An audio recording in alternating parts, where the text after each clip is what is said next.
Please settle down, find your seats. We are now starting.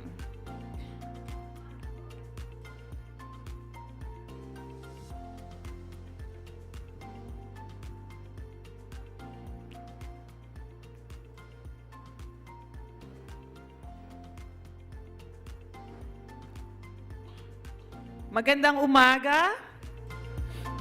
Okay, let's do this one more time.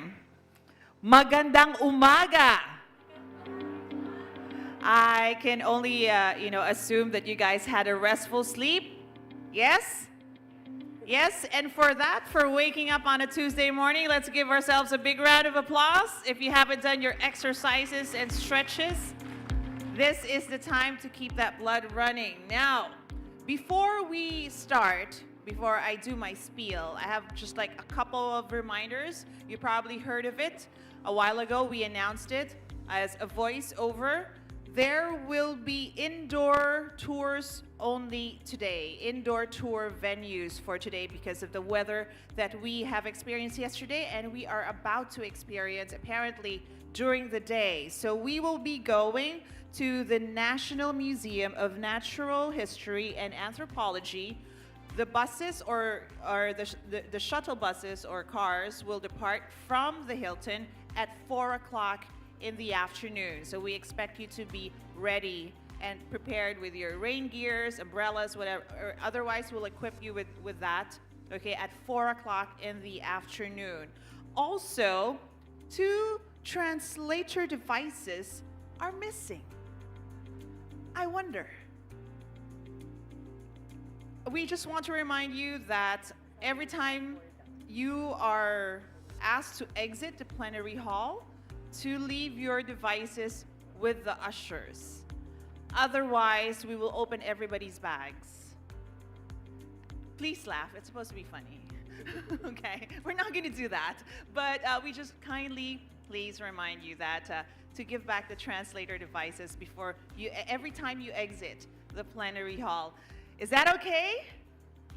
Is that okay? Thank you so much, guys. Again, magandang umaga, good morning, and welcome back to day 2 of the Global Conference for the 2025 International Day for Universal Access to Information. We hope you had a restful evening and enjoyed last night's cultural night. Did you enjoy that? Yes, where we not only shared Filipino heritage and hospitality, but also the spirit of connection that lies at the heart of this celebration. Now, yesterday we reflected and celebrated 10 years of progress and challenges in advancing the right to information. Today, we carry that momentum forward, exploring fresh perspectives, innovative solutions, and stronger collaborations that will help us ensure access to information, especially environmental information in the digital age. So, let's get ready for another exciting day of dialogue, discovery, and inspiration. To set the tone for today's discussions, we are honored to hear a keynote video message from Mr. Ricardo Perez Manrique, Judge of the Inter-American Court of Human Rights of Uruguay. Let's all listen to this message. Listen to this. La Corte Interamericana de Derechos Humanos es un tribunal regional que abarca en su competencia más de 500 millones de personas que viven en 20 países. Su trabajo es aplicar una convención común, la Convención Americana sobre Derechos Humanos, y colabora con los sistemas de justicia nacional en el sentido de dictar estándares y líneas de trabajo que se comparten con los sistemas nacionales y mejoran la aplicación de los derechos humanos. En la opinión consultiva 3225 sobre emergencias climáticas y derechos humanos del 29 de mayo de este año, la Corte determinó que el derecho al ambiente sano comprende un derecho al clima sano y las obligaciones de los estados con relación a las causas de origen humano del cambio climático. La Corte determinó que en este tema está en juego la propia existencia de la humanidad, la propia supervivencia de la humanidad como tal. La Corte, uno de los aspectos que trata en esta opinión consultiva es la cuestión de la democracia ambiental. Democracia ambiental que, entre otros elementos, lo integran en un primer plano el derecho de acceso a la información ambiental. La Corte destaca que la desinformación y los riesgos ambientales, tales como los asociados a la emergencia climática, forman parte de los desafíos más graves que enfrenta actualmente la humanidad. La Corte advierte que la desinformación puede vulnerar y afectar derechos fundamentales como el derecho a la salud, a la vida y el derecho a participar en asuntos públicos. En cuanto a la información ambiental, la Corte señala la necesidad de que los Estados cumplan con la obligación de garantizar el acceso libre, oportuno y comprensible respecto a información sobre el estado del ambiente, riesgos climáticos y medidas adoptadas, que esta información esté fundada científicamente, sea sólida, actualizada y culturalmente adecuada.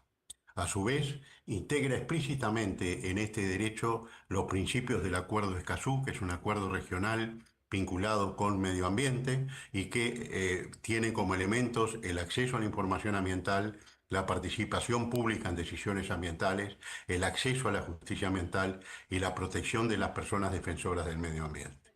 La necesidad de una información veraz, seria, fundada en ciencia, es destacada como un elemento fundamental de esta democracia ambiental, pero también como un elemento fundamental para enfrentar la crisis climática. En cuanto al acceso a la justicia climática, otro elemento de la democracia ambiental, la Corte señala que hay estándares reforzados que tienen que ver con el acceso efectivo a la justicia para tramitar litigios climáticos.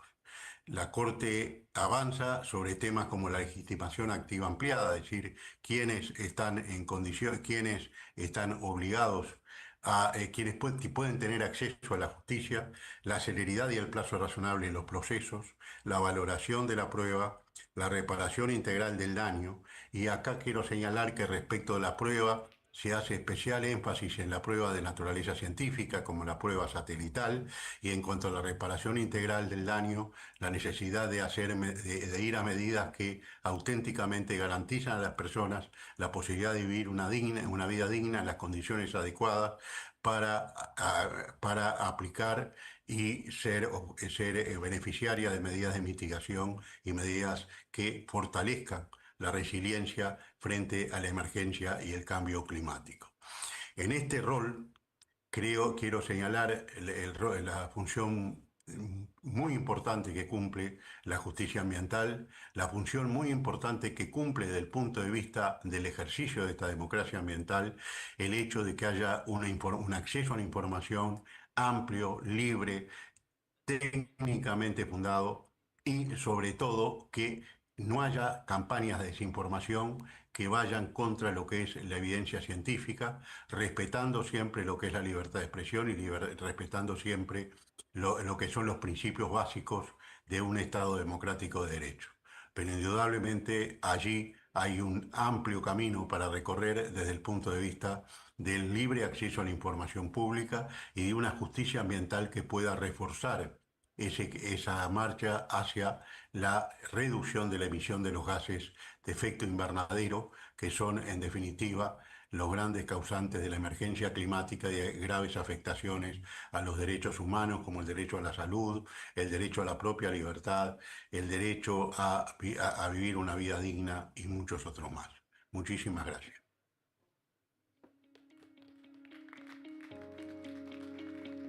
Our sincere thanks to Judge Ricardo Perez Manrique for that insightful keynote message. His words remind us of the enduring importance of safeguarding the right to information as a cornerstone of human rights and democracy. And with that powerful message guiding us, we now move forward into the rest of today's programs. But again, before we do, we would like to inform everybody there has been a change in schedule. So instead of departing from the Hilton at 4 o'clock in the afternoon, we would request everyone to be ready by 3:30.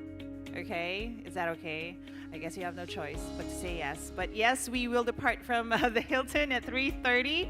Okay, unless you guys want to spend the night at the museum. Otherwise, you know, everything comes alive. I'm kidding. All right, now we would like to engage everyone for a fireside chat where we will dive into an engaging conversation on the different information request initiatives of UNESCO and the Center for Law and Democracy. This session will give us a closer look at how these initiatives are shaping access to information in practical and impactful ways. Joining us for this session is Mr. Guilherme Canella, Director of the Division for Digital Inclusion Policies, Digital Transformation at UNESCO. His leadership continues to shape global strategies that ensure digital transformation remains inclusive and people-centered. We also are honored to have with us Mr. Toby Mendel, Executive Director of the Center for Law and... Wait, let me check the next page, sir. Democracy in Canada. With decades of expertise in access to information, he has been a strong voice and force in advancing democratic values worldwide. And with that, we'll step aside and let our speakers lead the way. Let's give them a warm round of applause to welcome. Over to you, sirs. Good morning.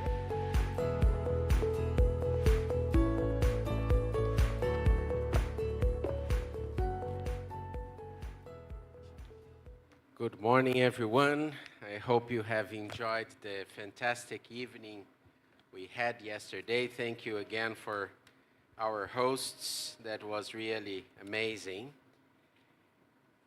And now, in this half an hour conversation with Toby, we want to present to you a very, very interesting and exciting exercise that together UNESCO and CLD, we have implemented during this first half of the year, all the way to the beginning of September.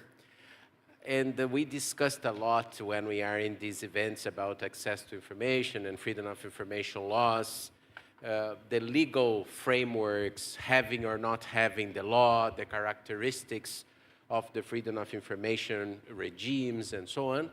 But quite often we lack a bit of data on the actual implementation of these laws, right? So what is going on and how we measure that and so on. So the idea here was precisely to offer some insights about that, to have a bit of a thermometer on where we are regarding the implementation of these laws. And this is what Toby and I will talk about, but I'm not going to go further, otherwise I will steal all Toby's thunders, and you know how angry he is when these things happen, so I will let him to do it. So Toby, first maybe you can tell us a bit what this exercise was about and some of the importance of these kind of things, right? And I guess you will mention a bit that it was quite original in doing this. So over to you and good morning. Good morning, and thanks for that nice introduction. So basically, the exercise was to put the same two requests for information to as many of the 140 countries with RTI laws around the world as we could manage. And the requests, one request was about the COVID-19 vaccines that were purchased over a 3-year period. And we were quite careful not to ask about the financial side of it because we knew that that would get us into a mess of exceptions and claims about secrecy and whatever. We wanted to avoid that. We wanted a request that would be simple and straightforward, easy to answer. And the second one was about the 5 most expensive environmental incidents that the government had responded to, again, over a 3-year period. So those were the same 2 requests that we put in these different countries. And really, it was, in the report, in the executive summary, we talk about it as a stress test. We really wanted to get a snapshot, of what's happening around the world in terms of this, how people are actually responding to requests, the implementation side. And I think it's very important. I mean, we know very well, and my organization has the RTI rating. We have assessed all 140 national laws. By the way, there is another law that we haven't talked about yet, that Senegal adopted a law on the 4th of September, not yet on the RTI rating. We'll have to get it there. So there's 141 actually as of today. Breaking news, I guess, or not quite breaking, but anyway. But we know about that side of things, and yet, but we don't know really about the implementation. You know, the results, there were only 2 requests per country, so we can't draw firm conclusions about the performance of a country based on that sample size. It's too small. You know, we could have hit 2 non-functional agencies on RTI when the rest of the country is doing really well on it. But the overall results, which is a very rich body of information from around the world, that gives us quite an interesting picture, and we'll get into what that picture is in a little bit, but quite an interesting picture of kind of what's going on and what's not. And you asked about, why, and by the way, this is the only time, as far as I'm aware, and I'm pretty sure I would be aware of something like that, that such an exercise has ever been done. We're testing all of the countries with laws. There have been other large-scale testing exercises, but not that kind of one. And I mean, I think it's really, there are a few methodologies out there, including the UNESCO survey, but that's a self-reporting survey, so states answer kind of what they want. We don't have a lot of really solid, broad brush picture of what's going on in terms of implementation. And I mean, we just, like anything, if you don't know what's going on, if you don't know what's going well and what's going poorly, you don't really know where to, for example, focus your energy if you want to fix things, where the weak points are. So, I mean, we're kind of flying blind without that kind of information. So I think that this kind of exercise really contributes. Of course, it's just one exercise. We need more of that, but really contributes importantly to that. I do just want to end this first response by thanking our partners, and of course UNESCO, a very important partner, and I want to thank Guilherme personally because he really helped us a lot in terms of trying to get people to respond to these questions and things like that. Not an easy thing to do, and I'll talk a little bit about that later as well. But we had 3 institutional partners: FOIANet, the Freedom of Information Advocates Network, the Network of Civil Society Groups, the Global Network of Civil Society Groups focusing on this area, the Global Forum for Media Development, which many of the civil society groups here will also be members of, and the GIJN, the Global Investigative Journalism Network, and they really helped us get the volunteers out and putting the requests and things. So thanks to all of them. Thank you, Toby. So if you are interested with your phones, you can go to the Center of Law and Democracy website, and I imagine it should be in your home page. The top of the homepage. The report, which is very interesting. So again, picture the scenario, right? In a given moment in the first half of the year, before the European summer, these volunteers all over the 140 countries with freedom of information laws, tentatively, then Toby will tell you what were the actual results, asked the same 2 questions to these governments with freedom of information laws. So it's very interesting because the same period, the same 2 questions, as Toby said, that we were not asking the nuclear codes or anything like that. So it's not that the governments could say these topics are protected by the exemptions accepted by the international regime and so on. No? So with that in mind, Toby, can you share with us the key results of the exercise, please? Yeah, so we ultimately got volunteers from 122 countries out of the 140, which was really impressive. Not everybody of those 122 managed to kind of push it through to the end. We got 146 results from 76 countries. So more than half of the countries we got results. And I mean, it was very interesting to me, and to be honest, although I have quite a bit of experience in this area, I wasn't expecting the results to fall out quite as evenly as this. 92% of the results fell into 2 baskets. 38% were mute refusals, nothing. The public body simply did not respond. Of course, we had a time frame a strict time frame.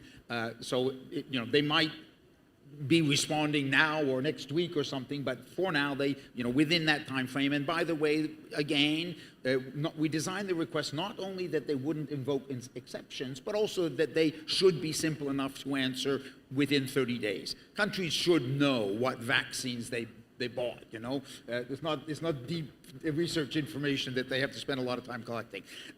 So 38% mute refusals, and mute refusals are, in a sense, the worst possible response, ignoring us completely. So that's the bad side of it. But on the positive side, 54% of the responses elicited some information. And of the 54, 42% counting to the 54 were full information, although 8% of that was late, so we still accepted responses if they came in late. 42% of full responses and another 12% of partial responses. So, we got quite a lot of information. That accounted for 92% of everything. So it's remarkably large percentage. We had 3% of cases where we were unable, our volunteer could not even get the request in the door, unable to lodge. That's even worse than a mute refusal. I mean, but sometimes there were, like, for example, one country told me just here, actually, that their online requesting platform was down and they're replacing it with a new one and the old one isn't working, but the new one isn't up. So, sometimes you get some odd transitional things like that. We only got 3 refusals. Only 3 public bodies from all of them said, no, this is secret information. So that, I think, was a good response, and that shows these questions were designed not to be sensitive, but you can still get a lot of mucking around. I've gotten, grounded refusals to completely mundane questions quite a few times in my life, so that was a positive, And then we had another category for things that didn't quite fit into any of the other things. In terms of the responses by the 2 requests, there wasn't that much difference. The response rates, the mute refusals, and the provision of information, we got a little bit more information about the environmental question, which was kind of interesting because that was a more difficult, substantially more difficult question. But quite a higher rate of percentage there was partial responses. So because it's, kind of more complicated. But basically, 56% of the environmental questions responded with some information and 52% on the other side, so pretty close. All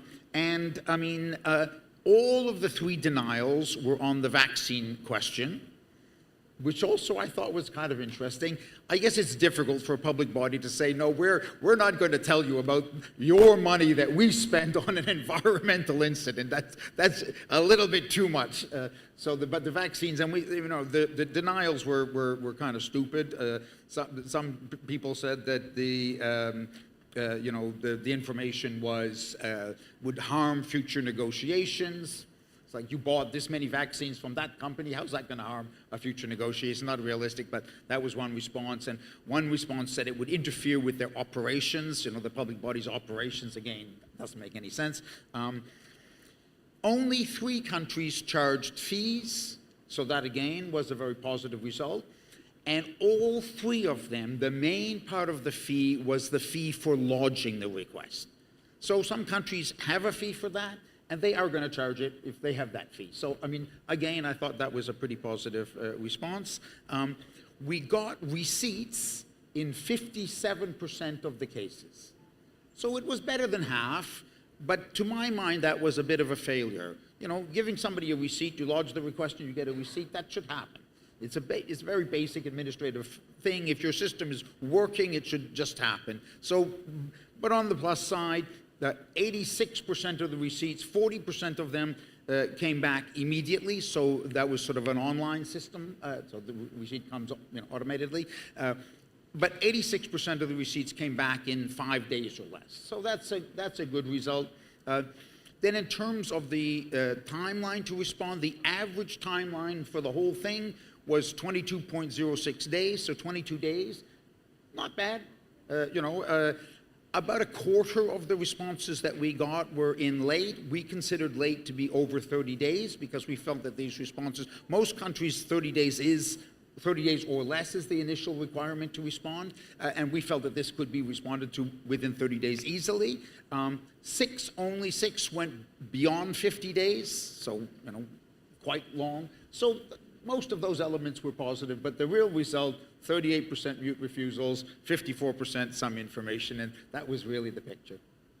Thank you. And I mean, I think we all can see here, at least from our perspective as an international body in charge of supporting our member states in further developing access to information policies, how useful a thermometer like that it is, right? Because if the results were about refusing the responses for considering those two questions, for example, as part of the exemptions, well, we would need to invest more in training on what exactly are exemptions accepted by the international system.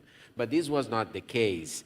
So here we really have, again, as this thermometer, as Toby was saying, a bit of a worst case scenario, which means that in 38% of the cases, the system is not actually working at all, right? Because it's not even responding to the thing.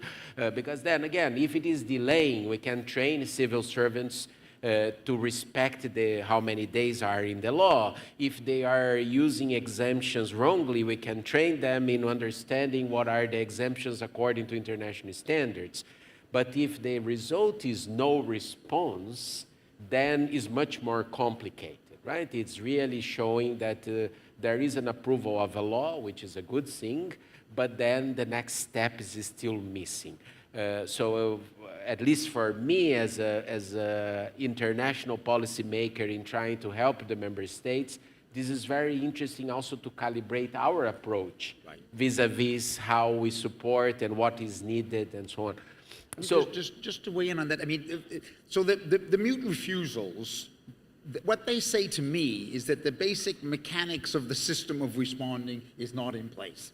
You might not have an information officer, you don't have a system within the public body to find the information and assess it and get it out there and whatever, it's basic mechanics. So, I mean, I think it does, at least, as a policymaker and as a support system, it does tell us what's needed. But of course, it's more than just training on exceptions. It's, well, mind you, that's not so easy either, but putting the mechanics in place, And I would say also, we did not track which requests were lodged through an online system or an online portal and which were done in other ways. So we don't have data on that. But we do know that from, for example, the 50% of receipts that were provided in the automated way, that's quite a few of them. My hunch, although this data doesn't support that because it doesn't measure it, but is that the online systems are an absolute make or break for the functionality of these systems. I'm going to guess that not too many mute refusals were coming from the automated systems. And I've been a huge advocate of online systems, and they are becoming far more common around the world, more and more countries. I was in Jordan a few weeks ago when they're putting in place one and whatever. So, I mean, I think that those are, and they're also a huge efficiency for public authorities. Thank you. And Toby, again, you mentioned you managed to have volunteers in 122 jurisdictions, of which 76 actually managed to do this within the time frame of the report, although maybe you will get more in coming days and so on. But if I understand correctly, the data, although, I mean, it's 76 is more than 50% of the 140 countries with laws. But the other interesting data is that it was pretty much well distributed by the different regions as UNESCO classified them, right? Latin America and the Caribbean, Western Europe, Canada and US, then Eastern Europe, Africa, Arab states, and Asian Pacific. So can you give us a bit of what happened with the regional data, and also with your own experience in working cross-border in these issues, how you interpreted these results regionally speaking? Yeah, so I'm a little nervous, you know, to answer this question because I have in the audience friends from every region of the world, and some of you didn't do as well. So please, you know, don't unfriend me because of these results. It's not my fault, you know. Interestingly, Central and Eastern Europe did the best. Pretty much across all of the metrics, but in the key metric, which is delivering information, I mean, access to information systems, the key thing there is delivering the information. Okay, timely or not is important, but even if you get it a bit late, you still get it. 77% of the requests in East and Central Europe came back with information. So that was the highest percentage. Next was Asia with 64%. Of course, Asia is a huge region with several sub-regions and whatever. So that's the, you know, then the Western countries at 58%. So, you know, falling down now. Latin America and the Caribbean at 54%. Africa only at 16%. And the MENA region, 0. No information from that region. Now, we only had 5 requests lodged in the MENA region, 3 of which were unable to lodge. So only 2 hit their target at all, and they were both mute refusals. So, you know, the sample size for that region is small, but to be honest, those results didn't surprise me that much. Interestingly, you know, because of course when we were reaching out, a lot of the people that the volunteers that we're working with are people that I know from a long time ago. And so we had a lot of discussions and anecdotal experiences and whatever. And there was a lot of skepticism from the East and Central European people. They thought, they were sure I mean, I think I haven't actually gone back and talked to them because we just launched this, you know, Friday and, or Saturday, Sunday actually, and I was on a plane then. But I think they're going to be surprised. They have a lot of skepticism about their region, but actually it did better. I mean, it's not easy to drill down deeply into what's motivating that. We need to do a lot of secondary research, to be honest. But based on my experience and whatever, I believe that a lot of the East and Central European countries, they take essentially a purposive functional approach to this issue. You know, you put in the request and they pump it out. In contrast, and I can certainly, you know, I'm from Canada, so I have a lot of experience there, but I think a lot of the Western countries, they over-bureaucratize the business. So it takes longer, you get the delays, which also were classified as mute refusals because nothing came back, you know. So I think that that's sort of the bureaucratization of the process versus the kind of the functionality of it. And I suspect that the same is true of Asia, the second best performing region. They also, you know, they get the request, they want to get the information out there. They're not getting too, you know, upset or too uptight about whether they're 100% correct answer or any of that kind of stuff. Whereas in my country, you know, they're going to fret a lot about those things, even though really we just want to get the information. So I think the bureaucratization side of it. I mean, I think in Africa, the result shows that the basic systems in a lot of countries, you know, the mechanics for responding are not in place. 84% mute refusals in Africa, 16% disclosed information, so, you know, very low percentage. And at risk of offending my colleague here, I was a little disappointed with Latin America and the Caribbean. Latin America and the Caribbean has been a huge leader on this issue. We heard about, you know, the advisory opinion from the Inter-American Court of Human Rights. We heard yesterday that the Inter-American Court of Human Rights was the first court to recognize this right in the world. In fact, the European Court had been refusing since 1985, you know, refusing case after case after case to recognize the right. The Inter-American Court in 2006 with this absolutely seminal decision, and then the European Court kind of realized, oh my God, we're behind, we got to do something, and in 2009 we got the first, you know, more positive decision out of the European Court. So there's been a lot of leadership from Latin America on this issue, but on this, you know, stress test, not doing quite so well as I would have kind of hoped. Indeed. So I want to open, we have 10 minutes for a few questions from the audience, but while you were thinking on your questions, just a quick thing on the anecdotes of having these volunteers, because this ethnographic exercise is also interesting, right? I mean, while we were trying to get volunteers all over the world, I mean, you already mentioned one important, in my opinion, also a scary issue, that in the Arab states, several of the people we tried to reach out, they came back to us saying, we can't do this because it's too risky. Even we had a case like that. even to send a request about asking questions about COVID vaccines and environment, which I think it's a very bad indicator, right? Even from the perspective of anecdotal evidence. So anyways, I don't know if you want to share a few other cases, and then I will open for quick questions. Yeah, I mean, the first comment I will make is that we, these exercises, you're dealing with 140 countries. I mean, it's not easy to drum up volunteers in all of those countries and whatever. And what I hadn't thought about it when we costed the exercise for UNESCO, of course, I mean, a lot of the people that we were reaching out to, as I already said, were people that I, historically work with and things. You can't just write to somebody that you haven't communicated with for five or 10 years and say, hey, can you help me out with a request? You have to have a whole conversation. So it was kind of nice for me, like I kind of refurbished a bunch of relationships that I have and whatever, and we now have this community. I mean, it's sort of community in the broad sense of that term, but people around the world that have helped us with that and whatever. So I mean, I think that's also an important positive outcome of this exercise, and we could run another exercise much more efficiently because we now have our system and all that kind of stuff. Yeah, I mean, there were a few countries, 2 or 3, I think, where volunteers sort of signed up in the first place. Then so people signed up and then we sent them the questions. The questions are not sensitive, I've described them to you.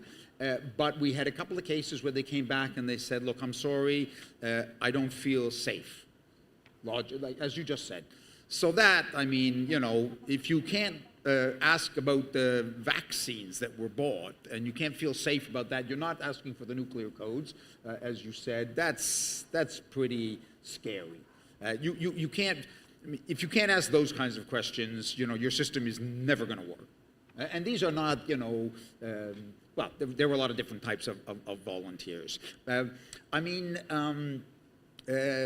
we had a lot of people gave us blow-by-blow updates as things were moving along, which was very, very interesting, but also crazy time-consuming. A lot of people, maybe 15 people wrote back to us and said, well, wouldn't you be better off asking this other question? And I say, well, at this point, we've actually decided the questions. We did have, an advisory group, not an informal advisory group, that we ran the questions by to make sure that they were solid and, vetted for the world and things like that. But yeah, so I mean, I think it was, yeah, I mean, some people lodged appeals as well when they weren't getting the information or when the time was passed, so they went beyond what we were asking them to do. So there was some interesting social side of it. But the biggest thing for me really was the creation of this community and personally refurbishing a lot of old friendships. So that was nice. Interesting, a community of practice. And I guess that this idea of a cold client in testing the system, it's an interesting methodology, right? Yeah, it is. That we can draw also from this exercise. So any burning questions in terms of understanding the results and so on before we conclude? Anyone who wants to ask Toby about the survey? Okay, it seems that we were very clear, Toby. So again, in the website of the Center for Law and Democracy, you can find the full report. As we said, this can't be extrapolated for single countries because it was a test with a limited sample, but it does offer to us some sort of broader trends that at least we need to pay attention when we are trying to further develop our own strategies in reinforcing what, at the end of the day, is our goal here. That's not only having the legislations, but having them working for the citizens in basic things like trying to understand what is your policy in buying vaccines and what are the investments you are doing regarding environmental incidents or whatever it is, right? So we do hope this can offer also you insights regarding what's going on there. And just one comment, I mean, we have, in addition to the report on our website, we have also uploaded all of the data. So, you know, the top five most costly environmental incidents from the 3-year period, that's kind of interesting. So, I mean, you know, if people want to do research, global research on that, or what vaccines, you know, everybody's kind of interested in that. So there's a lot of valuable data online as well, the core, you know, the data that we actually receive. So please, you know, share that with others that might be interested in researching that. Super, thank you so much. Oh, very quickly, because they are already a red card here. Yes, more than a question, just an observation. I think also the democratic backslide that we are observing in many parts of the world could perhaps be contributing to some of the results. The no response might not be that a mechanism is not in place in many of the countries.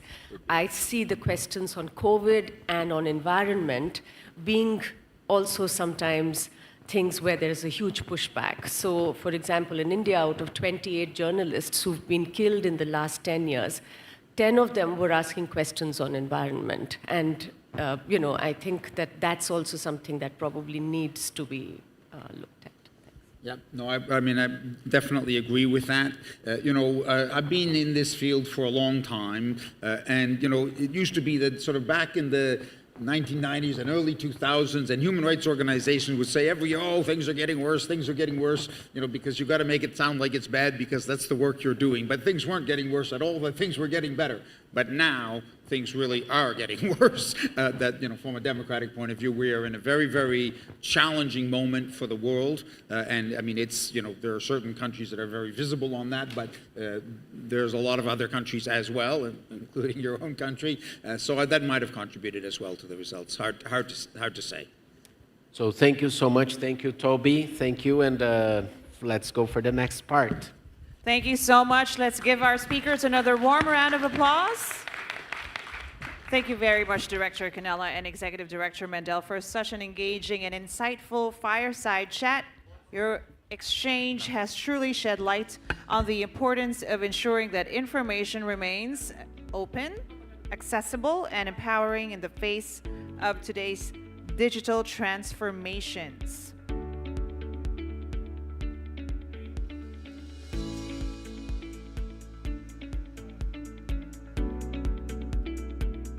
Thank you so much once again, gentlemen. And to carry us forward, we now move on to our 5th panel discussion. This session is co-organized with the Open Government Partnership, and will put a spotlight on how OGP is leveraging open data, transparency, and public participation to address climate and environmental issues, showcasing concrete examples from action plans and reform efforts. Guiding us through this conversation is our moderator, Regional Lead for Asia and the Pacific at the Open Government Partnership. Let's all welcome Ms. Swati Mehta. Good morning, ma'am. Please lead us in our discussion. Thank you.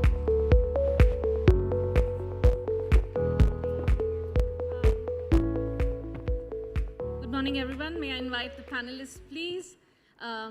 Liz, Secretary Borge, and Ronaldo. Thank you.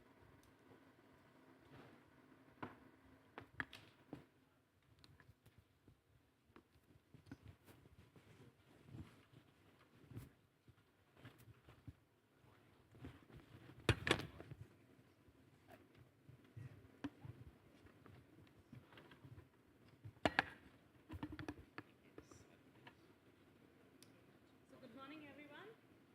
Let me begin by thanking the government of Philippines and UNESCO for this very timely discussion. So, environmental decisions. I have a mic, sorry. I always tend to think I'm very loud, which is true. So you hear me screaming now.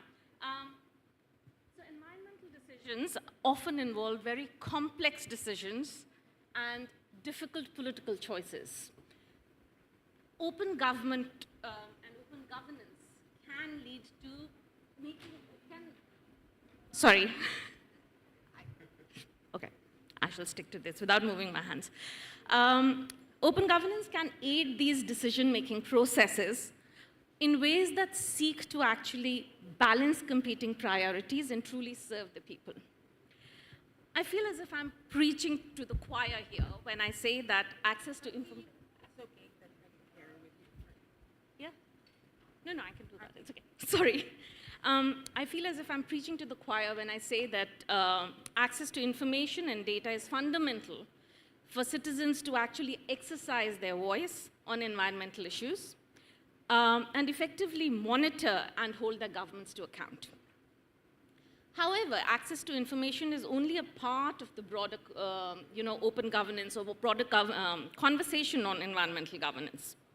In addition to information and transparency, we need public participation, we need accountability and inclusion for effective decision making. This ensures that people have a say in decisions that impact them, which in turn is an important marker for public trust in institutions and the state more broadly.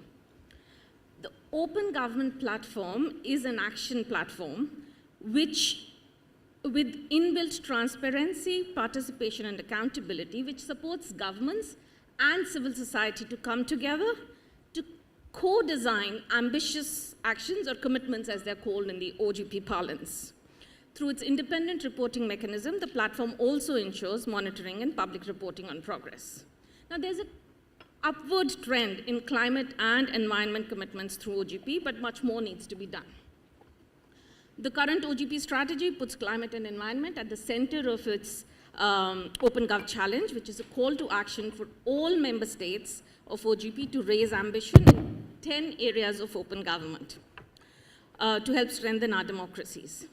For those of you who love browsing our website or are otherwise interested, you'll note that in addition to long-standing section on access to information, the Open Gov Guide also now has expanded guidance on climate finance, on energy, environmental democracy, and data. Now, without much further ado, let me jump into this interactive session. The session, as was explained by our MC, will highlight how members of OGP are leveraging open data transparency and public participation on climate and environmental issues. We have an excellent panel of discussants. There'll be 2 rounds of questions for each panelist with responses of approximately 5 minutes, followed by a question and answer session. Let me also introduce and thank our rapporteur, Ms. Nikame Loreto from UNESCO. Cannot see you, Nika? There you are. Thank you so much for taking the notes. Let me begin with you, Secretary Robert Borge. Secretary Robert Borge is the Vice Chairperson and Executive Director of the Philippines Climate Change Commission, the nation's lead policy-making body on climate change. He serves as the national focal point to the United Nations Framework Convention on Climate Change, UNFCCC, and the Intergovernmental Panel on Climate Change. He was also elected the co-chair of the OECD Inclusive Forum on Carbon Mitigation Approaches in 2023. Secretary Borge, to ensure that members of the public can access climate data, especially on climate finance, the Philippines Climate Change Commission recently committed to updating 2 existing climate portals to make them more user-friendly through data visualization and geotagged data. Now, this is a commitment in the Open Government Challenge, a track of particularly ambitious commitments in OGP. What was very good to see was also the planned updates include the creation of a feedback channel, which allows citizens to submit input, report issues, and track responses from government agencies. Can you tell us why the Commission prioritized access to climate finance data, and how did you collaborate with civil society on this commitment?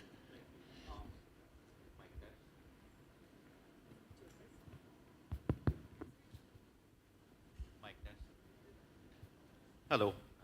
Hi, good morning. I think this works much better, no? Thank you for those questions and putting things into context. I think we should begin with the basic principle that we're working with in the Philippine government, and that is data access, information access. While it's a public demand, it's also a governance imperative.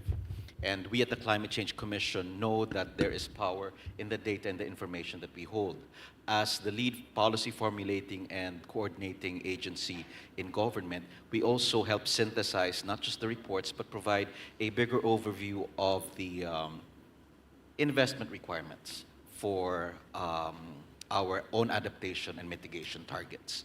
So it's essential that we do come up with a platform where we're able to not only source and generate data, but more so information that will be of use not only for the Philippine government, but also for our stakeholders, be they development partners, and most especially our local domestic stakeholders. So this is the driving force for what we've done. NICDs, as it is right now, has the CCET, or the Climate Change Expenditure Tagging, which shows the budget allocated by our government for adaptation and mitigation.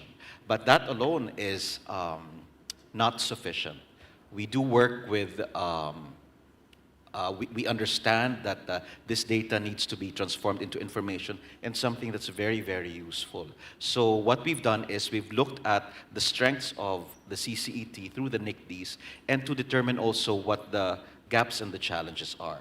And this is what we want to impart to the public. Data by itself, as everybody knows, is important. But data as it is useless. And it is the responsibility of government and stakeholders to turn this into information, thereby showing either correlation or showing relationships between different data sets. And this is the motivation of the Climate Change Commission, to ensure that the system that is there is open, it's public, it's accessible, but it's also something that's usable, especially by our stakeholders, and again, that includes our partners in either Congress or in local government. And this is where we would like to take the platform.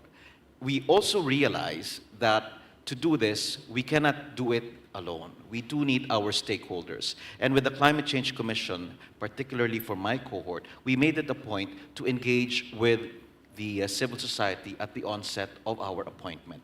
And I think this is very key, and we'd like to underscore this point.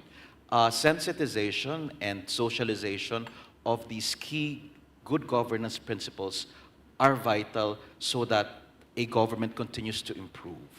And we've done this with our CSOs, and one thing that we found out is that it's important for them and also for our stakeholders from the academe to give feedback. And the public, as we know, again, this is a public demand, but it's a governance imperative also. The more transparent you are, the more open your information is, not just data, the better the relationship will be. That is our proposition, because there's transparency, there will be accountability through this openness that we have. So the partnership with the CSO is essential. But may I also add to provide a multidimensional aspect to it all. I was part of the team at the Department of Foreign Affairs before when we started out our engagement with the Open Governance Partnership. My team, we were lucky to have engaged somebody who was with the initial OGP challenge in Brazil. And because of this linkage and because of the seeding, I would say, it became providential for us to work with civil society sector and with government to come up with a challenge that will embrace the principles of transparency, openness, and accountability, making full use of what I would say is a core strength of Philippine democratic society. That's on the part of government, that's on the part of CSOs, that's on the part of the academe, and again, part of the involvement of our public. Thank you so much, Secretary. I think 2 points from there. Thank you so much, Secretary Borhe. I keep on forgetting the mic. I think 2 key points for me. They're very, very important. Data very important, by itself useless unless it translates into information. And the importance of having feedback loops for stakeholders, not just putting information out there into the ether, but also hearing back from stakeholders on how we are performing and how that may lead to accountability in addition to transparency. Moving on, maybe I'll come to you, Ronaldo, now. Mr. Ronaldo Sembering is the Executive Director of the Indonesian Center for Environmental Law. He has been instrumental in advancing climate justice, notably through his involvement with People's Alliance for Climate Justice and his advocacy for the Climate Justice Bill, which emphasizes social justice dimensions in addressing climate crisis. He has also contributed to regional judicial training programs, enhancing the capacity of judges in environmental and climate law adjudication across Asia. So Ronaldo, my question to you is, SLAPs, or the strategic lawsuits against public participation, are a significant threat to public's ability to access environmental information and to hold the governments and corporations accountable. Now, these abusive lawsuits, as many of us who work in this field know, are filed by powerful entities to intimidate and silence environmental activists, journalists, and community groups through high costs and stress of litigation. Can you tell us how is this playing out in your context? How are SLAPs undermining the access to environmental information? And if you can, then also please reflect on whether there are some good practices or strategies that are actually emerging to counteract the weaponization of SLAPs that you would like to draw the community's attention to. Yes, thank you, moderators. The first one that I have to say that Indonesia already have some of the SLAPs regulations. We have, anti-SLAPs regulation. We have the anti-SLAP provisions under our Environmental Act. We have anti-SLAPs regulations under the Supreme Court regulations, prosecution regulations, and also under the Ministry of Environment and Forestry regulations. So we have enough regulations, but the big question is about the implementations. The other things that since three years ago that under the OGP platforms, we have already input the SLAPs, and the public participation is one of the priority issues, and make the forum among the multi-stakeholders to tackle this issue. But back to your question, how is SLAPs context in Indonesia? At least we have the three types that how is SLAPs can undermining the access to environmental information. The first is SLAP fillers have aims to stopping and silencing the public participations for the environmental matters. For example, in one case, we defend the community's case when the community and the CSO request the environmental informations, such as the EIA and environmental permit, with the objective to monitoring the compliance of the company, because the company has the activity around the community area. But after they request the informations, they're getting the SLAPs by the company. So it's make the second type. It's make the NADERS community and the NADERS groups is resistant or hesitant to request the information or to join the public participations against. And the last type is, you know that it makes the deterrent effect. The deterrent effect, it's something that, public afraid, community afraid to request the information and the participates in environmental matters. And it makes the original issue is not again as the priority issues, because the community and the CSO will busy to handle the SLAPs. The issue about the environmental pollution and damage is not can be handled properly again. And how is the strategy? The first strategy that I already mentioned at the beginning my statement is we already have the OGP platforms. We see in Indonesia that multi-stakeholder forum is one of the opportunity, because under the forum we can make the conversation between the CSO and law enforcers, between the CSO and the police. It's something that rare in Indonesia, when the CSO and the police can sit together and discuss about the sensitive issue like SLAPs. And the second one, the strategy is to push to conduct the anti-SLAP regulations under the police authority, because we already have as I already mentioned, we already have anti-slap provision at the certain level at the Supreme Court, prosecutors, at the ministry, but we don't have in police. And because the police is one of the actors, is very important to be reformed if we want to handle the slaps. And the last one is the strategy. In our experience, it's important to see how many the articles or provisions that can easily criminalize the activists. In Indonesia, we have more than 300 articles. It's not under the environment, under the exploitation law like the mining, energy, or oil and gas, but also under the criminal code.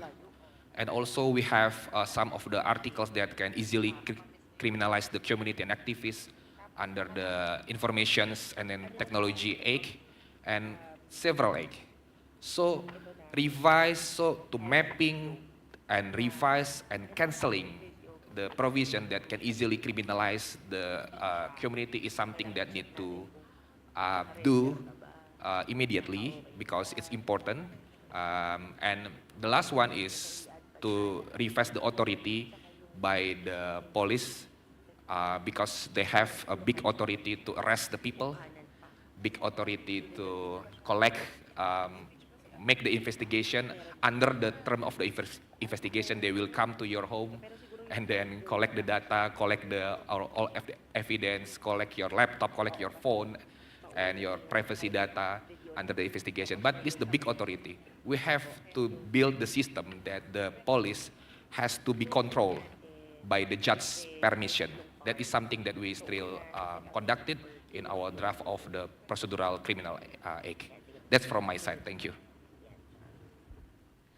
Thank you so much, Ronaldo. I think in terms of strategies, what you mentioned, you mentioned that importance of getting different stakeholders to sit together. You mentioned the power to control the police, but basically to review powers of arrest and how they're actually used, right? And what laws actually end up criminalizing people who are just seeking information or demanding rights, to go through that process and then to train people. One of the things which probably you did not explicitly mention, because I think it's not every country actually has regulations that protect people from slaps, and you said Indonesia has that. Do you want to talk a little bit about what those regulations do? Yes, we have the regulations but have the lack of implementation.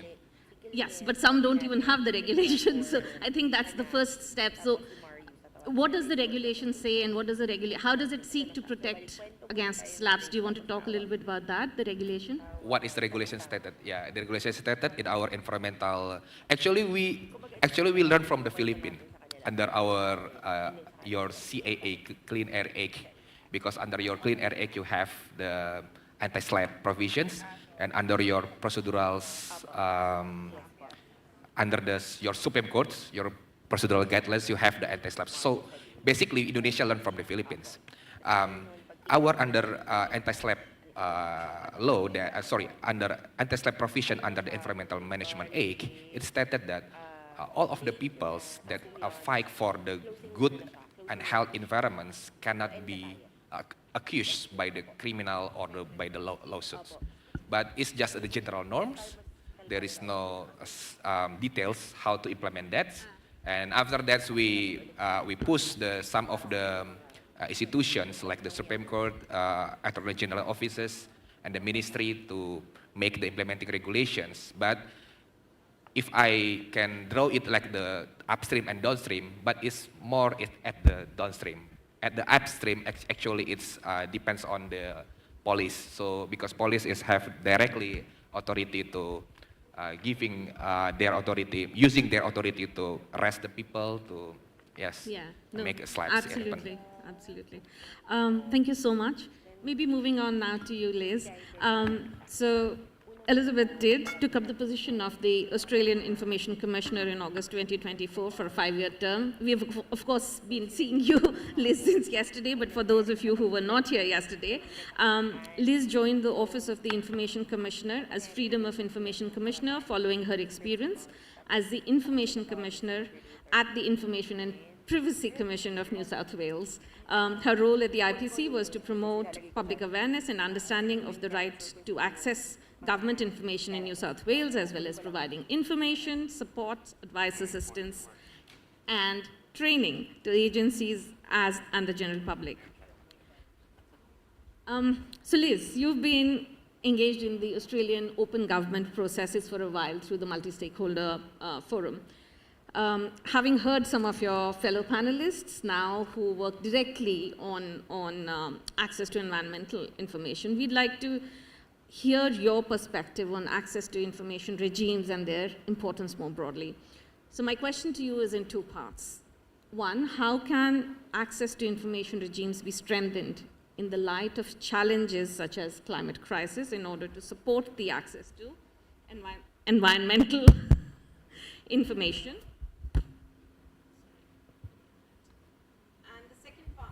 The second part of it is, from your experience, how can the OGP processes support that strengthening? Thank you, Swati. And the context of the history is important here. So whilst it might have been very boring for everyone to go through my career for the last 10 years, there is a context. And that is that I've been an inaugural member of Australia's OGP. So we're now up to formulating our 4th Open Government Partnership National Action Plan, and looking back over the last 3 has given me the ability to provide some insights, I think, into how the OGP works, but more particularly how the right to know, the right to access information is instrumental to the 3 fundamental rights advanced through all pillars advanced or underpinning the OGP of transparency, accountability, and public participation, which is particularly both challenging and also a fruitful opportunity in the digital age. So if I start by recognising that the right to access information is normally represented as a compact part of a democratic system between a government and the citizens that it serves, we don't necessarily see civil society as immediate to that compact. The OGP and developments over the last decade have really demonstrated to me how significant that tripartite relationship is. So if I just look at some of the changes, in that compact between government and citizen, the significant client of government, of big tech, hasn't necessarily been there. But now big tech enters that relationship, and it's changed. It's one of the fundamental changes that has occurred. Then so Toby, I can't help but suggest that maybe there's something there about the right to know for another research approach and government service delivery using big tech. So the OGP, and in particular in recent times for me, has emphasised the value of that cooperative relationship with civil society, going back to studies like the World Bank study in India that demonstrated where there was a healthy, functioning media, the water quality was better. At the ICIC in Berlin, we were presented with data from Brazil, I think, around the use of government-owned aircraft and how their intended purpose, i.e. to support citizens, particularly through environmental crises, was utilised as distinct from being utilised by government ministers. So these are very powerful opportunities. So how can we work more productively with that alliance and with the OGP? One method that we employed in Australia was through the OGP to start reporting on the performance of our right to know statutes against the federated model. So we have the 7 states, we have the Commonwealth, and we have 2 territories. We, over the years, and I think the continuity of service has actually helped this, first of all put up the national metrics. How are we doing in each jurisdiction so we can compare? We accompanied that by a compendium looking at the key features of the legislation based on some of Toby's work and how it operated differently in the jurisdictions. Then we went to community attitude surveys to see what the experience was for the citizens across each jurisdiction with a simple question: did people get what they asked for? Release in full, release in part, refused in full, or deemed not decided. Those types of measures and standards are something that has actually proven now at a time when we're looking at reform to the FOI law in the Commonwealth and also in some other jurisdictions.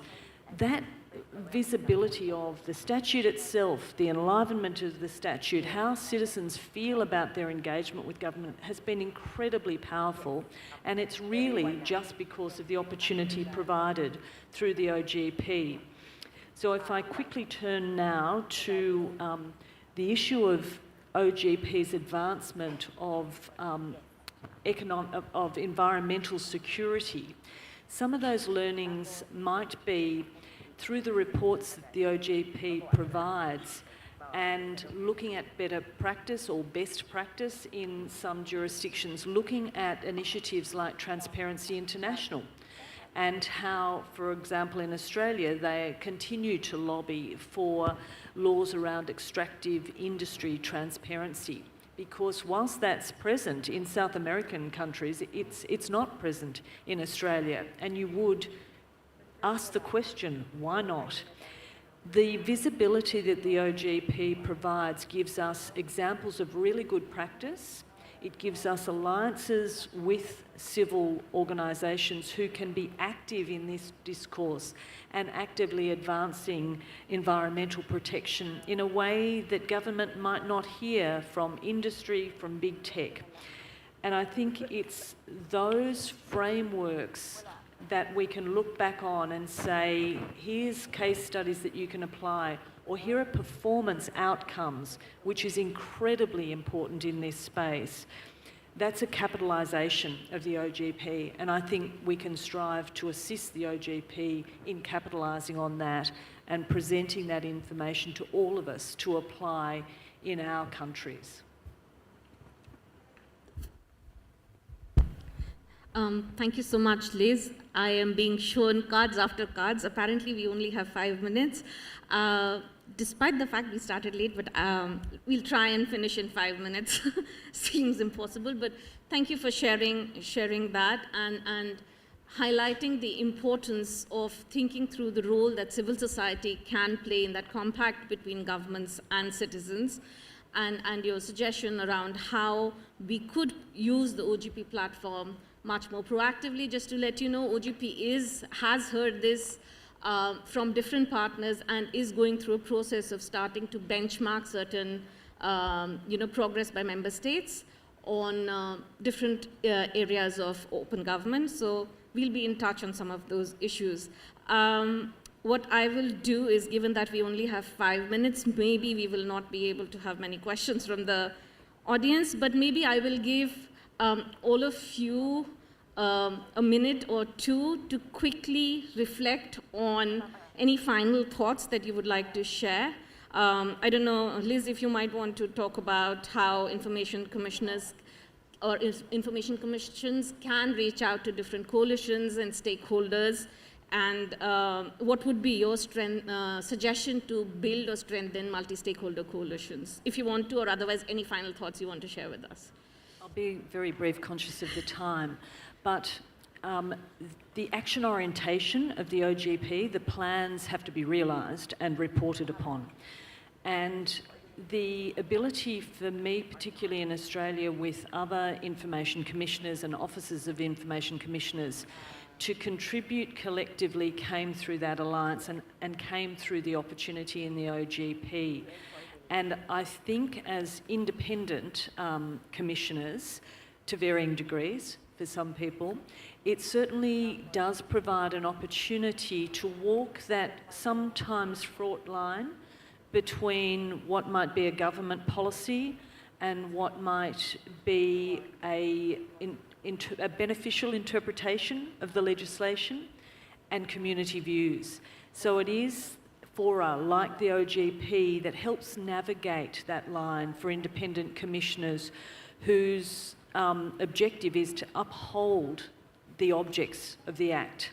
And in our space, it is to uphold transparency, accountability, and support and cultivate a participatory democracy.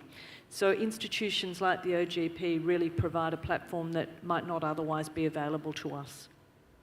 Thanks, Liz.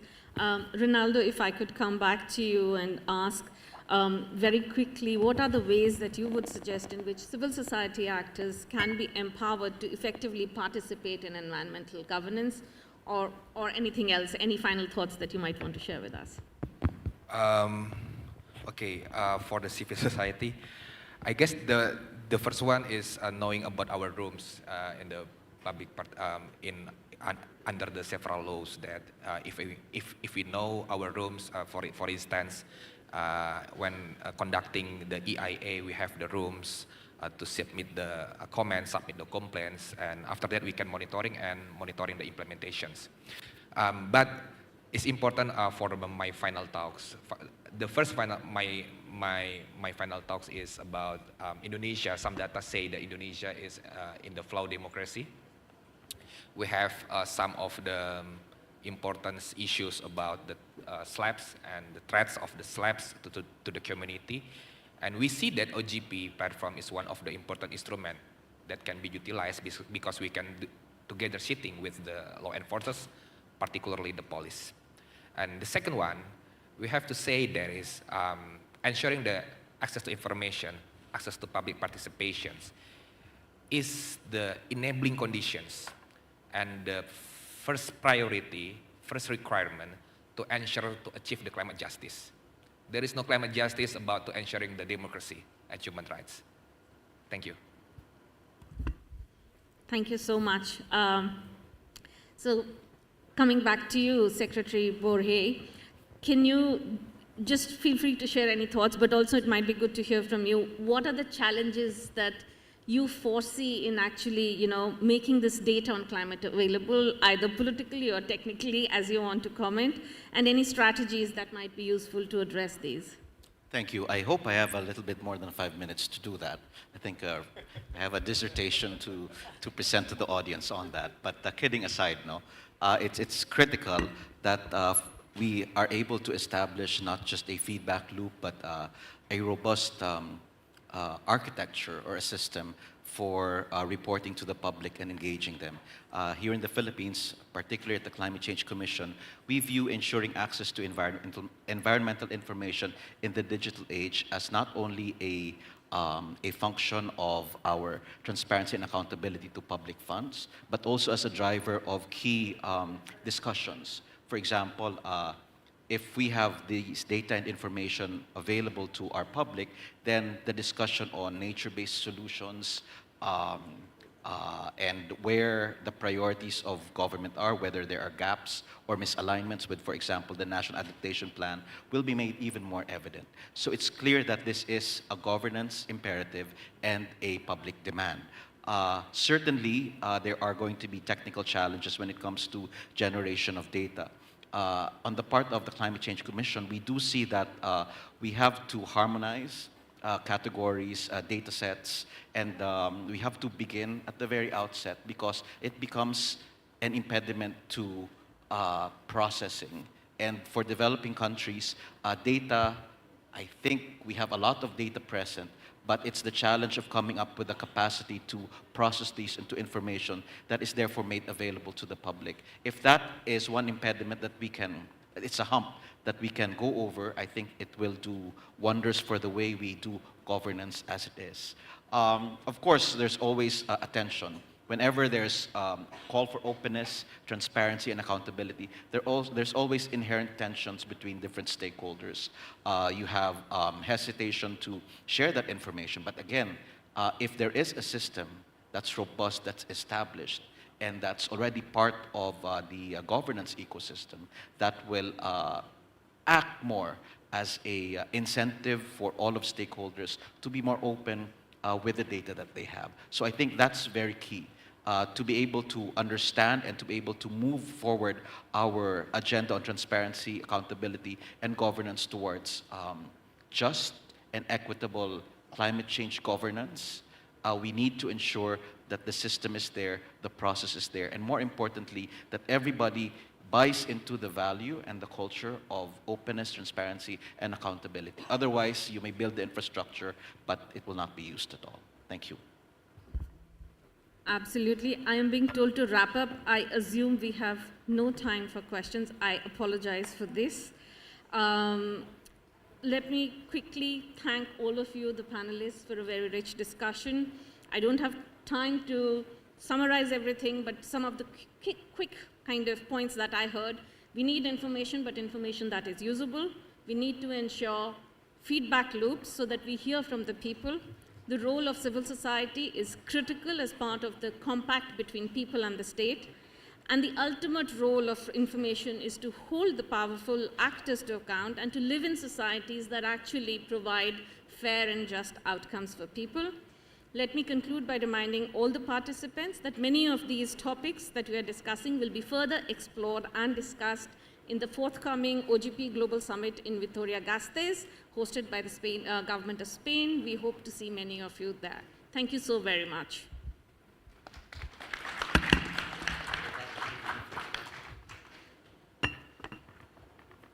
Thank you so much to our moderator and panelists for this valuable discussion.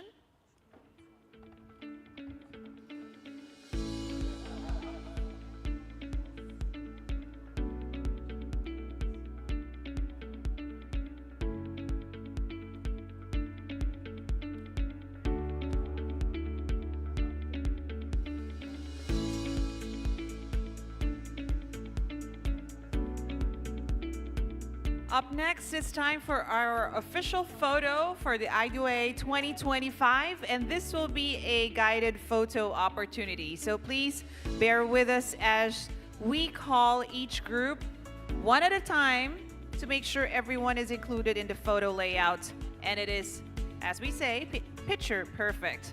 Now, may we invite on stage first up our principals,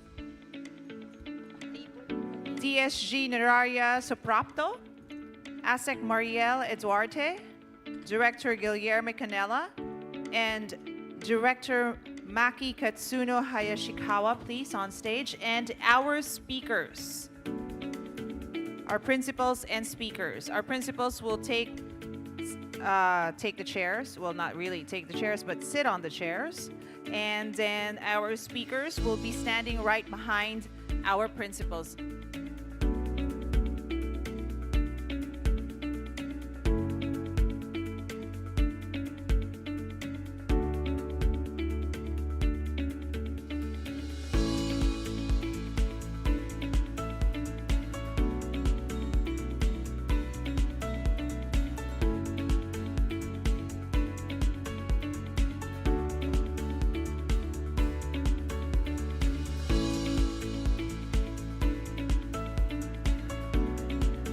Yes, our principals, please take your seats. Thank you very much.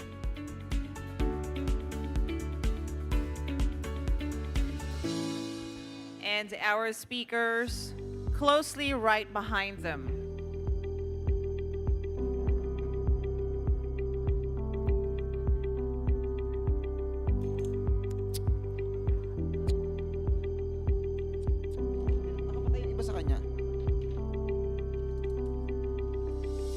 And also the rapporteurs, please take the stage. So speakers, please one step forward.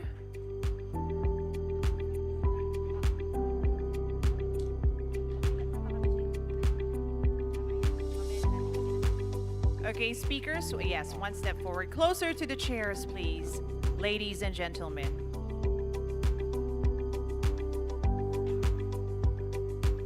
And please, everybody just one line, nobody at the back.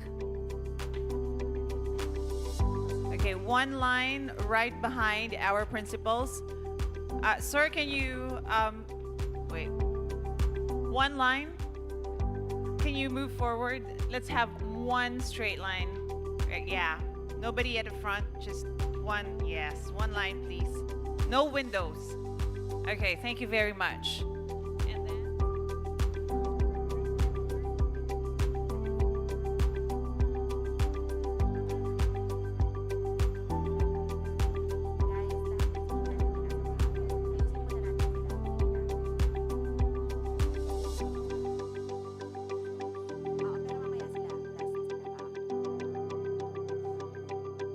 okay, hang on.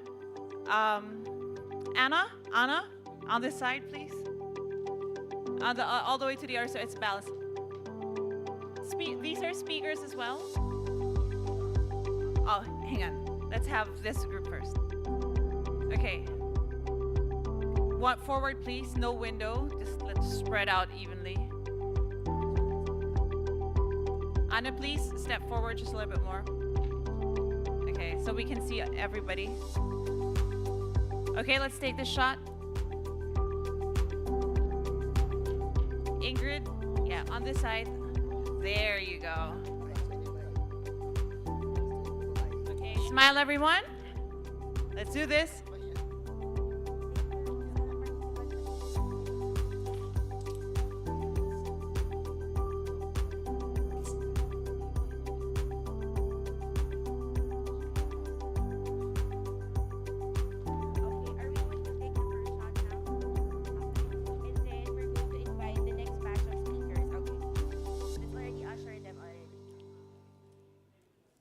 Okay, next batch of speakers. Oh, okay, let's.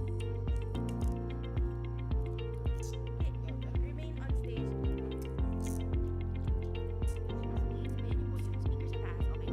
Okay. Next batch of speakers dito po sa baba. Okay, those who were on stage a while ago, please, please remain on stage. And then the other half of the speakers, please stay here in front of the stage. Yeah, everybody will be seen. For those of you who are on the stage, please remain on the stage. And for the next batch of speakers, please occupy this space in front of the stage, on the floor.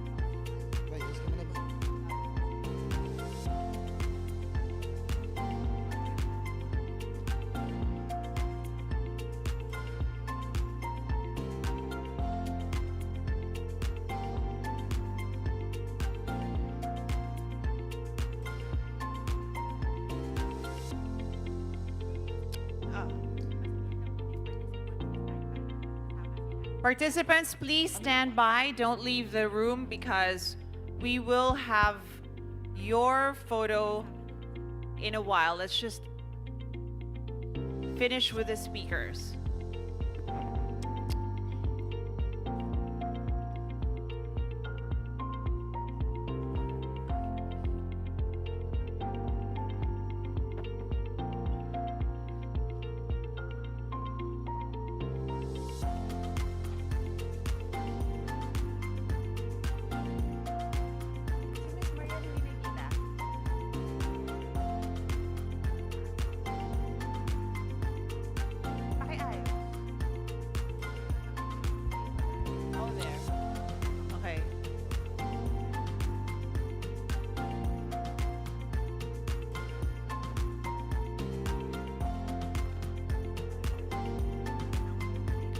Okay, may we request our speakers to move to your right, step to your right, one step to your right. Just one step to your right. There you go. One by one, a little bit. Yes, to your right. Ladies and gentlemen, thank you very much.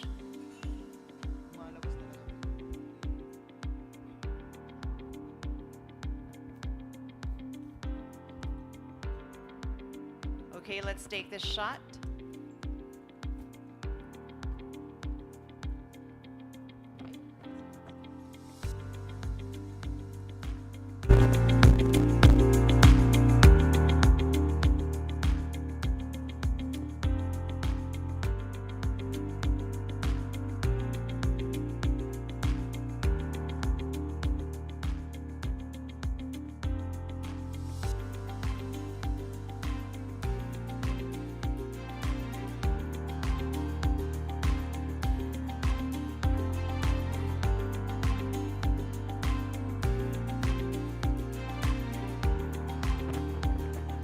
Okay, may we request our principals, our speakers, and our rapporteurs to listen to this one. We're gonna take a video.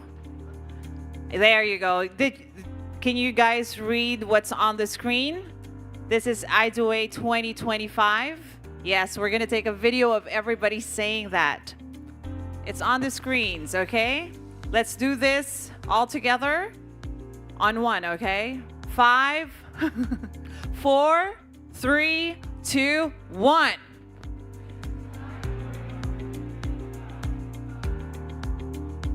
A little bit energized. I know we haven't had our coffee break yet, but more energy, guys. This is IDUAI 2025, okay? Let's get it from the guts. No, not me, but you guys, okay? But all at the same time. Once again, on 1, 3, 2, 1.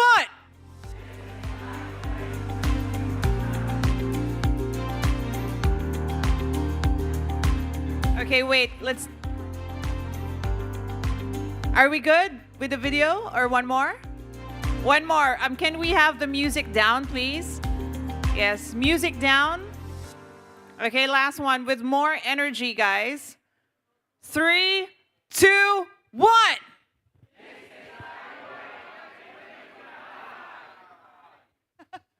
All right, that is good. Please stay. Please stay. Good job, guys. Good job. Okay, please stay where you are. Don't leave yet. Don't leave yet, guys. Please stay where you are. Guys, please stay where you are. Please don't leave yet. Hang on. Don't leave yet. Please don't move because we will be joined by our participants in this photo op.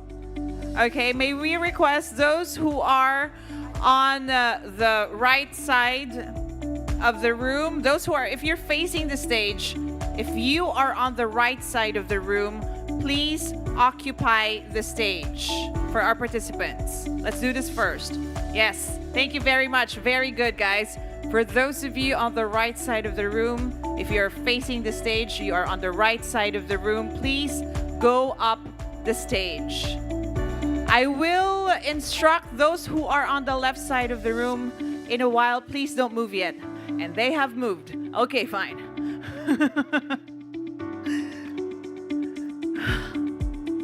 All right, those on the right side of the room, please go up on stage.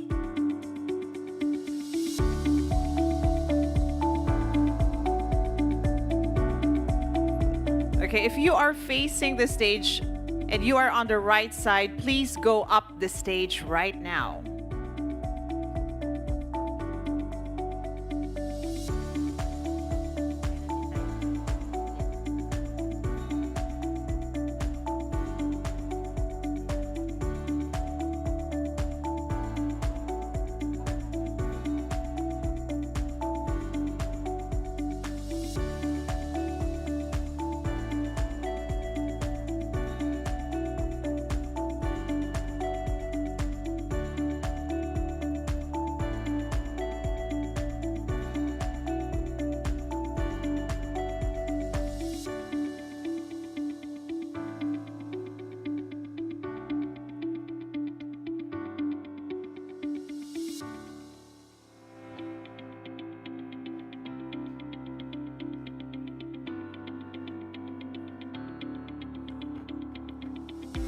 Okay, guys.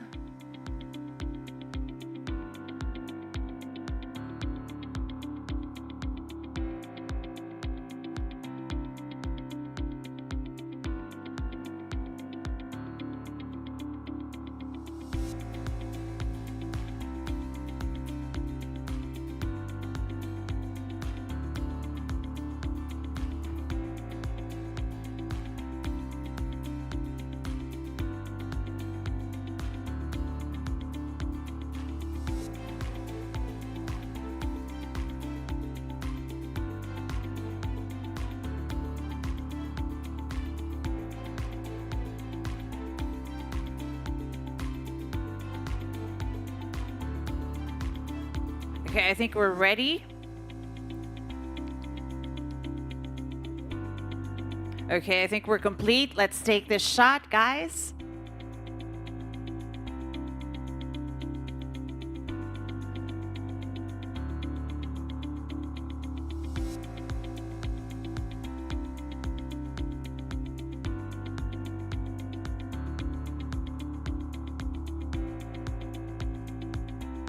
Okay, get ready with your smiles.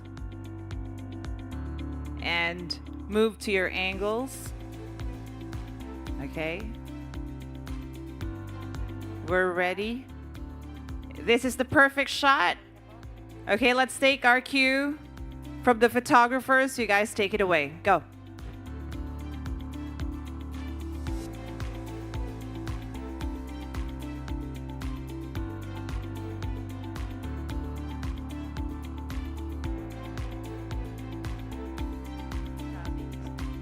Okay, guys, wave at the video. 1, 2, 3, wave.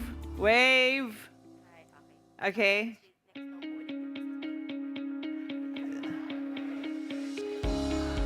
Okay, it's okay. Kuya, wait lang. Put your put your waving hands down and let's do This is IDUAI 2025 one more time with more energy. This is IDUAI 2025. Okay, I want that kind of energy resounding all throughout the plenary hall. Is that okay, guys? Yes. Okay.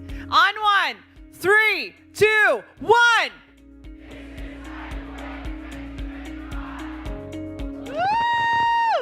Yeah! Thank you so much, guys. That was perfect. Safety, wait. Safety, one more time. Ay na, sige na. It's okay. It's all right. Let's wrap it up. You guys deserve a coffee break. How many minutes? 10-minute coffee breaks, children, kids. 10-minute coffee break, okay? Be back in 10 minutes. On my watch, that is 11:00. No, it's 11:11. Make a wish. Guys, you have a 10-minute break. Boys and girls, children, 11:11. Please be back at the plenary hall at 11:11. Thank you so much.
Sabi si Dave.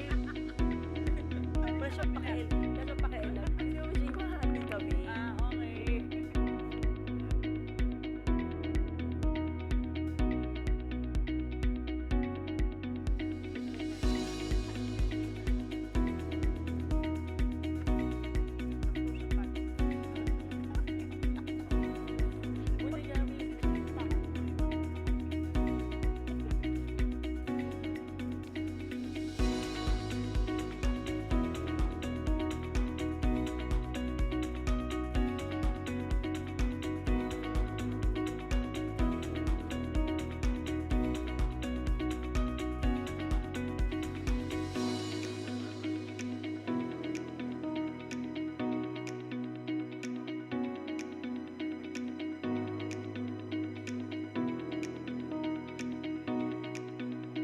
Okay.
May we request everybody to please come back to the plenary hall.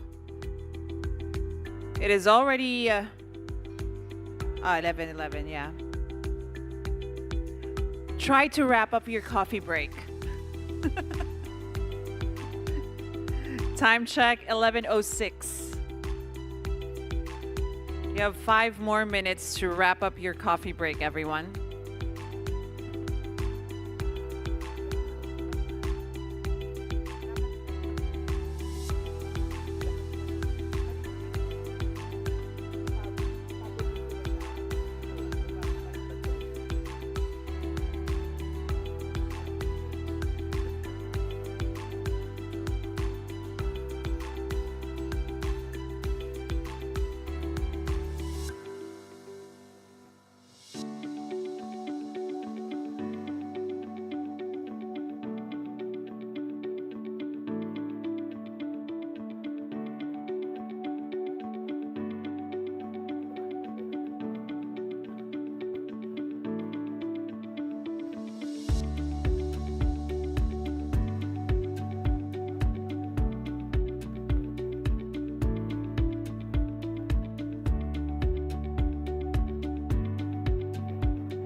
May we request everybody to please come back to the plenary hall. Once again, may we request everyone to please come back to the plenary hall for the next part of our program. Thank you.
Welcome back, everyone. Up next is our... There you go. Please take your seats. Okay. Up next are our sixth and seventh panel discussions, which will take place as two breakout sessions similar to what we had yesterday. Now, panel 6 will be overreaching the main topic, access to environmental information, regional perspectives, and we will be discussing these topics. Our panel 6C will focus on modernizing legal frameworks for the digital revolution in South and Southeast Asia, organized in partnership with the African Alliance for Access to Data. This session will take a closer look at how laws and policies can keep pace with rapid digital transformation to ensure greater access, openness, and accountability. This session will be guided and moderated by Ms. Mali Hassas, Regional Advisor for Communication and Information for South Asia and UNESCO. And to bring the discussion to life, we will be joined by a dynamic lineup of panelists who will share their expertise and perspectives. Now, let's wave to them, Ms. Mali, so they know where you are. There you go. Apparently, I was told her first name, Mali, means His Excellency or Your Excellency. So, Your Excellency Hassas, welcome to the Philippines. Okay, for the speakers with Ms. Mali, Ms. Gishali Pinto Jayawardana. Nice to see you again, ma'am. Information Commissioner, Right to Information Commission, Sri Lanka. Mr. Hanafi Ahmad. Mr. Hanafi Ahmad. Hi. Executive Director, Indonesian Parliamentary Center in Indonesia. Mr. Ritwik Duta. Hi, sir. Managing Trustee, Legal Initiative for Forest and Environment, India. Ms. Sarah Hussain. Ms. Sarah. Hi, ma'am. Executive Director, Bangladesh Legal and Services Trust, Bangladesh. Mr. Christian Ablan. Hello, sir. Assistant Secretary, Department of Trade and Industry, Philippines, of course. Section 60 of Breakout Session 2 will be guided by our moderator, Ms. Jube Lenyue. Ma'am? Oh, she's probably having coffee still? Okay. Our ushers, please look for Ms. Lenyue. Oh, she's already in the breakout too. Oh, okay. Project Manager at the Center for Human Rights in South Africa and joining the session. So they're all there, even the speakers. Okay. Oh, just for, Mr. Stephen Moore, Mr. Kulud Abeha, Mr. Isaac Minar, and Honorable Orvina Gurisha Topsi Sono. Panel 7E will explore educating the next generation through the lens of the youth and civil society. This timely conversation will look at how empowering young people and engaging civil society can sustain and strengthen the movement for access to information. Now, we are fortunate to have our moderator. Oh, this is for the next panel. Is that right? Panel 7E? Okay. Miss Anjali Bardwaj, co-convener of the National Campaign for People's Right to Information India. And joining her is a dynamic lineup of panelists who will share their experiences and perspectives, bringing fresh energy and insights to this discussion. Miss Malu Mangahas, co-convener Right to Know Right Now Coalition Philippines. Ms. Kunda Digzit, Chief Editor of the Nepali Times, Nepal. Mr. Yuri Lamana, Convener, Youth Alliance for FOI, Philippines. Mr. Joseph Francisco Ortega, Chair and CEO, National Youth Commission of Philippines. Now for panel 7F, we're doing this for those who are online. The role of civil society in promoting access to environmental information. This conversation will explore how civil society organizations are advancing advocacy, accountability, and participation to strengthen the right to information in the environmental context. We are honored to have as our moderator Mr. Nepomuceno Malaluan, co-convener of the Right to Know Right Now Coalition Philippines. Joining him is a truly dynamic panel of speakers. Mr. Alexander Kashimov, Executive Director of the Access to Information Program in Bulgaria. Mr. Bruno Schmidt Morasuti, Co-founder and Advocacy Director of FICAM Sabendo in Brazil. And Ms. Sarah Wesonga, Senior Program Manager at Article 19 Eastern Africa in Kenya. Now, if you are participating in Breakout Room 1, Panels 6C and 7E, kindly remain here in the plenary hall. For those joining Room 2, panel discussions 6D and 7F, our ushers will guide you to rooms 1A to 1B across the hall, where they are right now. Now, with this strong lineup, we look forward to a rich exchange of ideas and best practices. For our online participants, our online correspondent will be sharing the Zoom link and instructions on Facebook should you wish to join Breakout Room 2. If you're more interested in the topics under Breakout Room 1, kindly stay with us right here in this live session. Now, translation devices are available for Breakout Room 1, Channel 2 for Spanish, and Channel 3 for French. Breakout Room 2 will be an all-English panel, just so you know. A gentle reminder to our moderators, please be mindful of the time allotment so that we can stay on track and smoothly keep to our program schedule. Thank you very much. And it will run for an hour and 15 minutes. Our discussions will run for an hour and 15 minutes, okay? Let's get moving, begin our breakout discussions. For those joining Breakout Room 2, for our online participants, please wait for the Zoom link and see you back here at the plenary hall in an hour and 15 minutes. Thank you very much. I give you the floor, Your Excellency Hazaz. Thank you.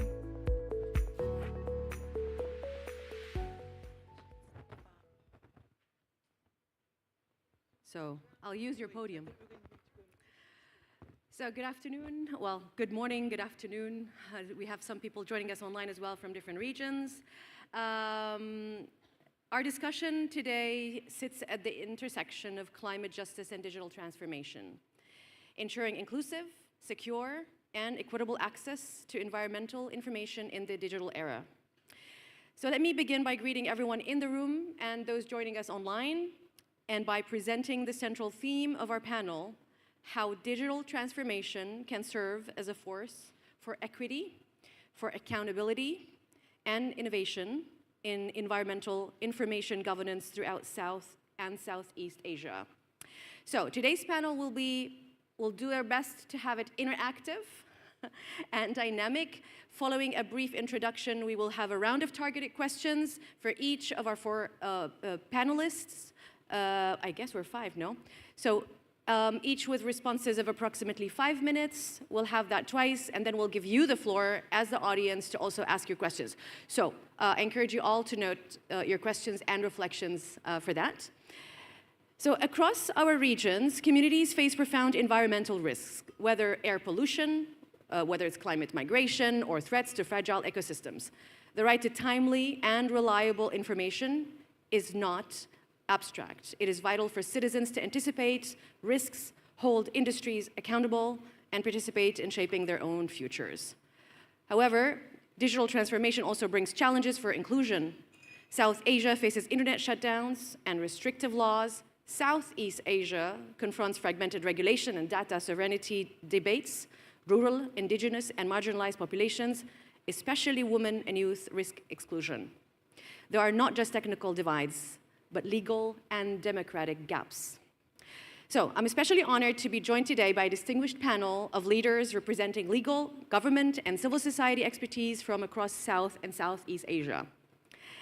So allow me to introduce Ms. Sarah Hussain, Senior Advocate at the Supreme Court in Bangladesh, Executive Director of Bangladesh Legal Aid and Services Trust, a foremost advocate in advancing gender-responsive and rights-based digital governance and legal frameworks in Bangladesh. Mr. Ridwik Dutta, Managing Trustee of the Legal Initiative for Forest and Environment in India, whose strategic litigation work has expanded public participation and justice in environmental decision-making. Mr. Duta. Mr. Christian Ablan, Assistant Secretary at the Philippines Department of Trade and Industry, who leads on digital modernization and open government initiatives, focusing on inclusive access for all communities. Mr. Ablan. Mr. Ahmed Hanafi, Executive Director of the Indonesian Parliamentary Center, recognized for pioneering open parliament and data accountability platforms to foster transparency across the legislative process. Mr. Hanafi. And last but not least, Ms. Kishali Pinto Jayawardena, Information Commissioner of Sri Lanka's RTI Commission, an authority on legal innovation and independent oversight of access to information. And she is also the constitutional lawyer and a longtime columnist at Colombo's Sunday Times. Welcome. So as you can see, our panel unites these leading voices to address critical questions today. How do we modernize our legal and institutional frameworks so that digital transformation strengthens, not weakens, the right to access environmental information?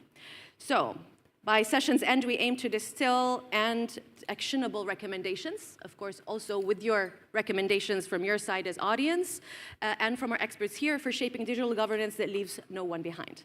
So, allow me now to start by addressing my first question to Ms. Kishali Pinto. And my question to you is, so, Sri Lanka has emerged as a leading example in the region for the implementation of right to information legislation. Your work with Sri Lanka's RTI Commission highlights the importance of independent oversight. How can other countries in the region adapt elements of Sri Lanka's Commission and to the model of the Commission to defend access to environmental information and strengthen institutional resilience against censorship or political pressure? Thank you and good morning, everybody. So, yesterday I think we spoke and referred to many times to the importance of independent oversight agencies and a freestanding right to information law.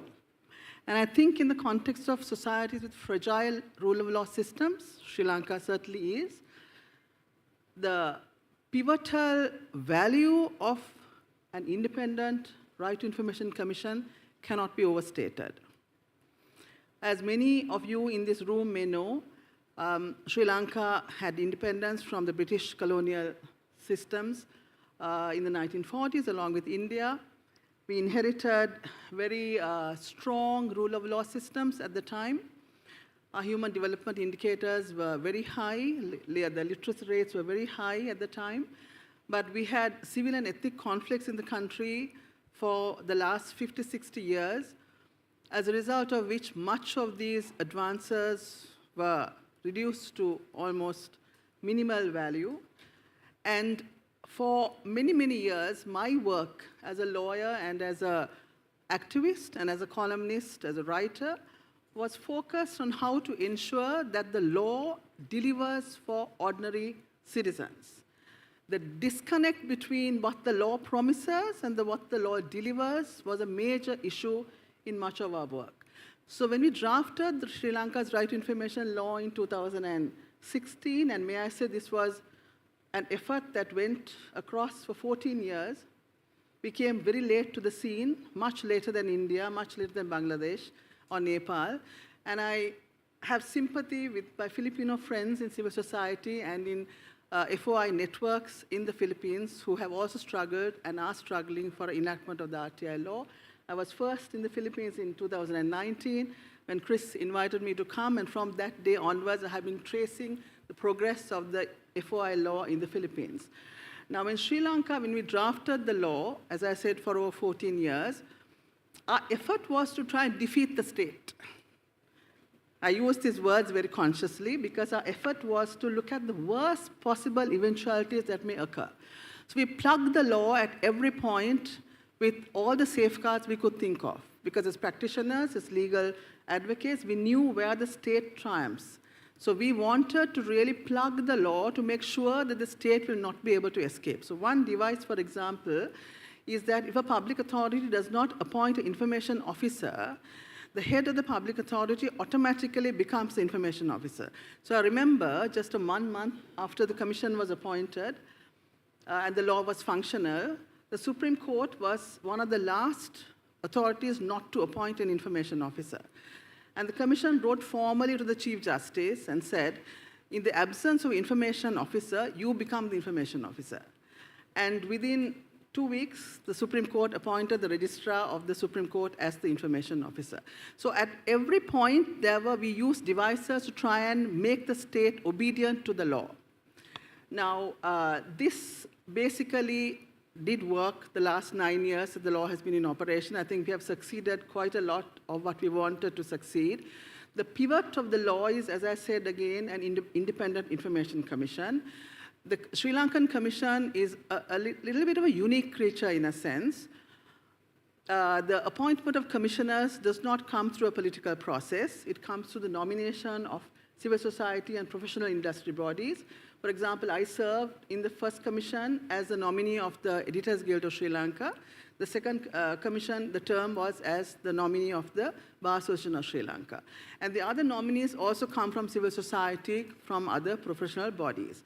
It undergoes a parliamentary consensus, and then the appointments are finally made by the president. So here again, at every point, we have made sure that political appointees do not serve on the commission, because we have seen how appointments of this nature have tarnished and reduced the value of commissions in our region. So we did not want another commission, another, as we say, useless commission to operate in the country.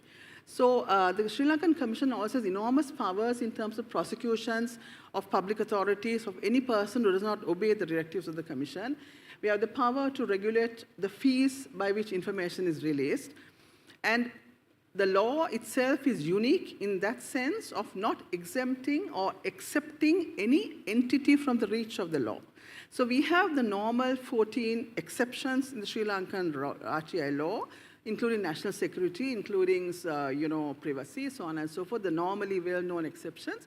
We do not exempt the Ministry of Defense or the law enforcement authorities or the intelligence agencies from the reach of the law.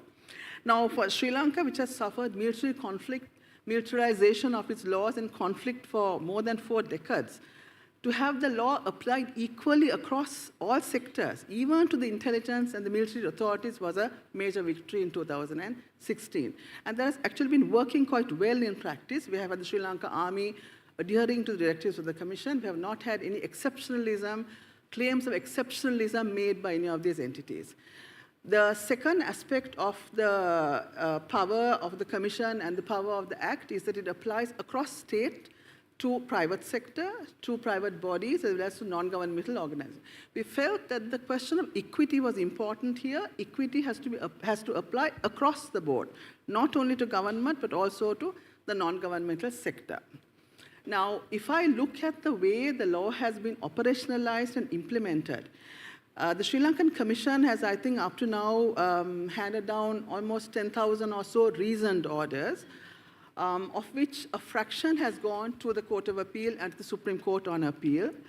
The judiciary has affirmed a major part of the Sri Lankan Commission's decisions, including some very powerful pronouncements by the court on how the right to information law and the culture has transformed the nature of surveillance by the state. So earlier, before the RTI law, it was a question of the state surveilling citizens. Now, as a result of the right to information law, it's the citizens surveilling the state. So to have a conservative judiciary articulating these values in Sri Lanka, I think, is immensely important. We do not have liberal judges. We have extremely conservative judges. So to have them affirming the value of RTI, I think, is really important. We also have had a situation where this is not purely merely a release of information, right? We have had changes to state practice and policy as a result of the release of information. So I'll give you one concrete example before my time runs out, and we'll go to the second segment. I'll talk a little bit more of the examples later. So in 2022, when Sri Lanka underwent bankruptcy, and there were protesters on the streets of Colombo and elsewhere who were agitating for overthrow of the state, and they were tear-gassed by the police, Sri Lankan police. Many of the protesters they got very sick, 1 or 2 died, and the suspicion was that the tear gas was in fact poison. the tear gas canisters were poison. And journalists and activists came and asked, through the Right to Information Act, they wanted to know the gas canisters as to when they had been imported to Sri Lanka, and also they wanted an examination of what was in those canisters. And the police department refused to adhere to the request, and they came to the commission. The commission said, you need to give this information, because we see nothing of national security in this. And what happened was, as a result of the commission's decision, the parliament initiated an inquiry into how these particular gas canisters had been imported to Sri Lanka. It was found out that the canisters were in fact full of poison. They were outdated gas. And the entire process of importation of tear gas to Sri Lanka by the Sri Lanka police was revamped as a result. So that was a very concrete example of how RTI has resulted not only in the release of information, but in actual systemic changes to practice and policy. I will talk to some other examples in the second segment, and I will probably answer some of the questions also in that. Thank you. Thank you, Ms. Pinto. So we stay in South Asia, and now we go to Bangladesh. Ms. Hussain, with new data protection regulation, with ongoing digital reforms in Bangladesh, how are transparency and public access to environmental information being affected? And what steps can ensure that women, indigenous, and marginalized groups are not left behind as we move forward to digital-first information systems? Thanks for the question. I mean, like Kishali, I think I'll also start by saying that we need to look at the context. And your question also perhaps will make more sense if I speak first about the very dramatically changing context we have in Bangladesh. As many of you will know, we've had a major significant political transformation with an uprising last July, one of the 3 Gen Z-led changes in South Asia. And what that's meant, I think it's been very significant for the issue of right to information as well, but particularly because we've had a host of reform initiatives that have been undertaken during this year, and we're now in the space of moving towards an election early next year. So I think that context is quite critical for this discussion. I mean, the process of digitization has been ongoing for quite some time under the previous government as well. But the issue that you just mentioned about new data protection regulations, they're not yet in place. They're still under discussion. They've been under discussion for many years, and they continue to be. So I don't think they will necessarily go through before the elections. But anyway, just before I get to the detail of that, I think we see a kind of mixed picture. So firstly, and this is perhaps most important, that in the immediate aftermath of the uprising, and now almost a year later, beyond a year later, there is a tremendously changed context in terms of an open space for discussion. It's complex, it's messy, it's contested, but we can speak and we can seek information in ways that we could not do 1 year earlier. So I think that is the most important thing, that whether you have that space at all, whether people feel that sense of confidence, is perhaps more important than what you have written in the textbooks and what you have written in the law books. And the process of changing institutions is also part of what we need to consider. Whether institutions are opening up in a changed political context, whether they're holding on to their past practices of closeness, of resisting change and resisting disclosure. So within this year, what we've seen is some of the kind of major legal barriers to access to information have been removed. One of them was the very draconian Digital Security Act, which we know is used particularly against journalists, but also against many others, to stop access to information on many issues, environmental information as well as political information. So that's gone, and in its place we have a cyber protection ordinance. It's a great improvement on the past, but there are still limitations. So there are no public reporting requirements under this law, for example, and that also affects transparency. And it also means that there's still issues in terms of what kind of content is taken down, whether you can get the reasons for that or not, are not clear. So we still have barriers. It's not we're in a perfect situation by any means. But the criminal defamation provisions which existed under the Digital Security Act, they remain in place, but some of the procedures at least have changed a bit. So there's less fear for journalists of being immediately arrested with defamation cases being filed against them. The Official Secrets Act was another law that we saw being used against journalists in the past. It's under review, and there have been major recommendations for changing it now.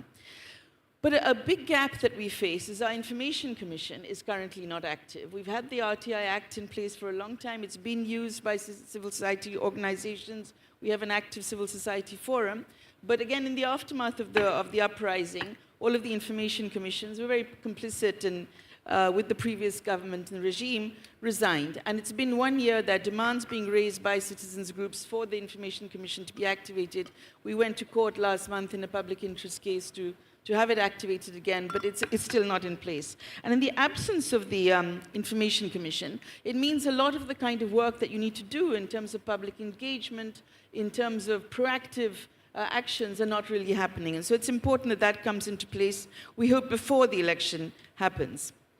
I mentioned earlier that we've seen digitization processes happening for a long time in Bangladesh, and having digital Bangladesh was a major kind of flagship policy of the previous government. But despite that, what we've seen that for enormous amounts of our legislation, and the legislation that exists in terms of different kinds of orders, gazettes, and internal rules and regulations, none of that is yet digitized. So actually trying to just find that information is an enormously complex task of putting together a jigsaw puzzle, hidden often inside different cupboards and spaces inside different ministries. So that's a huge challenge in front of us now, is how do we take that digitization process forward? In the absence of that, just to give you one example maybe to conclude this part, we recently from our organization, from BLAS, we did some right to information applications to find out the status of litigation before the environmental courts. And we found that in the last 4 years, there have been only 62 cases that have gone forward, not a single one disposed, and that's against about 1,000+ complaints that were made to the Department of Environment. Now, that information has been dug out through an information application. It's not available on any platform that you can easily access, and we haven't yet got the information on what those cases are about, what's the status, who brought them, against whom. So you can see without that information, you can't actually get very far. So I think those are some immediate activities that we need to have happen, and for that, again, we need the Information Commission to be in place and for other relevant stakeholders to be able to engage with them.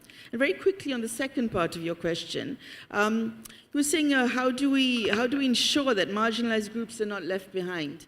Absolutely critical question, because again, as I was saying, it's not only the issue about democratic space and citizen engagement, it's ensuring that every part of society is part of this process and that they have the tools that are available to them to enable them to access information. So while we're talking about digitizing, we also have to make sure that that information can get to people's hands. Now, in Bangladesh, we do have extraordinary penetration of mobile phones right across the country. And we also have another, I think, perhaps also very important for Philippines and very relevant here as well. We have a very large, perhaps extraordinarily large community of non-governmental organizations with field-level activists. So with paralegals, paramedics, all kinds of community-based organizations working together with large national organizations as well. So there's a real opportunity for actually including all marginalized communities, whether they're in hard-to-reach areas within the city, in informal settlements, in slum areas, or whether in coastal communities or in the hills, for example. But there is an infrastructure in terms of community organizations and non-governmental organizations that can reach out. There is, as I said, simpler formats in terms of mobile phones that can be used. We've had the experience of, for example, what we call them info ladies, community activists who use mobile phones where they have smartphones and internet access, going out into the community to reach information to people and provide them responses to questions that they might have about the kind of information they need. So we've had these kinds of innovative practices, and I think we need to continue to build on those and keep this issue very much at the heart, that whatever process goes forward in terms of access to information has to be inclusive.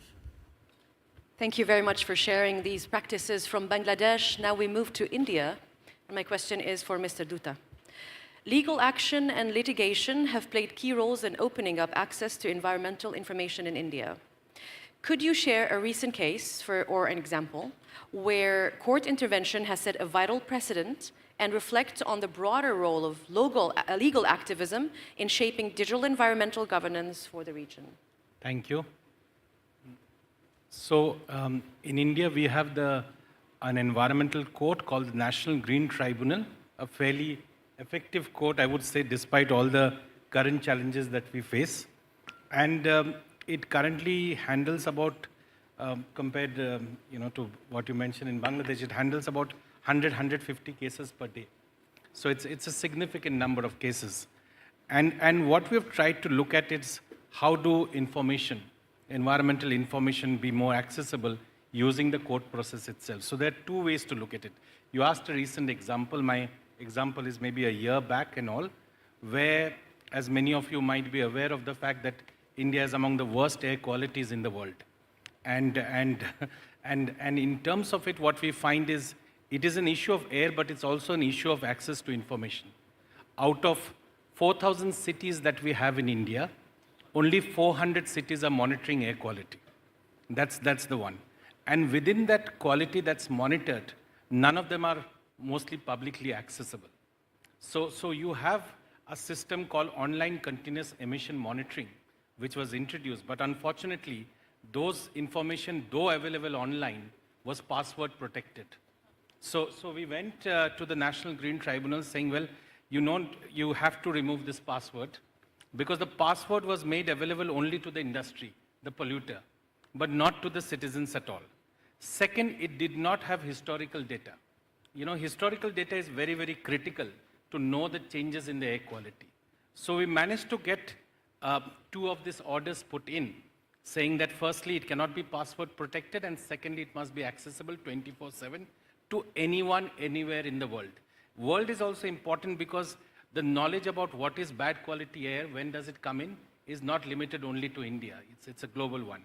So that's one, but we also found out one very important thing, that the court proceedings itself was not available to the public. So in a way today, again, despite all the limitation, the National Green Tribunal we try to ensure is firstly fully online. And that's very interesting because you have 5 benches of the court, but making it online has made it possible for citizens to appear anywhere, from anywhere in the country, even if you're not a lawyer.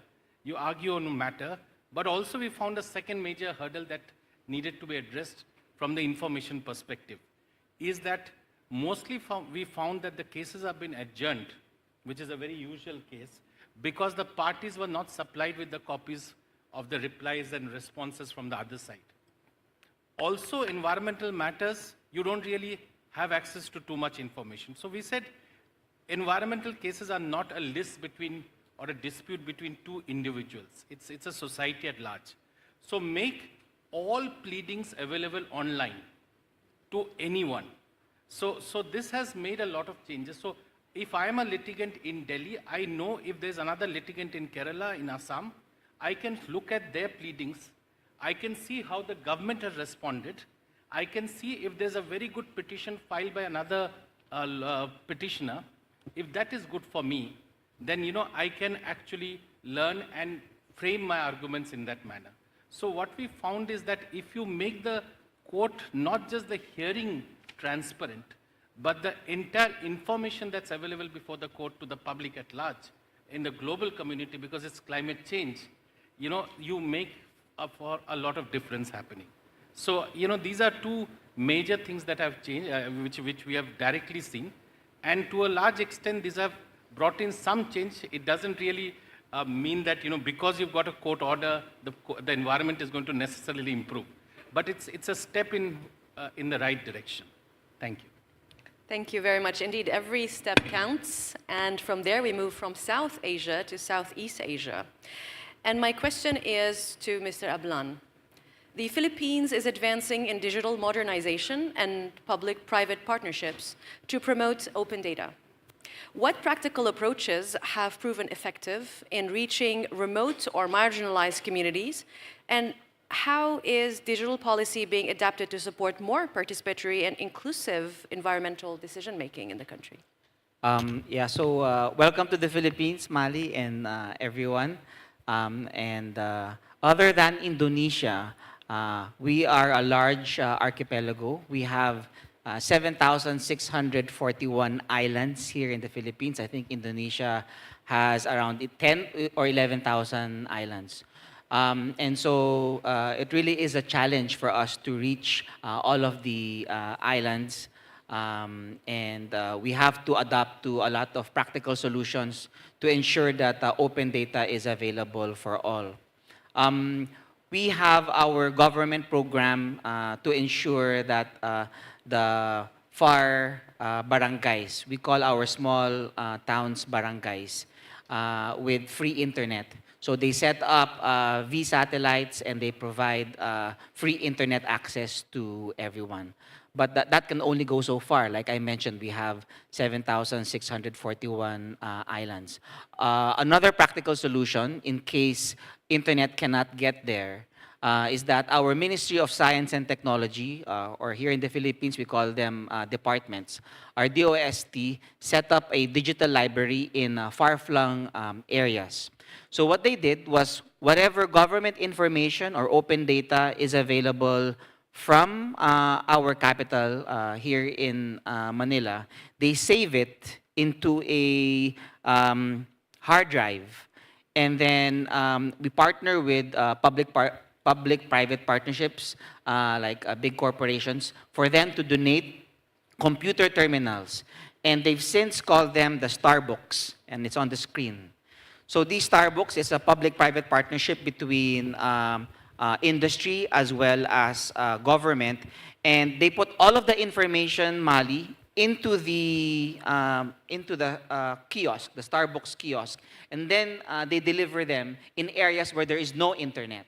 So areas where there is internet, in some areas, government is able to provide free internet to the public. In other areas where we can't yet put internet, we provide them with these kiosks.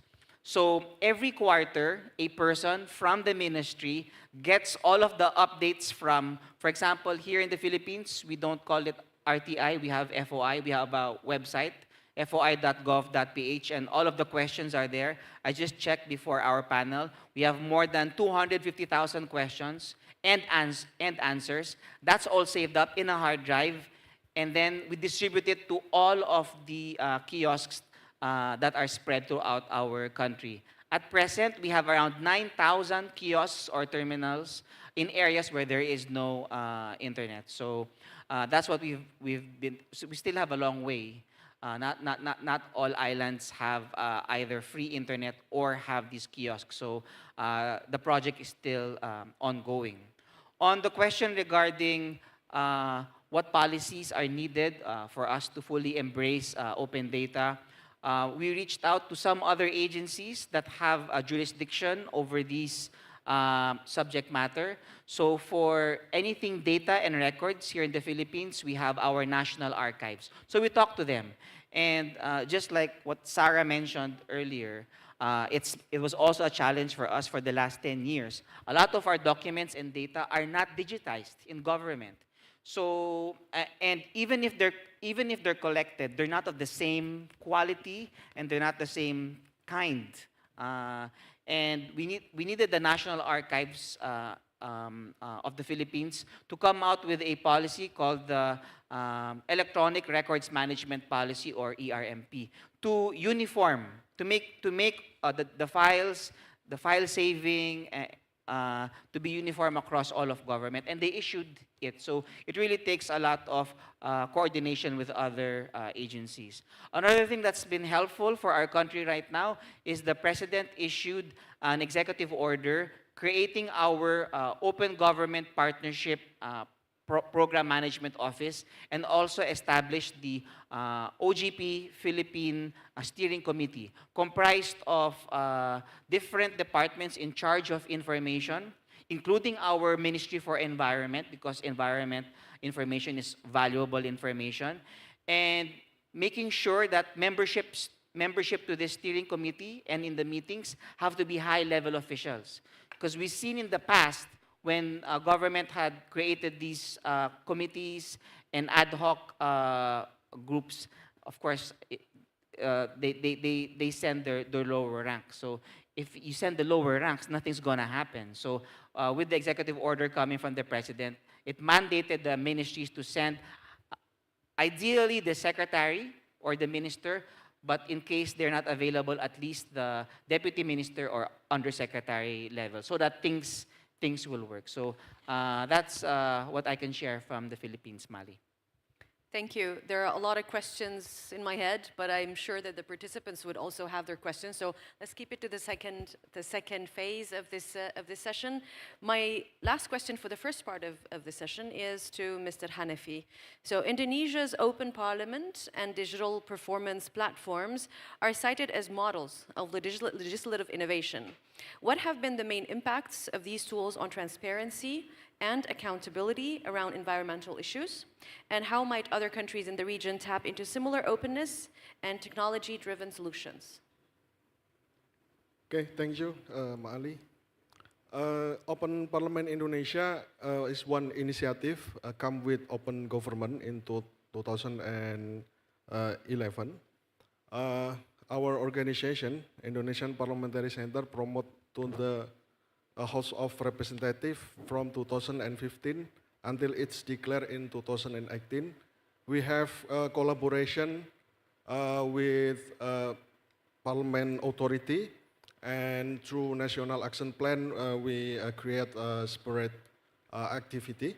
And we know that open parliament, it's not always operate smoothly. There are some challenges.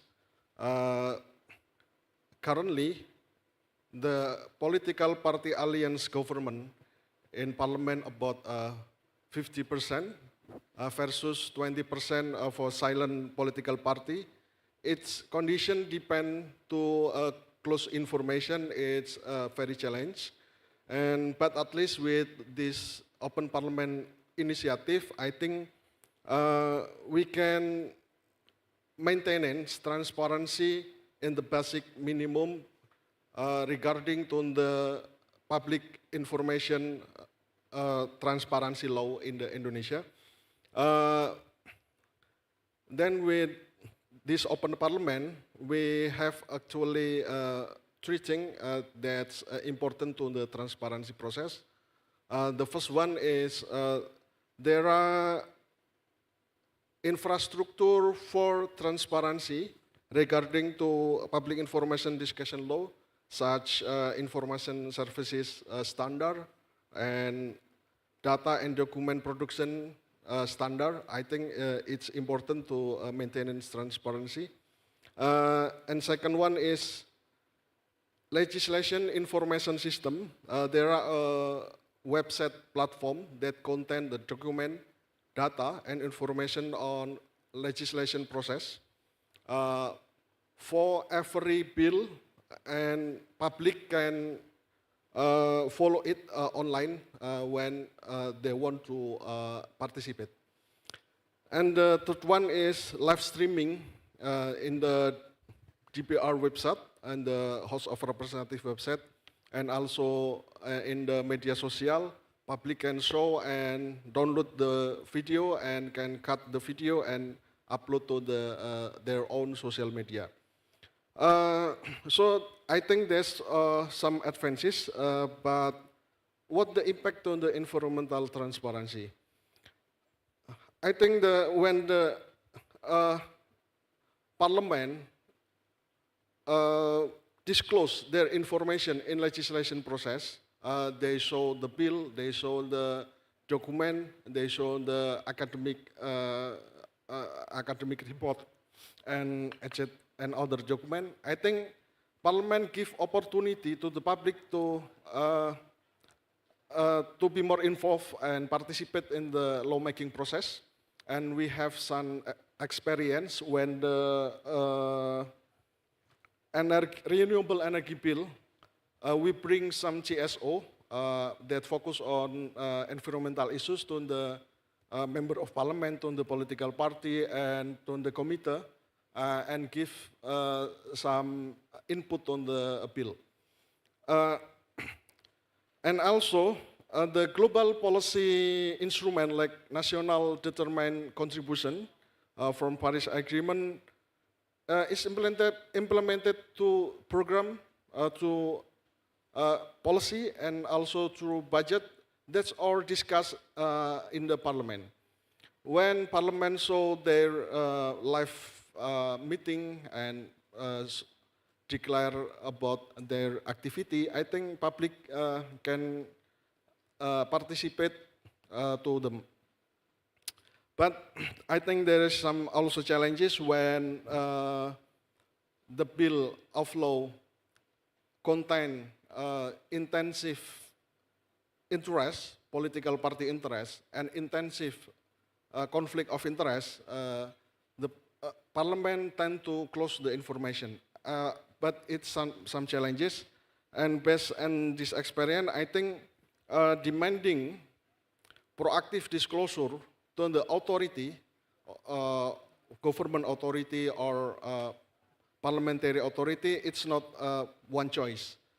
GSO, in the other side, must be more proactive to monitor, to access, and also request for information for further processing and publication and campaign.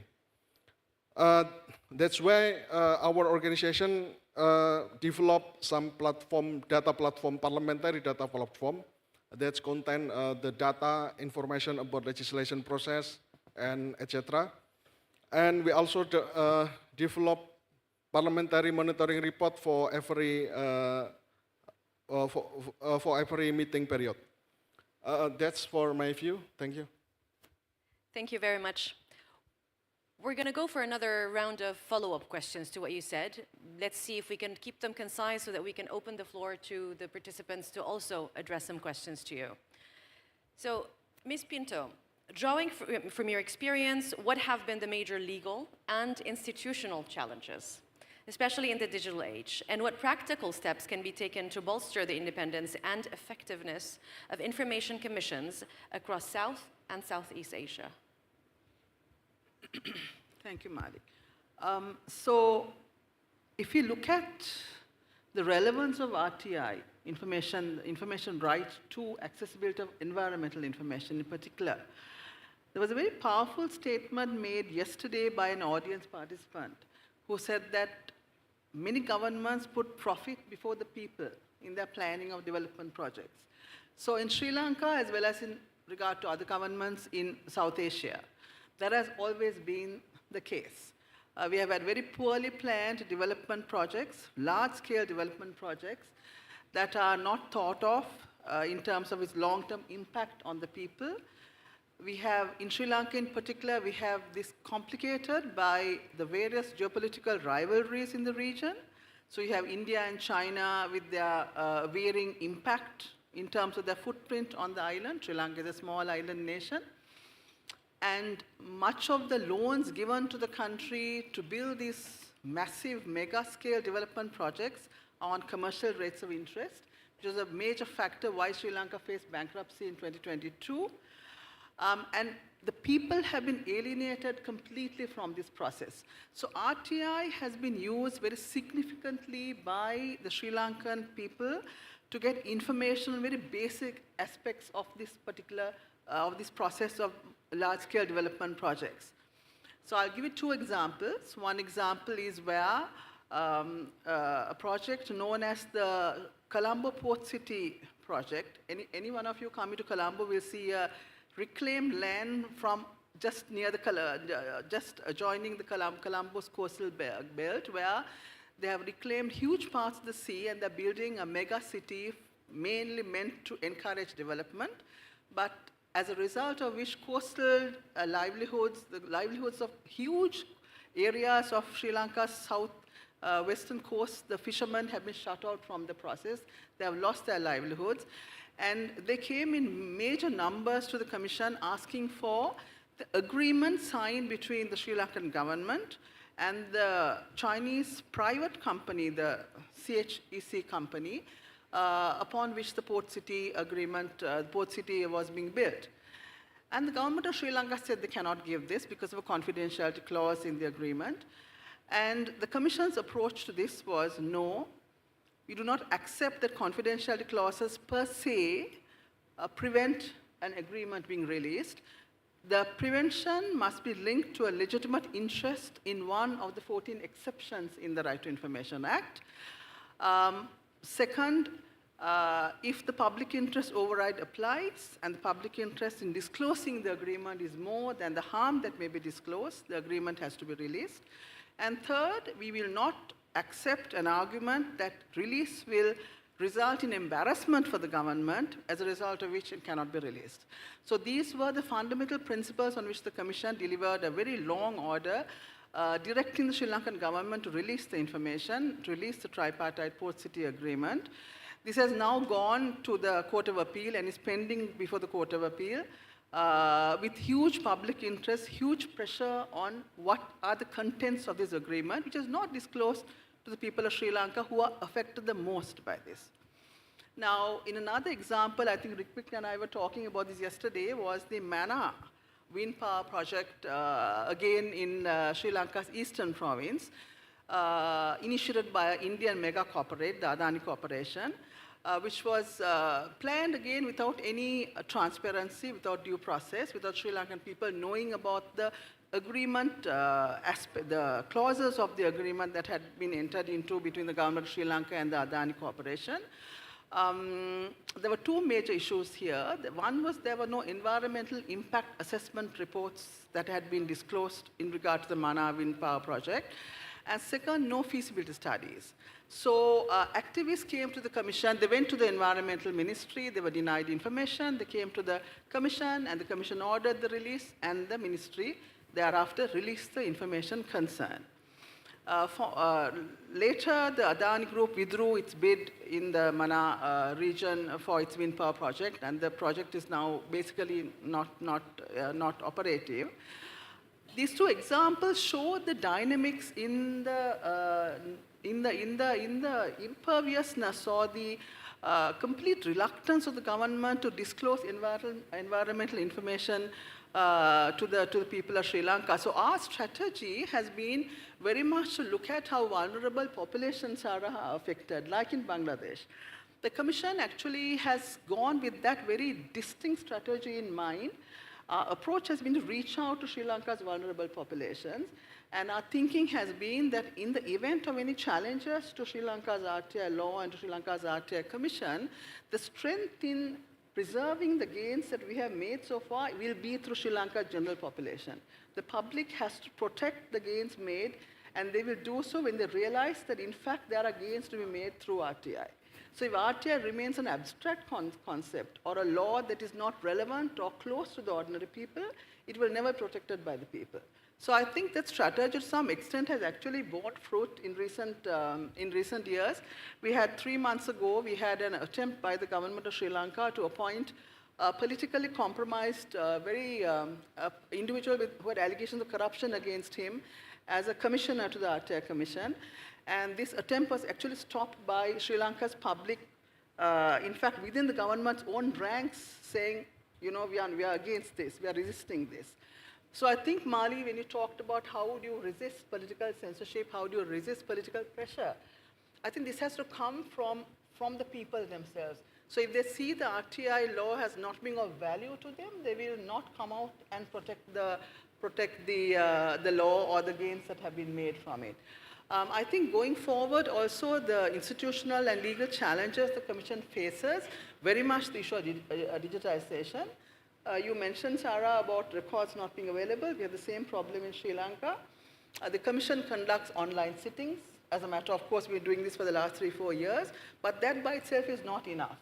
We release the information that we get through our appeal process to the public, but that again, that by itself is not enough. The process in Sri Lanka is very reactive.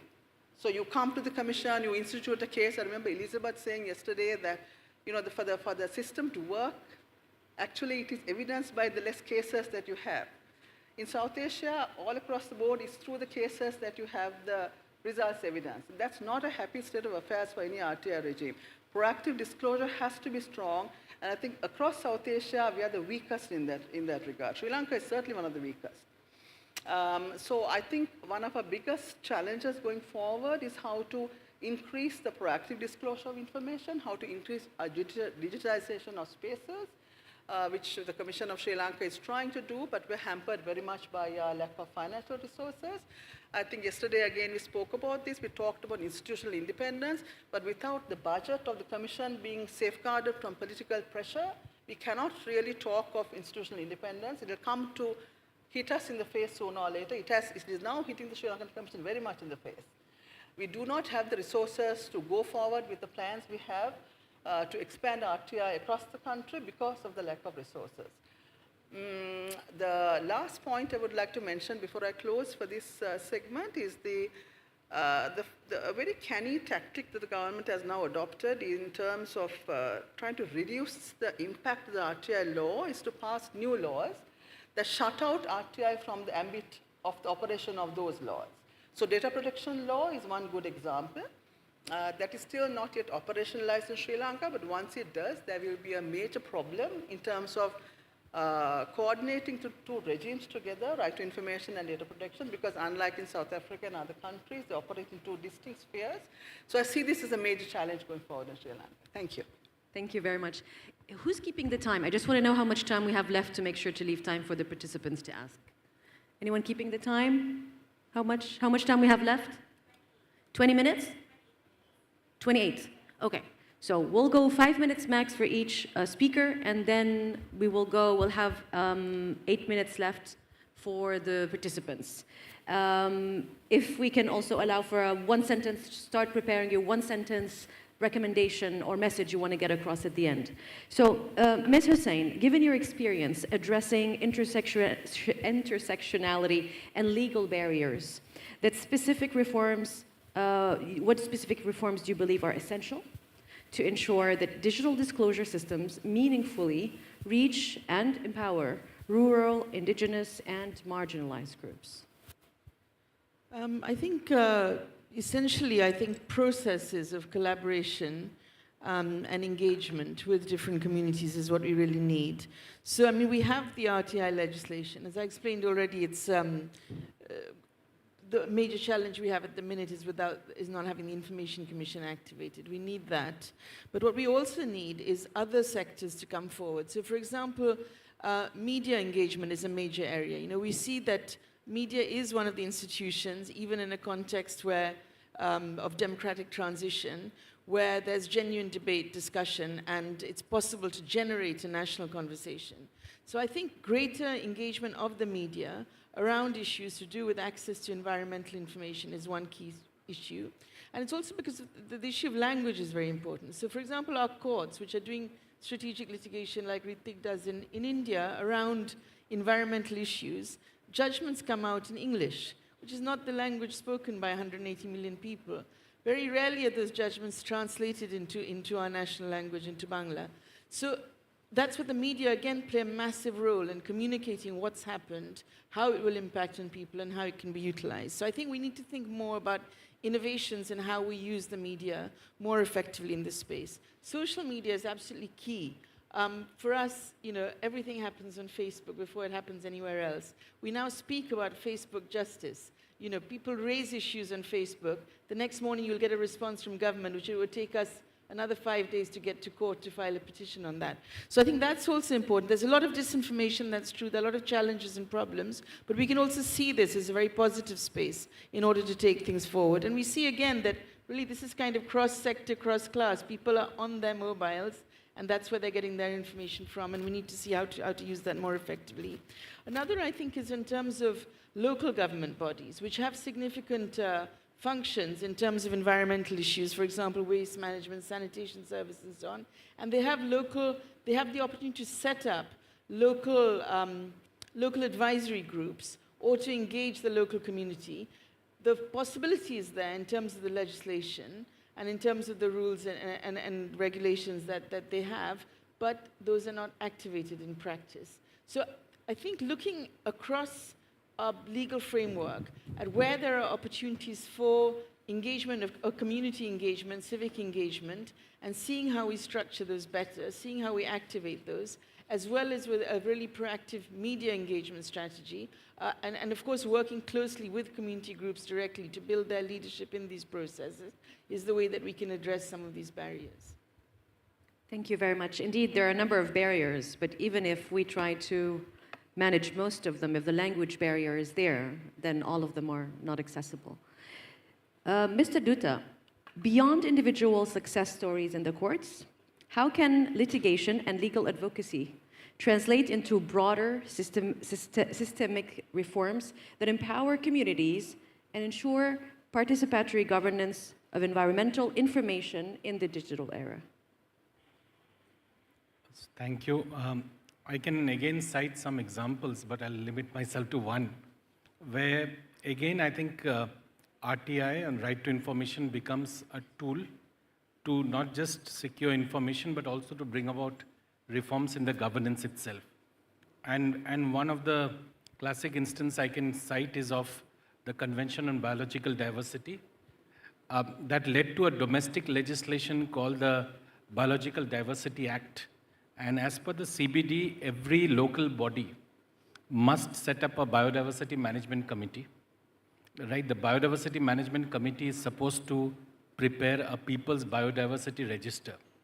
Now, if you look at it here, the governance model is essentially of the government forest department managing forest, the agriculture department or the other departments looking at natural resource management. But here is a 2002 law, domestic one, in pursuance of the Convention on Biological Diversity, which did talk about decentralized decision making. And there, from the year 2002 to 2016, about 18,000 biodiversity management committees were formed, till actually a litigation happened in the National Green Tribunal, which says, well, you are actually supposed to set it up in every local body. That means every village, every area should have a biodiversity management committee. Litigation ensured that in the next 4 years, 200,000 biodiversity management committees were set up in India. So we have the most effective, it's another thing that all of them are not fully functional. But at least the first step has been taken of actually setting up biodiversity management committees. 95% of them have now prepared what is called the People's Biodiversity Registers. Now, that is a documentation of the biodiversity in this particular area. And when you have any big entity, mining company wants to actually come to mine the area, you have a company-prepared EIA, which gives a very distorted figure with regard to biodiversity, as opposed to a people's-created PBR, People's Biodiversity Register. And I think that decision support system, which is digital in nature, has become a very effective tool in questioning faulty decision-making. And I think this is one instance where purely litigation has helped in bringing about a kind of a decentralized model of governance, of giving community, let me reframe it by saying it's in a way democratizing biodiversity conservation. So like this, I think systematic reforms have taken place. It's another thing that RTIs and information needs to be effectively used to make them fully functional, to realize their potential. But I think the real governance changes can take place using these tools of information commission, courts, and people themselves litigating on these issues. Thank you. Thank you very much. I think this is why such an event is important, because we can listen to the different success stories, lessons learned from different countries and regions, and we can see how we can adapt them to ours. And here I come to you, Mr. Ablan. Regulatory reforms and digital innovation are advancing in the Philippines, but what further steps can be taken to ensure that even the most marginalized and geographically remote communities have meaningful, accessible digital access to information and services? My answer will just take off from where Sarah finished, and very similar to Bangladesh and more with Indonesia. Because we're geographically fragmented, we're also, there's also language barrier. We have around 23 to 24 languages and even more dialects. And earlier, Mali, I mentioned that we have our digital library called the Star Books. Everything there is in English. And so there is a barrier there. There's still a lot of things that can be done. I'm thinking of using AI for that to translate everything that's on the digital kiosk to be converted to the language or to the dialect of the island. So that there is a limitation. So they're in 9,000 areas, but they're all in English, and not everyone outside of our major metropolitan areas, although we are a English-speaking country, but of course there's limitations. Other marginalized would include our persons with disabilities.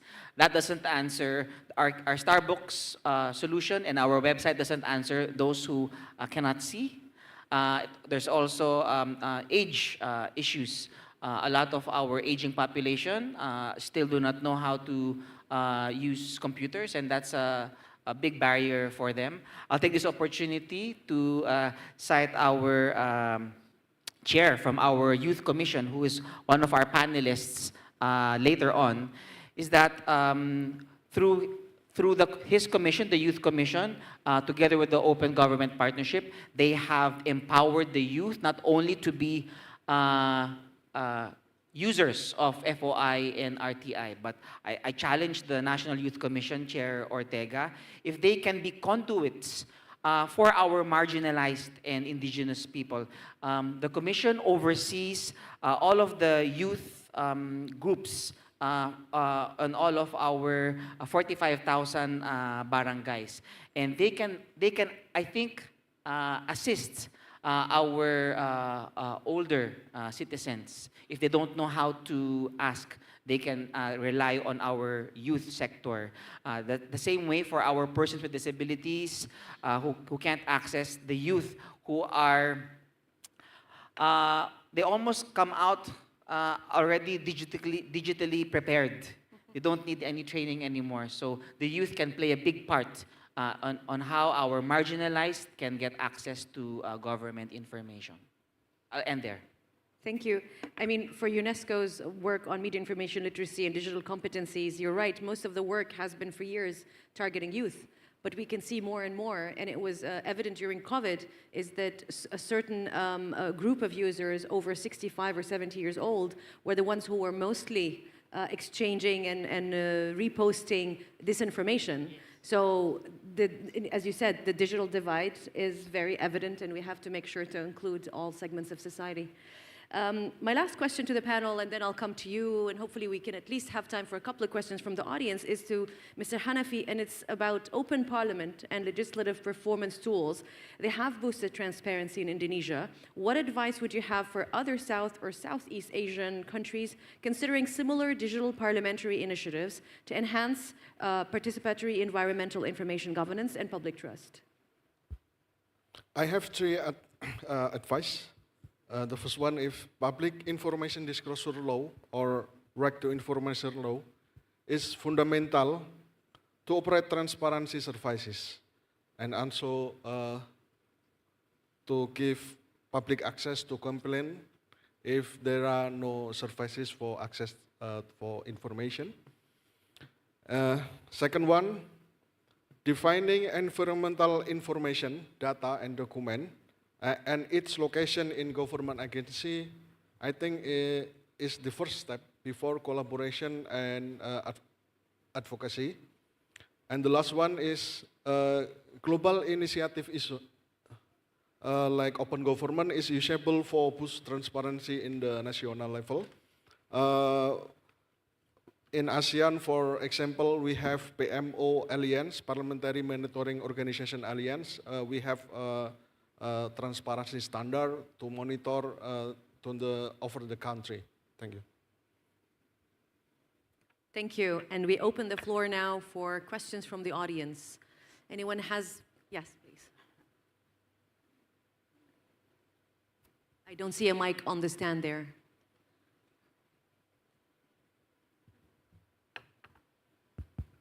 So thank you. That was very interesting discussions. One thing was that since increasingly now the government is also creating records only in, on the computer, and it's literally paper-free. So for instance, recently we were at a file inspection in one of the ministries, and the only way to inspect the file was within the software of that ministry. Now, how do you make sure that you're being shown the full file? And then one of the letters in that file said, as discussed over email and in the WhatsApp group. So are commissions and regulators thinking of how do you look at ensuring that those communications form part of the file and are accessible to people?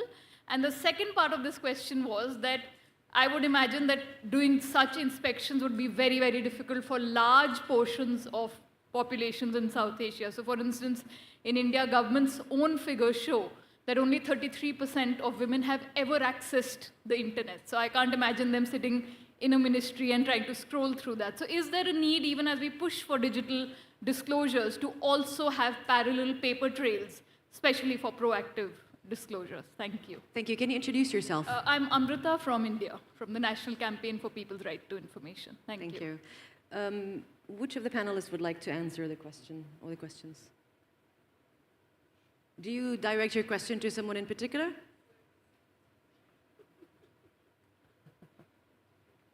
I'd just like to clarify. The question is, how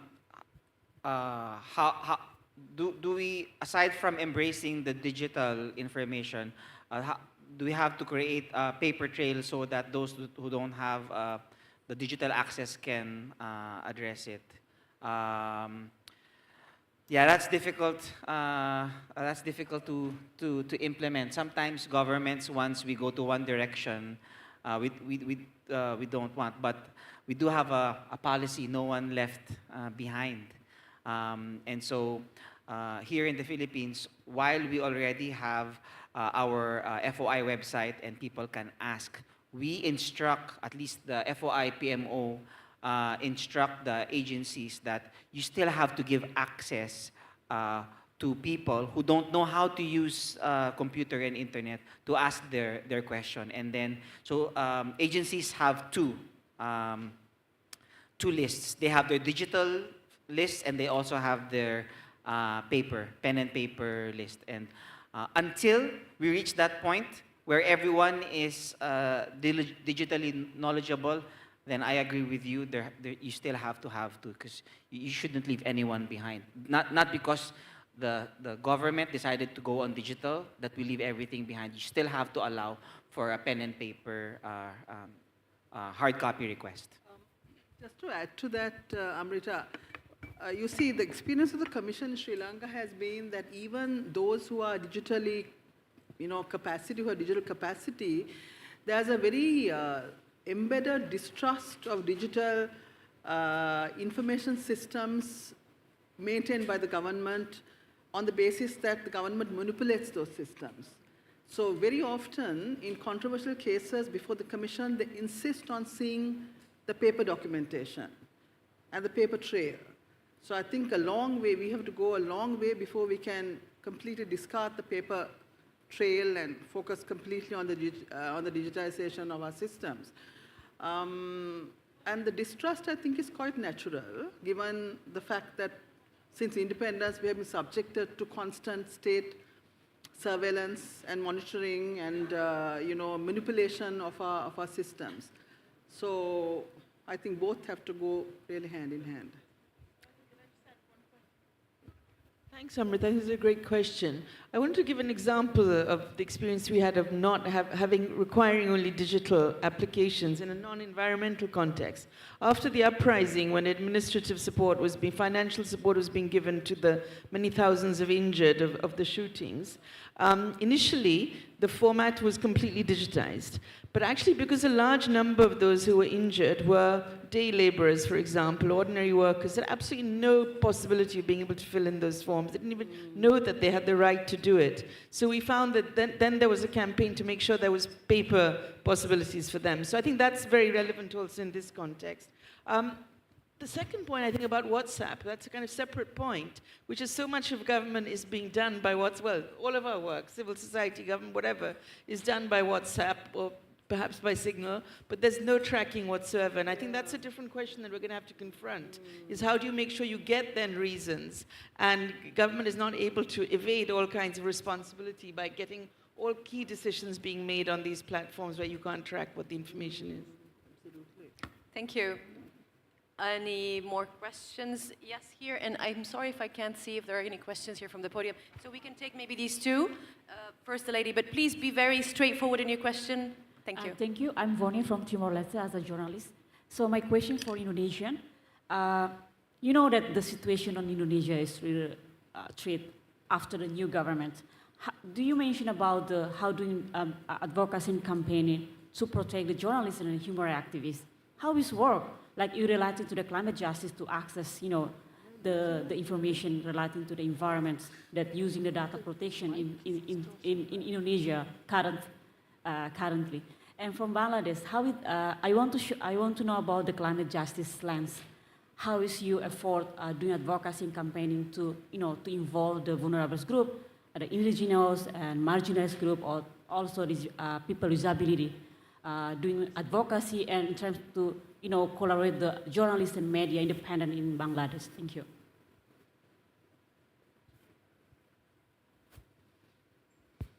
Okay, thank you for the question. About the last condition in Indonesia, the protests and situation is very, very high.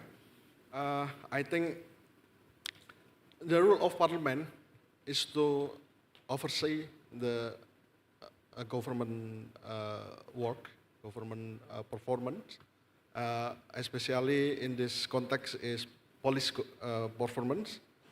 I think the context of open parliament working to open the data, to open the meeting on the parliament, when the committee of law invite the police or invite the judge and other institution, and the context open parliament is there. But when you want to the deeper justice access information, you have to go to the court, to the police office and other. I think it's Thank you. If you can provide a very quick also answer from your side, so because of being asked to wrap up, but we still have one person, one question. I think to the lawyer from Bangladesh, the question I wanted to ask is how do we ensure, or are there good practices to ensure the credibility, the integrity of data? Because even if you get one, well, this may not be complete, this may not be honest data, and if you distribute bad data, that doesn't really fulfill the need for accessing info. And the other part of the question may be to the OGP guys, Indonesia and the Philippines. Open data is a very good concept, but it doesn't automatically translate to open government. I mean, and it's been our experience monitoring OGP. I was an independent researcher for the Philippines, but that's been our frustration. The researchers don't see why a bypass to open data would actually qualify your government to be an open government. So, thank you. If we can give a bit of brief answers, and then maybe we can have a discussion afterwards outside with the... Yeah, I think one issue in terms of data access is also having interoperability of data across different ministries and agencies. That's something important for us, not relying on only one source and being able to corroborate across different fields. And for the previous question about climate justice, we had major issues with corruption with the Climate Justice Fund previously. And I think that means, again, collaboration and communication across different agencies and actors is very important, and a monitoring and tracking function. Also, that's going to be something that's going to be built now, I think is in the process of being built, particularly because of our past experiences. I'll react to Malu. Yeah, you know, sometimes when buzzword is sexy, we just try to implement it and then later realize that it's really difficult to implement. And for many years, open data was understood to be compliant with open government. And thank you for your sharing that sometimes that isn't necessarily true. At the ministry that I work for now, Trade and Industry, it's just now that we are trying to approve our data governance policy, which includes also our data dictionary. And I looked at our planning and IT heads. What is this? Oh, it's because every office within my ministry actually collects data differently. And even though it's open, if you can't use it, then it's useless. And so now, across our ministry, we are cleaning how we define different terms. How do we define an import? How do we define an export? All different offices treat them differently. And so now we're catching up. So open data was a buzzword, but like you mentioned, Malu, it's difficult to use if the data is different. And we're now trying to catch up and make sure that when we say open data, it means it's data that they can use. And truly, we can say that we are an open government. Thank you. Well, to avoid being blacklisted from being a moderator in future events, I think I have to wrap up. So one sentence, either a message or a recommendation from each of you to the audience, what would it be today? Communication and collaboration, I think. I would say action based on the information that you collect. We have to keep up with the changing and fast-changing technology. Full disclosure and public interest collaboration. Law and progress with the times. Perfect. What a better ending. So thank you all for joining us today. Thanks to the panelists. And let's join the next session.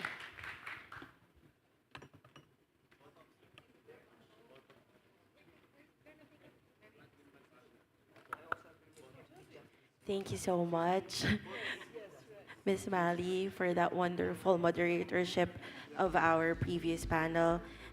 We are now opening the stage for our next panel session, 7E, Youth in Civil Society, Educating the Next Generation.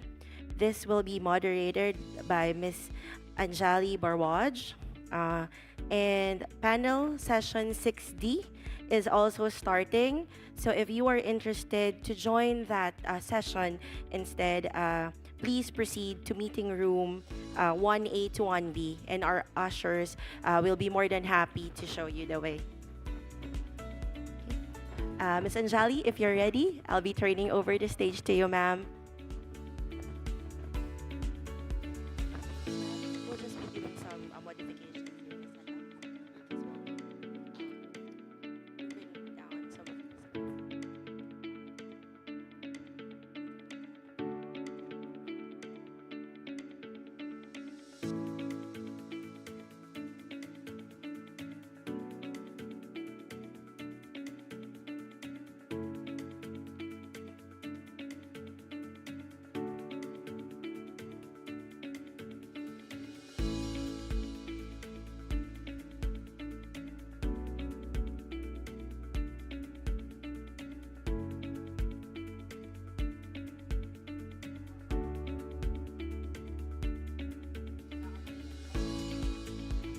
Good. Is the stage ready?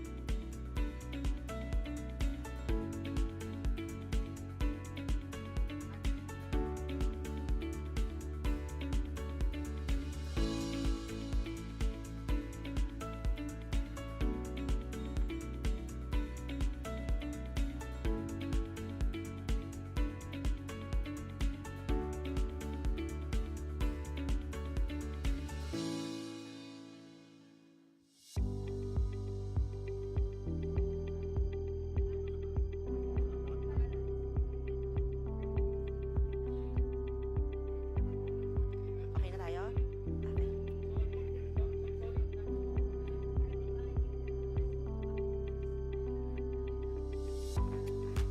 Miss Anjali, the stage is really yours now.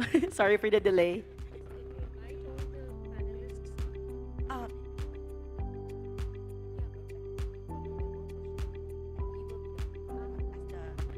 ceremonial process. And maybe also ask for the panelists to be on standby as Miss Anjali will call you on stage. Thank you so much.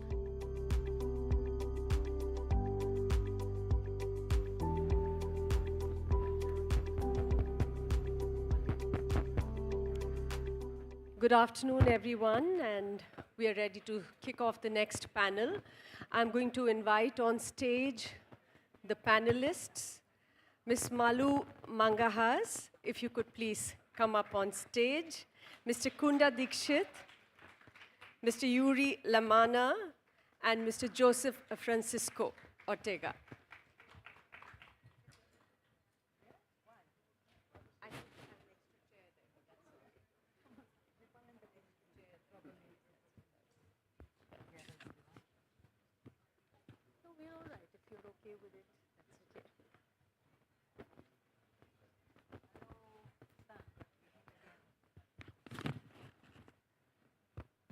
So we have a very interesting topic that we're going to be discussing. It's the role of civil society and youth in access to information and looking at the various strategies on how civil society and youth can contribute and can further people's access to information.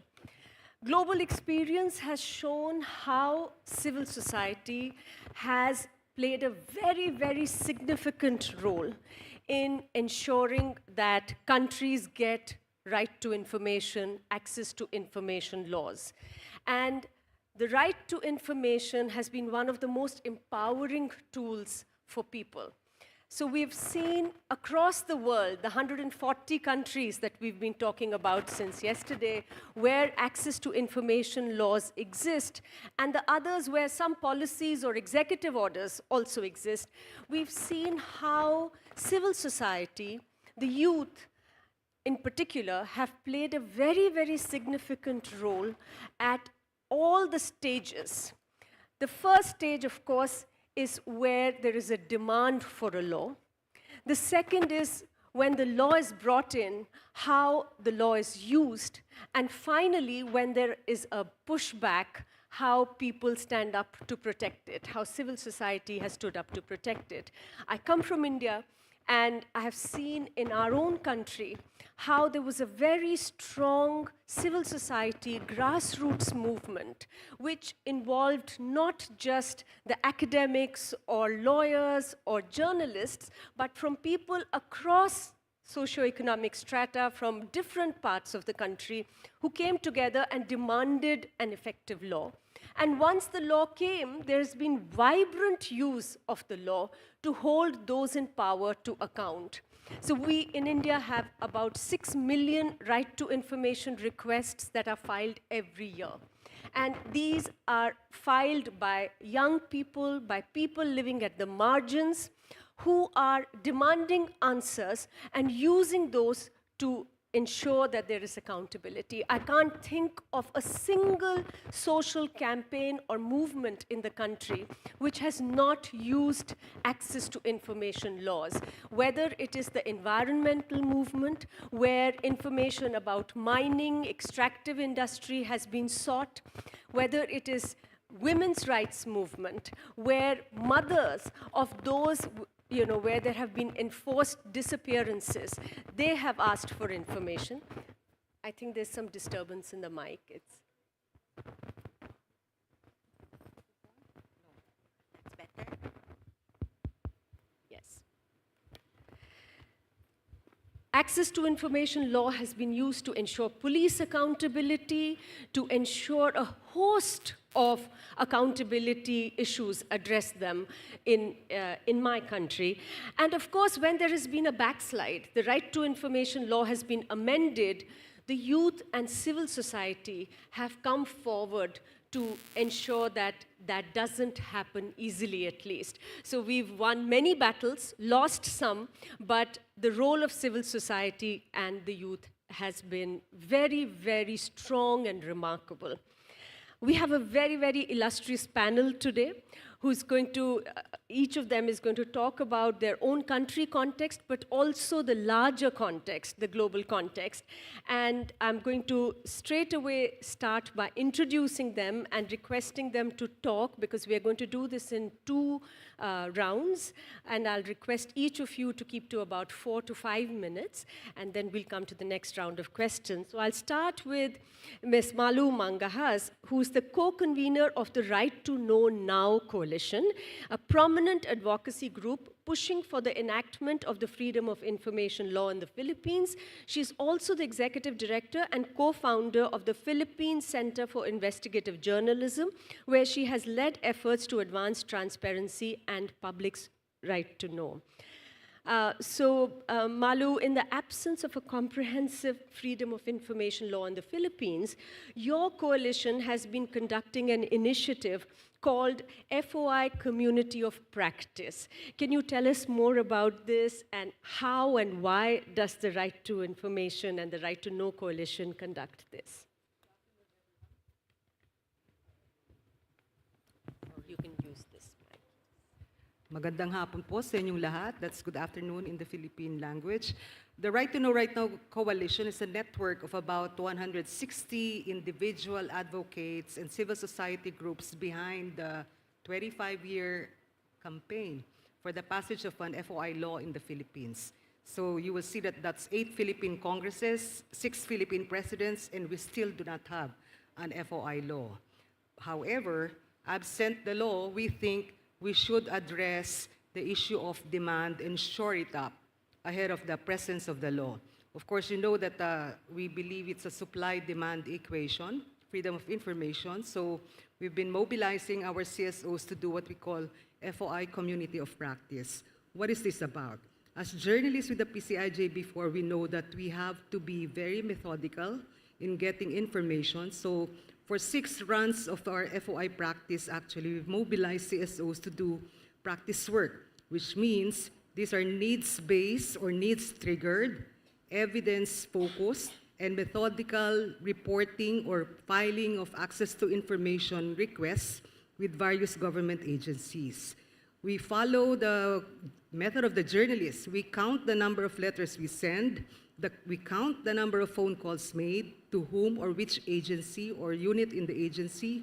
We report on the content of the data we gather to precisely raise the level of discourse for specific advocacies. But a second report is filed about the state of opaqueness or openness of the agencies that had been visited. So all the reports are given back to the agencies that we've requested information from, because this is like, telling them that, we found out that this and that, so your information is incomplete. You've been ignoring our request for 30, 45, 60 days. Your requests have actually been passed around from one to another agency, so it's like an audit also of systems in the agencies. Our experience has shown us that the more we push demand for FOI, the more open government agencies will be. The more we encourage CSOs to do FOI practice in a methodical, evidence-based manner, they will improve also the quality of information they advocate in their campaigns. So the FOI practice has been one of the tools we made because our Congress will never pass a freedom of information law. Every time this is discussed in the 8 Philippine Congresses that we've monitored and engaged with, they will raise barriers to the passage of the law, what we call deal breakers, right of reply. And even now, for example, they wanted legislation of fake news. We're journalists and we understand the value of the right to free press, freedom of expression as just delegated rights to journalists. They are at core citizen rights. So we cannot actually agree that FOI is a symmetrical concept with registration or legislation of fake news ban, or even the legislation of a right of reply. We were telling government, and thanks to our very good FOI champions, Chris Ablan is one of them, the FOI Program Management Office is here. We continue to work with them and we respect their diligence and their hard work, but that is not the total picture in the Philippines today. So let me go to the report on environmental information. If we do this, actually, we've engaged with some environment advocates like Bantay Kita that looks at taxation in the extractive sector, or even Greenpeace, which is now looking at all the critical environment issues in the country. I'd like to call the elephant in the room, flood control projects. You see, in our research, and even now you're hearing about these reports, climate change has become the buzzword for many people in government who want to get contracts easily for flood control projects, or solar lamp, or street lights, or even riveting, or many other infrastructure projects. So I think these do not address at all climate mitigation and adaptation constructs of our environment groups.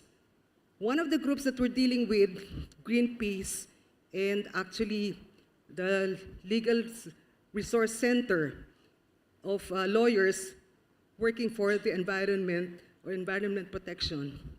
Mining is another big area. So I'm confused exactly, and I think we have to clarify here. When we say environmental information, what is that really?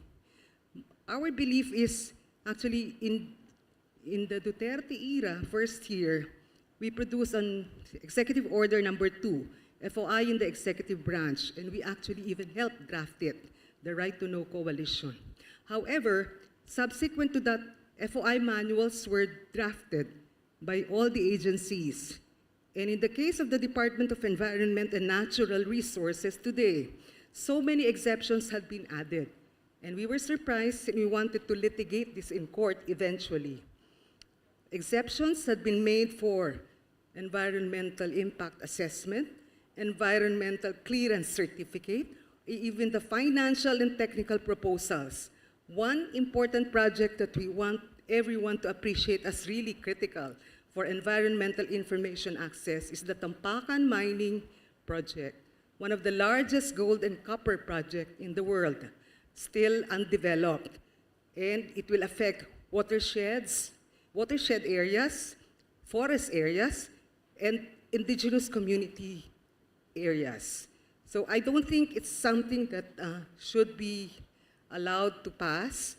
FOI manuals that add and add exceptions, and we've told the FOI PMO here that we need to review exceptions that have been extracted. Now, what am I saying here in short? Environmental information is a critical concept, but it must be defined as environmental information as a roadmap to many other relational data sets. If you ask me, the next stage for access to information advocates should be to look at environmental information as relational data sets to the politicians, the business interests, and many other issues related to procurement of projects that affect the environment. And I'd stop at that and let Kunda take over. Thank you very much, Malu. That was very insightful, and I think it's really true, even in cases where we have had access to information laws in countries where we've had them for many years, that the law is only as good as how often and how vibrantly it is used.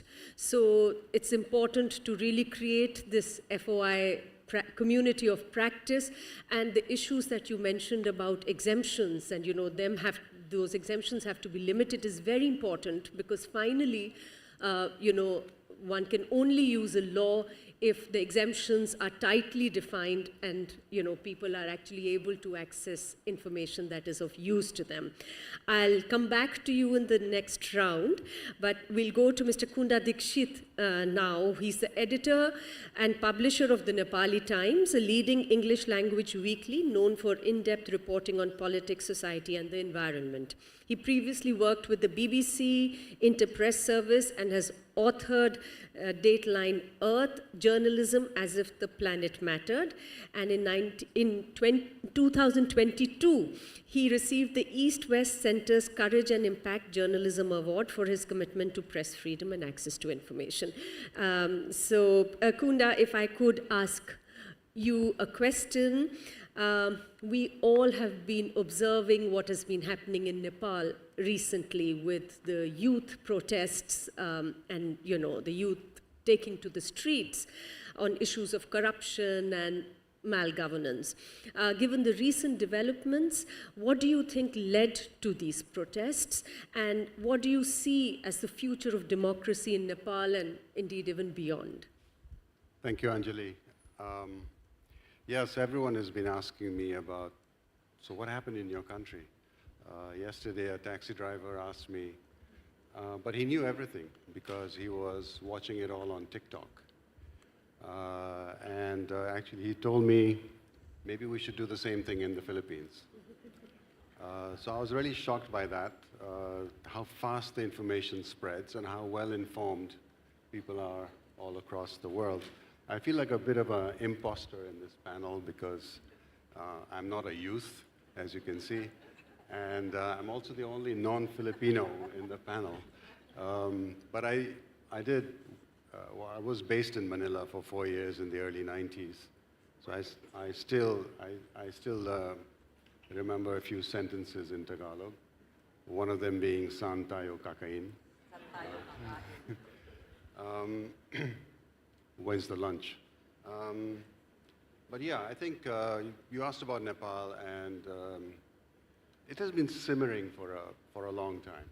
The fact that our democracy was not delivering, especially development, jobs, standard of living, services, and the media was totally free. So we were writing about it, and yet it wasn't bringing about the kind of change that we expected should happen. So the frustrations, the outrage was growing in the public, and the corruption especially was really at a peak. And the more we exposed this in the media, the more it led to a kind of a hopelessness in the youth that things were out of control. And they had started organizing and felt that, and they'd seen the protests in Indonesia where the youth there had amassed at the gates of parliament and actually broken into parliament. And the whole hashtag Nepo Babies thing percolated to Nepal. And it also shows you the power of social media and TikTok and Facebook, and how quickly that protest then spread to Nepal. But what added the fuel to the fire in Nepal was that the government suddenly on 5th of September banned social media. They banned 26 platforms. Facebook, TikTok was still there, but all the others were banned.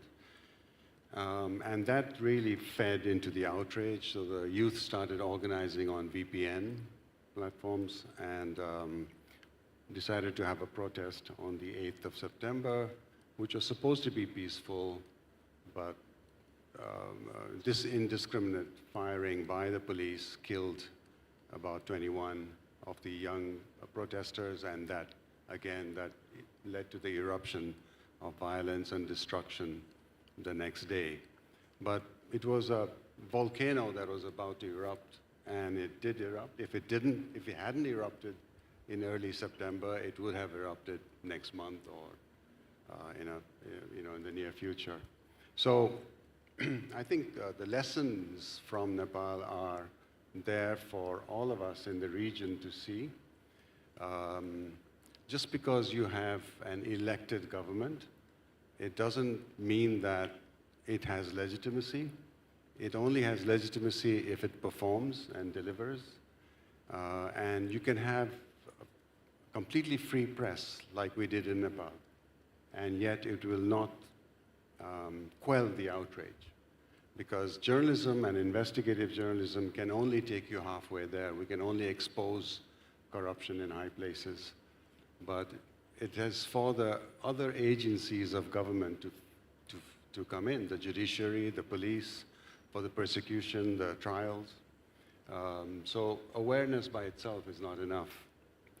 And that's the other lesson. And I think related to this conference, the fact that information and impunity, the fact that impunity was so rife meant that people who are corrupt were exposed by the media and yet nothing happened to them. I think that impunity was really feeding into the outrage. And I think, but around the world, we face the same crises. So it's the democracy backsliding. So you can have elected governments, but yet populism, populist leaders are now elected. It goes hand in hand with the crisis in the mainstream media, where the whole business model of journalism, as Malu and I knew it, has collapsed. Social media has taken away the revenue as well as the eyeballs. So we have lost the audience as well as the money that comes from it. So at a time when you perhaps need a free press to buttress democracy more than ever before, Journalism itself has been undermined. And the third is, of course, the whole global crisis, the triple environmental crisis of biodiversity loss, pollution, and the climate breakdown. So combined, all three crises are coming together, almost converging at the same time. And that's a huge challenge for us, especially those who work in the field of information. Thank you. Thank you, Kunda. And I think lots of lessons there in the very short intervention that you made. The problem of democratic backslide is very real in a lot of the countries across the world today. And I think the spaces for greater transparency, participation, and accountability need to be made. What we are seeing, unfortunately, is a shrinking space for civil society and a shrinking space for demanding accountability, which I think is, in a sense, fueling this rage against the impunity that you talked about, which people are also responding to, especially the youth. So thank you for that. I'm going to now move to Mr. Yuri Lamana, who serves as the convener of the Youth Alliance for Freedom of Information in the Philippines and acts as the International Commissioner for Freedom of Information with International Youth United. Yuri, if you could talk to us about what you think are the reasons behind the reemergence of the youth civic engagement, not just in the Philippines, but across the globe, perhaps, in the context of demand for accountability and good governance. Thank you. Good afternoon, everyone. I'm Yuri, convener of the Youth Alliance for FOI, and basically answering the question, globally, the youth comprise 25% of the world's population. We are powerful, in a sense. In the Philippines alone, millennials and Gen Zs comprise 68% of our voters. And so, in a sense, this sense of rage and the reemergence of civic participation among the youth is a result of not only what was discussed on the shrinking civil society space, but also because of the reality that we experience, that there is a sense of shrinking opportunities personally as well, in terms of the looming economic uncertainty. Unemployment rate is on the rise. In the Philippines alone, it's at a 3-year high last July. And there's also what we're talking about, environmental information. There is a threat to our the future of the planet. And so earlier, Ms. Malu talked about the flood control issue, and together with student organizations, with youth organizations, we took to the streets on September 21. We first went off, marched to Luneta, flooded Luneta, and then moved to EDSA, which is a historic site that brought the end of martial law in 1986. And the reason for that is simply because we believe that the system has failed us, and that there is a sense of a need for an outlet for the rage of the people. I think that prayer has its power, but fury also has its uses. And so we've seen that with Nepal, we've seen that in Indonesia. It's just really disappointing, for example, as one of the panelists earlier talked about, a project that has no feasibility study.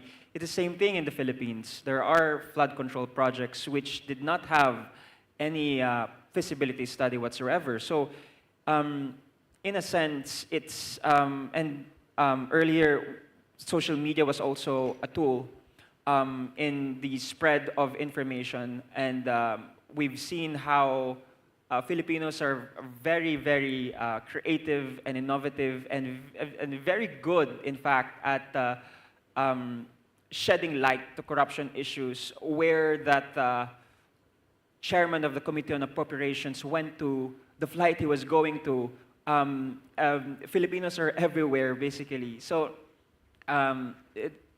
just to summarize, one is that this reemergence of youth participation in peaceful assembly, in trying to engage government, civil society, joining the budget hearings, and we've seen Right to Know right now, coalition, in the legislative hearing on the freedom of information in the Senate is a result of, one, there is a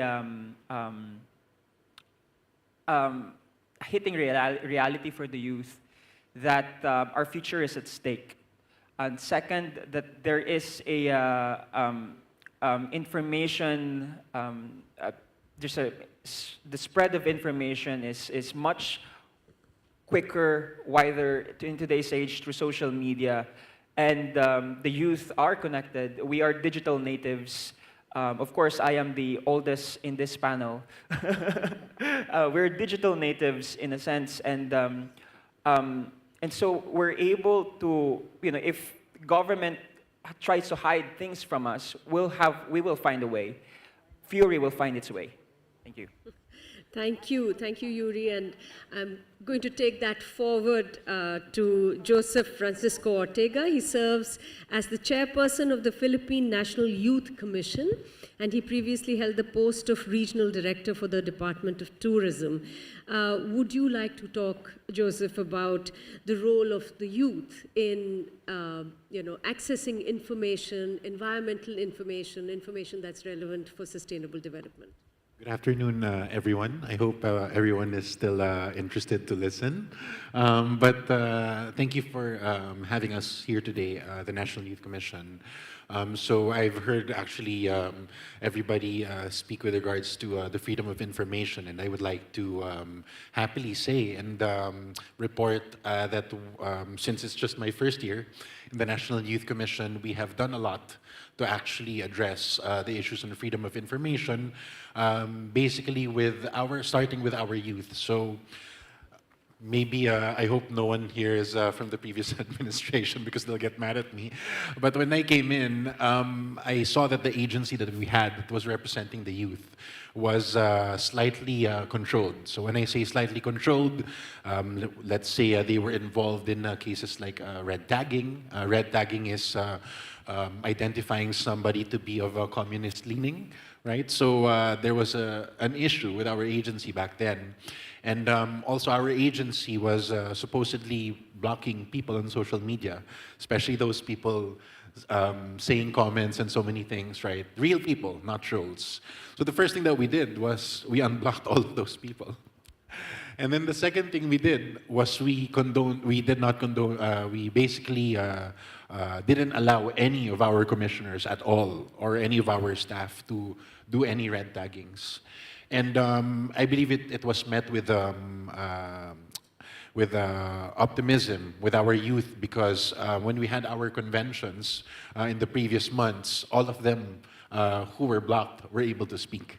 So I think for us, being the advocate and voice of the Filipino youth, it's very important for us to give the platform.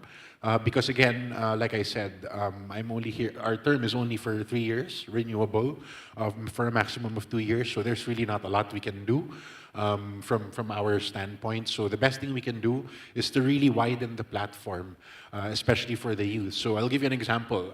We actually had MOA signing with what you call the Association of Young Environmental Journalists, or IEJ. And we signed a memorandum of understanding after the flood control issues here in the Philippines, and we wanted to give them a platform, a show, perhaps an hour a week, wherein we actually make them do the reports in their own barangays and small communities, and they can give their own reports, similar to what you see in social media now.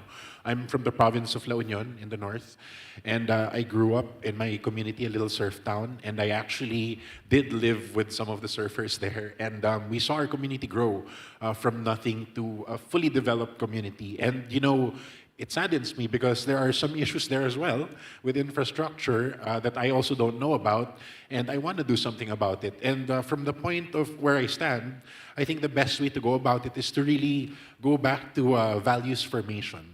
Because at the end of the day, poverty is our main issue. Everybody does everything because of poverty. They need to put food on the table. So I think even our environmental issues is really connected to that values formation. So the biggest thing that we can really do on our end is to again partner with civil society organizations that have been here, like Ma'am Malu have been here for 25 years.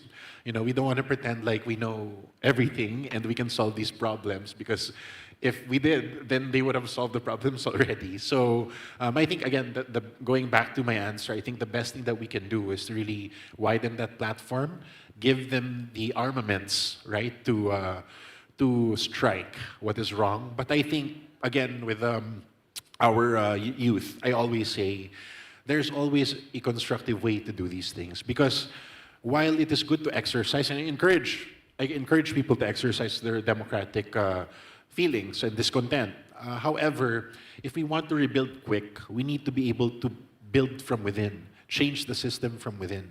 And by doing that, we have to have leaders, or at least right now in Congress in the Philippines, you can see there's a lot of young congressmen, but they're always tagged to being part of members of families and political dynasties. And, you know, that's why Rome was not built in a day. We still have to work with these guys.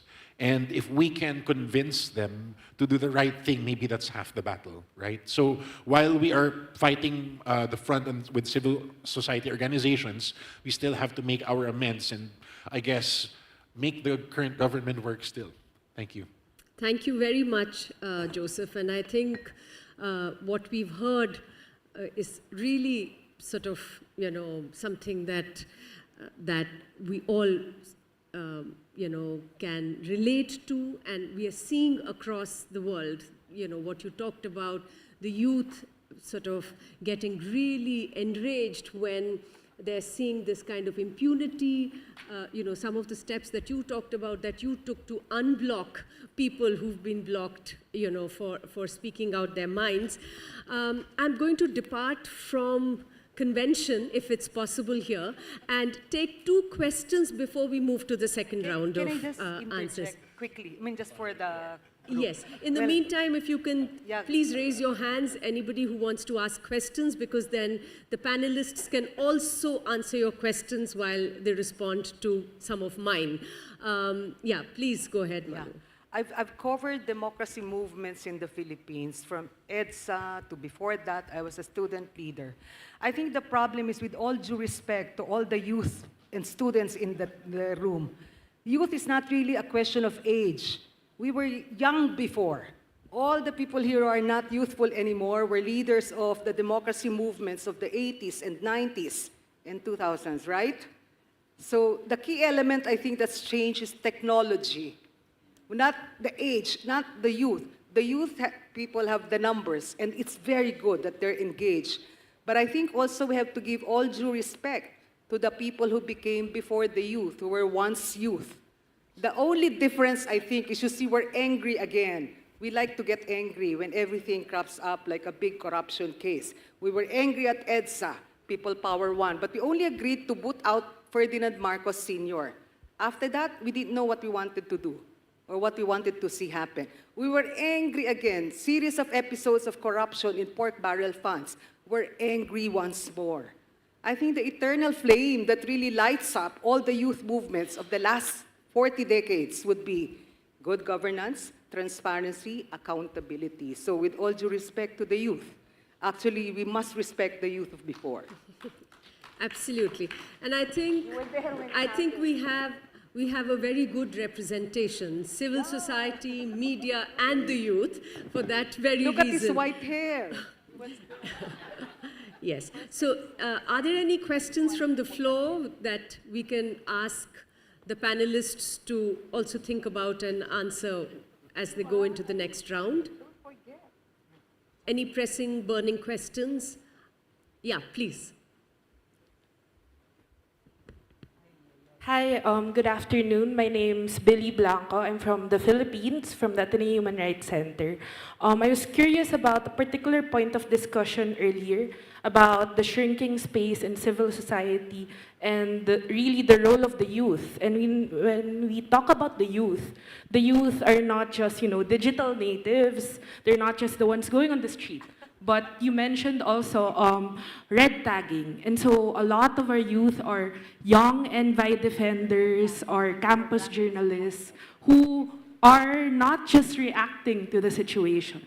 They're responding to actual threats to them being able to access environmental information. And I was very, very curious what your recommendations are, aside from, having the National Youth Commission unblock these people, but how do we be able to ensure that there are mechanisms to allow the youth to actually access environmental information, not just in terms of climate data, but actual information that affects them, like indigenous youth or NVI defenders that need these data in their struggle?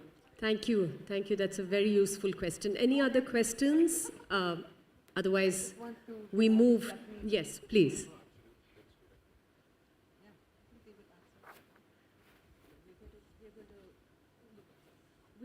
It's not a question, but just to add from country experiences, as some of you know, I was in Myanmar. The day after the junta was declared, young people were in the streets of Yangon. And to add to anger, you mentioned to get angry, Malu. The young people in Yangon or in the entire country were not only angry, they were fearless. They don't have fear. Up to now, they're fighting for democracy and for their freedom. So before Indonesia, before Nepal, we had Myanmar. Thank you. Thank you. I'm going to request you to park these questions and also respond to them as you respond to some of the questions that I posed to you.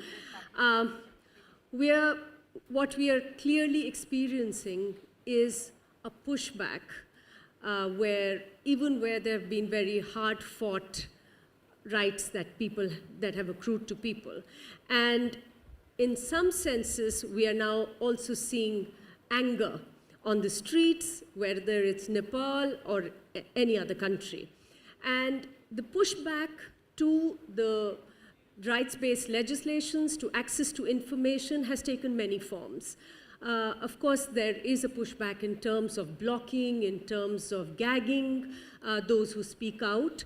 There is also a pushback in terms of some of the legislations that are coming up. So the data protection laws, the right to privacy, the way it has been used in many jurisdictions, is extremely problematic. In India, for example, we've just passed a data protection law which is going to be implemented, which amends the Right to Information Act, which essentially says that no personal information will henceforth be provided under the Right to Information law, which basically makes it effectively useless to ensure accountability if one can't have granular personal information. Also, there are fines of up to 5 billion rupees that can be imposed on journalists and on any citizen that processes personal information and publishes it. So one can imagine that if without consent, you are not allowed to publish names of those who are corrupt or those who are indulging in malpractices, it really loses much of its meaning, the right to information and free press. So Malu, if you could really talk about, my question to you is, how do you see this interaction between the right to privacy and the right to information? Both are very important rights, but we are seeing that there is this tension which in many places is being used to suppress people's voices and right to information. In the Philippines, we've encountered really a lot of problems with the Data Privacy Act being invoked to actually impose non-disclosure agreements on requesters of information. So you can go to an agency, care of Executive Order Number 2, with support from the FOI Program Management Office and Chris Ablan, the original creator of it. And then you will be asked to sign a non-disclosure agreement, which states, in effect, that you cannot distribute that data. Now, data privacy law has been passed in the Philippines on urging of the business process outsourcing industry. It included, of course, a definition of sensitive personal information. but also clauses that we insist as journalists should actually provide ample protection for journalists to get information, because it's still part of the right to access information for media. The problem really is we're telling government agencies that, you see, you have FOI releasing officers. This is an added task, and some of them are really very good and very diligent at their work. But also, on many occasions, they're also the data privacy officers. So you're FRI, you're also data privacy officer. Under the data privacy law, very big penalties are imposed for violation of Data Privacy Act, which means if you have to choose push FOI, EO2, or push data privacy, you will choose the latter because of the penalties.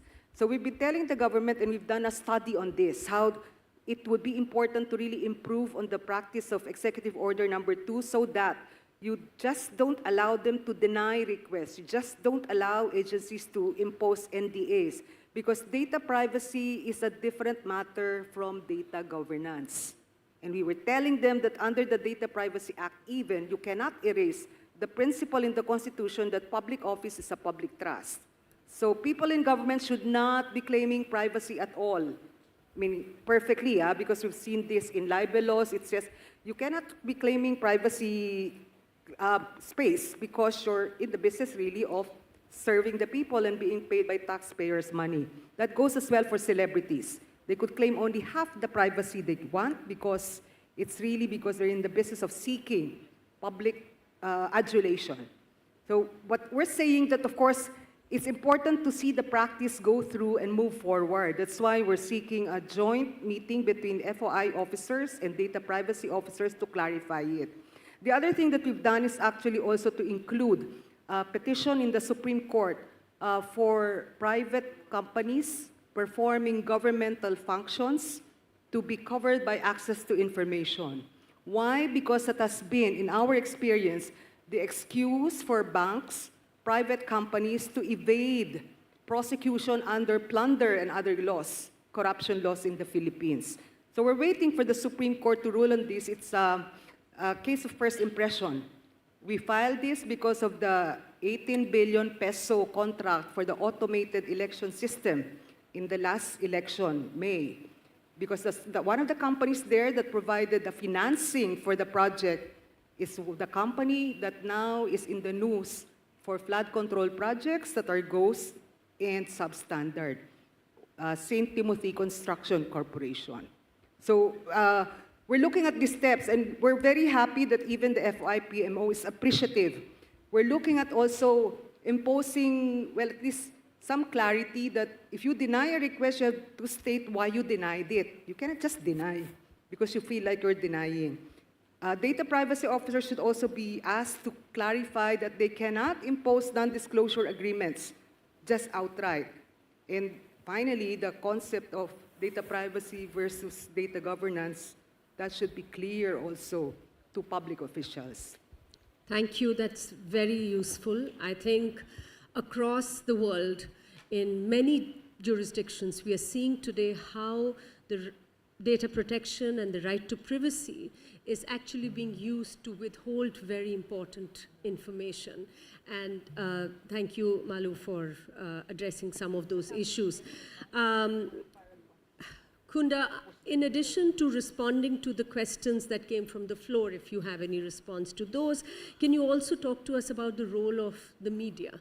We are hearing about how social media is being so effectively deployed, so effectively being used, but even mainstream media, traditional media, how do you see it playing its role in a lot of the countries in the democratic spaces? That is it playing the role that it is supposed to? The public service function, is it being able to perform?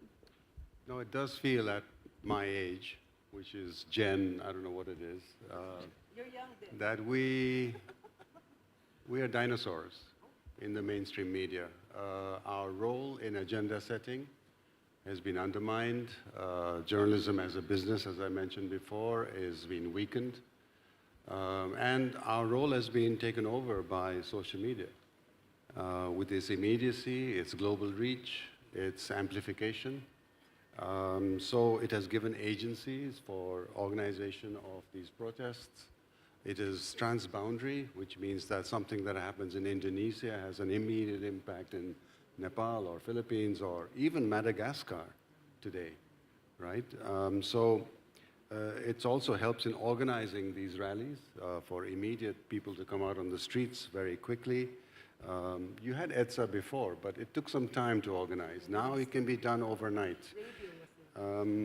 So there is this tremendous power in the social media that is completely eclipsed what the mainstream media can do. But with that, since it's a double-edged sword, like all technologies, also comes the problems with social media, especially regarding fake news, deep fakes now, especially in rabble-rousing, in populism, and however much we in the mainstream media try to correct some of this disinformation, as opposed to misinformation, because this is actually deliberate. It seems to be we live in an age where facts don't really matter. So there's no point fact-checking when people are already convinced about whatever they believe in. So even if you give the other facts about climate change, for example, or any other problems in society, people can always rely on the algorithm-driven toxic sludge, as Maria Ressa calls it, that's out there, which just reinforces the beliefs that they already hold. So how do you counteract this is a big issue. And I think UNESCO's World Trend Report for this year has some answers in it, and especially regarding information on environmental problems. Thank you, Kunda. I think these are some of the challenges of the digital age and the social media age, and perhaps the most effective way to counteract them is to make sure that there is objective facts, information, and data out there for people to access. And the more transparent governments are, the more willing they are to open up and share, the lesser chance there will be of this kind of disinformation and misinformation finding its way and, like you said, really tweaking the discourse. I'm going to come to you, Joseph. I know that you wanted to respond to some of the questions that were raised as well. And also if you could talk to us about the challenges that you perceive, in implementing and bringing in the Freedom of Information Act in the country. Thank you, ma'am. So to answer your question, what can we do with regards to that? Well, to be honest, I'm the one kind of spearheading it, because every time I go to interviews, I always say, whether you're left-leaning or whether you're right-leaning, or at the end of the day, you have to exercise your right to what you think it should be. I just keep telling them, just don't resort to armed conflict, because that's a different story, right? So, so I think that's really the best for me. I really just put my put my bet on it. I stated on live TV that I encourage you guys to be angry. I encourage you guys to be expressive. But I always say it has to be constructive. Yeah, okay lang in Tagalog, okay lang magalit. It's okay to get mad. But at the end of the day, you have to make up. You can't be mad all day or forever. At the end of the day, people are going. I always say this to the youth. Yeah, we are complaining that we're getting hungry, but by that time, there are other people not part of this whole thing that are still going hungry, right? So it's a really big problem. We have a very big problem in the Philippines. Definitely, we will not be able to solve this in a day's time or in a year's time. But I think one step will go a long way. That's why I mentioned earlier that really providing the platform and the NYC just being a bridge, I think is a big deal already for us. Because we are usually the last ones in the table. And usually, all the best thing we can do is really just pass a policy formulation to suggest to Congress to file. Like for instance, we passed a resolution on supporting the SOGI bill here in the Philippines, which is highly contested.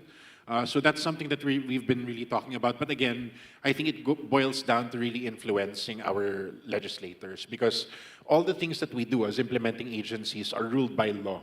And that is why we need to influence them to create and pass the laws. And unfortunately, in the country, laws are prioritized depending on interest. It's quite unfortunate, but that's why I always go back to values formation, because not to say that we're hopeless with the current government now, but we have to focus on the next leaders that can take over. And I'm not saying people who have the same names. And that is why in my advocacy as the National Youth Commission, I always try to come up with capacity and training skills, especially executive leadership courses for our student leaders, because at the end of the day, you want to capacitate them. You also don't want to give opportunity to somebody who is not capacitated or equipped to handle the issues in government. And what Ma'am Malu said earlier, I agree, ma'am, we should not forget the youth of before, because the things that you're fighting for now are probably the same things we're fighting for, but in a different manner. Like you said, ma'am, technology is present.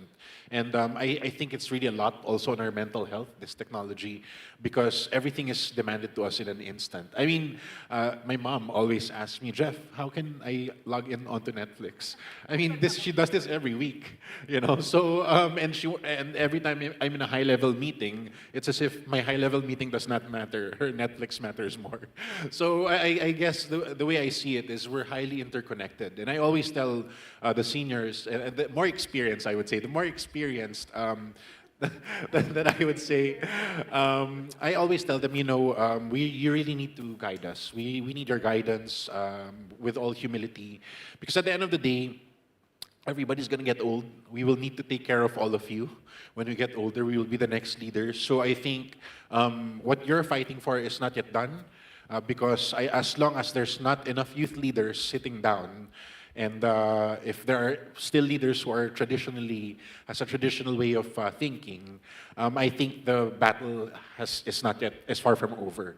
So I think that's why, as the National Youth Commission, what we try to do, like I said, going back, is we really need to be a bridge.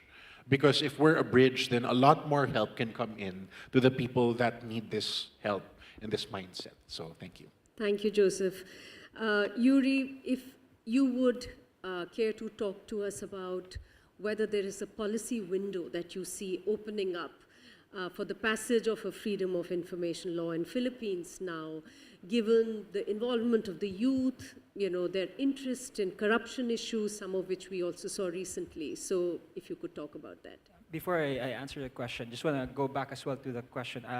Just to reiterate, the question was how environmental defenders, youth environmental defenders can access related environmental information. So what recommendations specifically? And I think the NYC chairman has already said to be a bridge. And I think with your indulgence, perhaps you can bridge the environmental youth defenders to actually support what the Legal Rights and Natural Resources Center has urged DNR to do, which is to review the definitions of the exemptions in their FOI manual. So I think that's one of the quick actions you could do.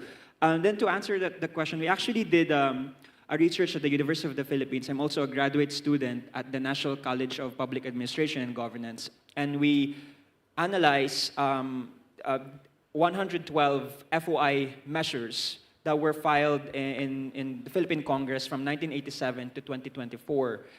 And with respect to a policy window, we do see that there is a policy window.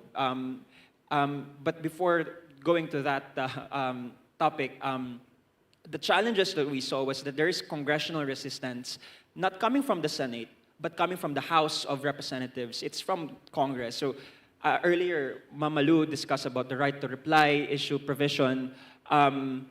It's actually we've also interviewed civil society organizations for that research, and they actually find it ironic because everything that you want to know about the congressman, you can look into social media. So there's really no need to actually, trying to find out how many cars they own, where the places that they go. Everything is seen on social media.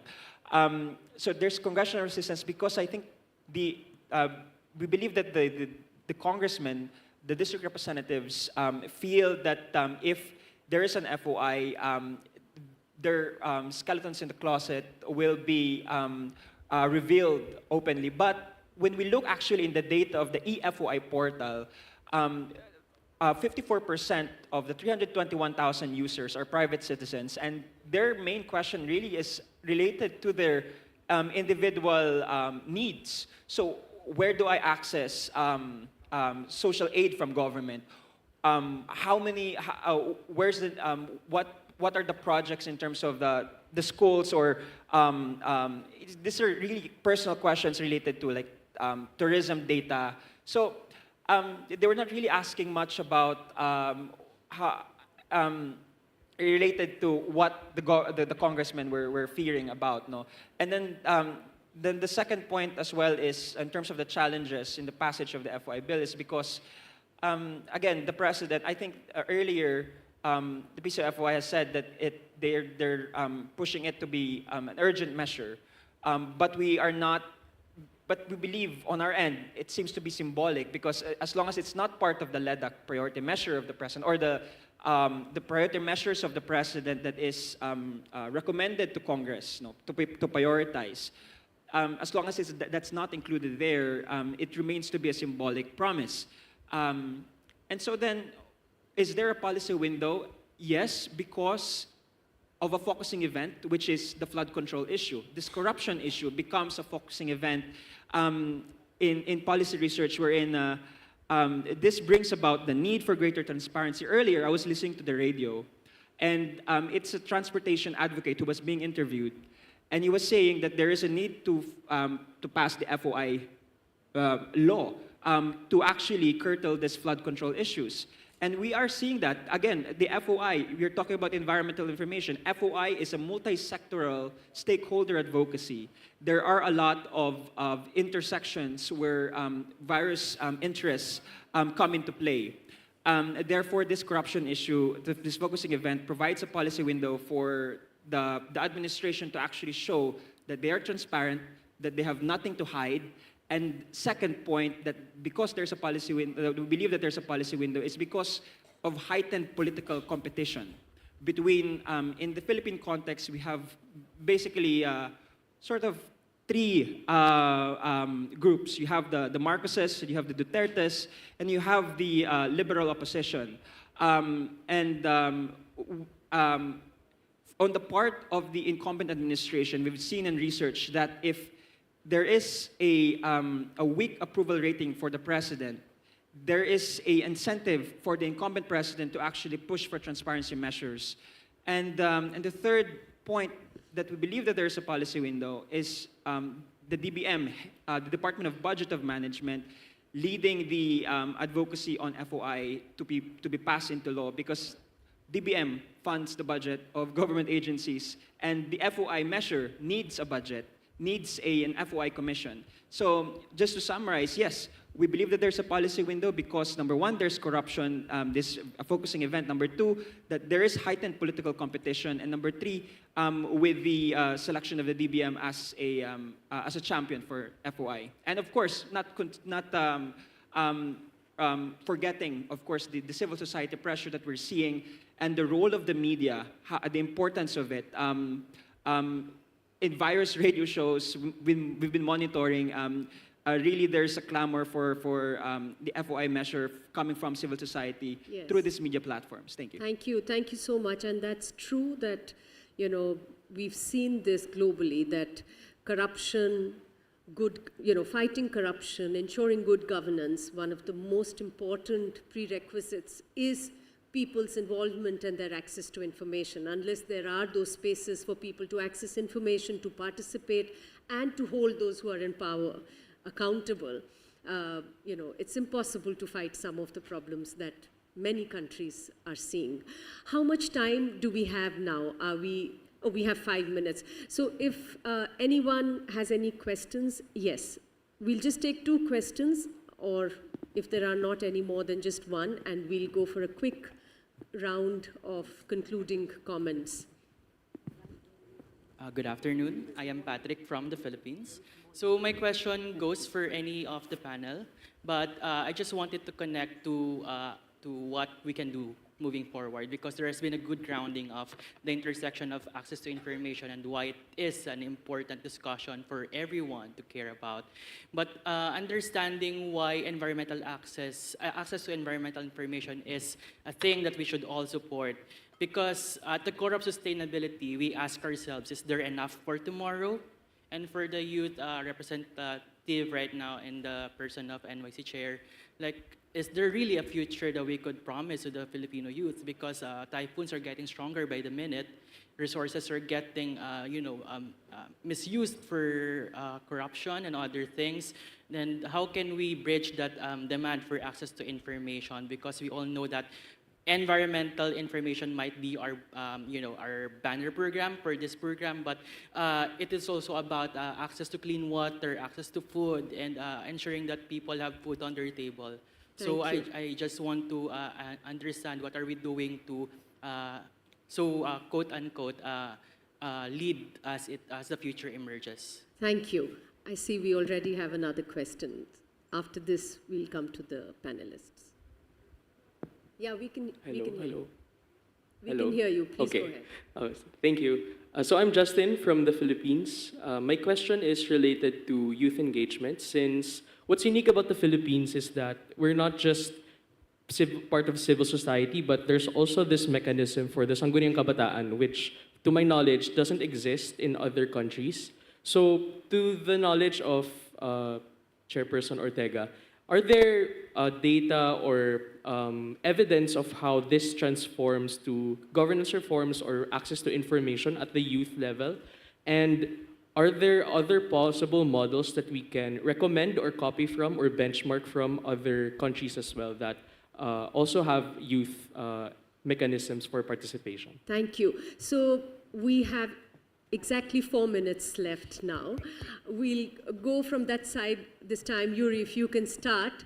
And I think the questions are quite clear. People are looking for the way forward, constructively, what can be done. So 1 minute each, please.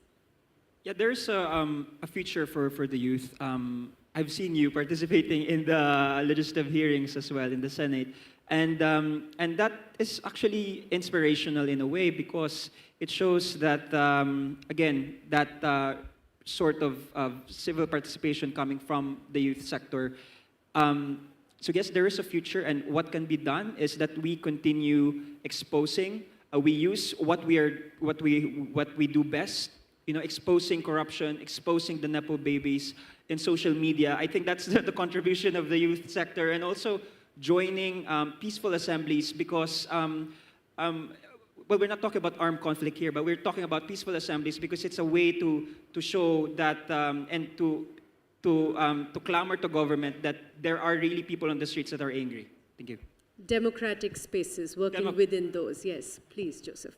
To answer your question, keep the pressure going. Just keep the pressure on the government. I think for me, that's the way to go. Because right now, if the challenge of passing the FOI seems a bit too far, the best thing you can go to do is really keep the pressure on. And what does that mean? Using your digital resilience and the youth and the network. I've seen you were talking about how one of our officials went abroad, and all of a sudden, all the Filipinos, overseas Filipino workers abroad, they were all connecting on social media. And all of a sudden, they were faster than Interpol. So I think just keep the pressure on. I mean, it's kind of weird for me to say this, but keep the pressure on and try to support us, people in government who are still doing the fight, because it's also hard for us to kind of implement with other people telling us what to do. So if on our end, all I can say is that we're doing the right thing. We're trying to get to be transparent. We're trying to work with others to try to make our public biddings live. But we're trying to get there because it's still very hard. We're undermanned and we're just a small commission, but we're trying to do that. And of course, to answer your question for Sangguniang Kabataan, Sangguniang Kabataan is like a youth government on the barangay level or the community level here in the Philippines. So our role as the National Youth Commission is for every time that they win in elections, on the first year, we give them trainings for financial management, leadership training, because this is a mandatory thing for them to be able to implement their projects. And on top of that, we pass resolutions where they use the Sangguniang Kabataan on their level, uses our resolutions to pass their own laws. So example, we pass anti-SOGI bill, which is the, let's say, the support for LGBTQIA. So now they can, because of that resolution, they can make programs on their level, use government money to use on their level to execute their own programs. So in the same way, lastly, for environment, we highly encourage, given the issues on flood control now, we encourage our youth, our Sangguniang Kabataan, to pass ordinances that actually will manage the ecosystems in their areas. So whether the river, does the river need flood control in the first place? So that's one of the things that they can start with. And if there's public clamor, you can use this information to keep the pressure on. So I hope you don't lose sight of where you're going and you keep the fight going. Thank you. Thank you, Joseph. So public pressure and working with progressive elements within the system as well. Kunda, as our media representative on the panel. I think the lesson from Burma, Indonesia, Nepal, Philippines, as well as Timor-Leste, and I hear there are protests now in Peru as well, is that you must have better information so that governments are forced to be more transparent and deliver. And most of this transparency is now impacting on environmental sustainability and the degradation of nature. And I think the youth, because there's so much at stake for their own future, is really worried about this much more than us older people. Thank you. Thank you, Kunda. And Malu, I think what is repeatedly being brought up is the lack of a law, you know, the Freedom of Information law as a statute on the statute book. So how do you see the way forward? Actually, we've tried legislative advocacy before, and it's so tiring. It requires a lot of effort, a lot of energy, and the president and this government has yet to convince us, without a doubt, that it is serious. Because we've seen the drafts of iterations of the RTI law that they call it now, and we've set some red lines that we say, finite number of exceptions, right of reply, not there, etc. But we're still waiting. We know that legislation could be so tedious because if there are a dozen FOI bills passed in the Senate and the House, it takes forever to have a consolidated bill, and then the term of Congress is over. So an admin measure would be important, but it has to be a good FOI law. Otherwise, there's no point in doing legislative advocacy. I just want to put in a word about the question of what to do right now.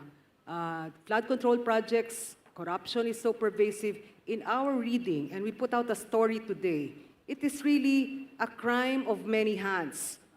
A crime involving distortions and gaps and incompetence and indifference in many agencies of the government, not just the Department of Public Works and Highways, but starting with the Department of Budget and Management that is actually now steering committee chair of OGP. They're doing good work there, but in the case of the corruption that has actually unfolded, the Commission on Audit, the Bureau of Internal Revenue, the Anti-Money Laundering Council, not just, of course, Congress and the DPWH. So I ask that we look at the quality of the information that we need, relational data sets, historical data sets, because otherwise environmental info would not be enough by itself.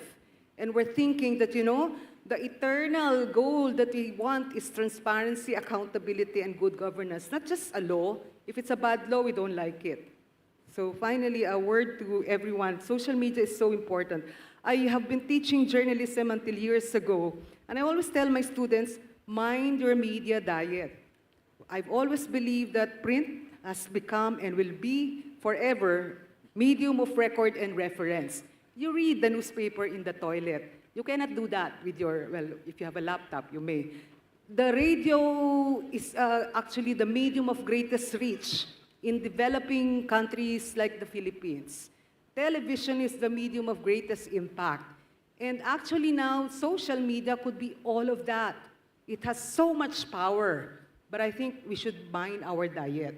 Put in a lot more meat and a lot more, much less carb, and maybe not so much sugar and spice.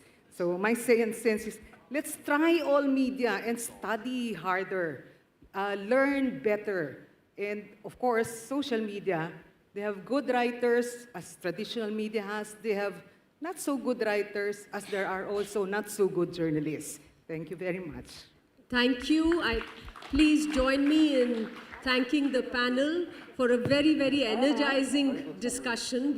We've covered a whole host of ideas on how civil society, media, and the youth can really take forward access to information, strengthen democracy and public participation. And thank you all for being such a wonderful audience.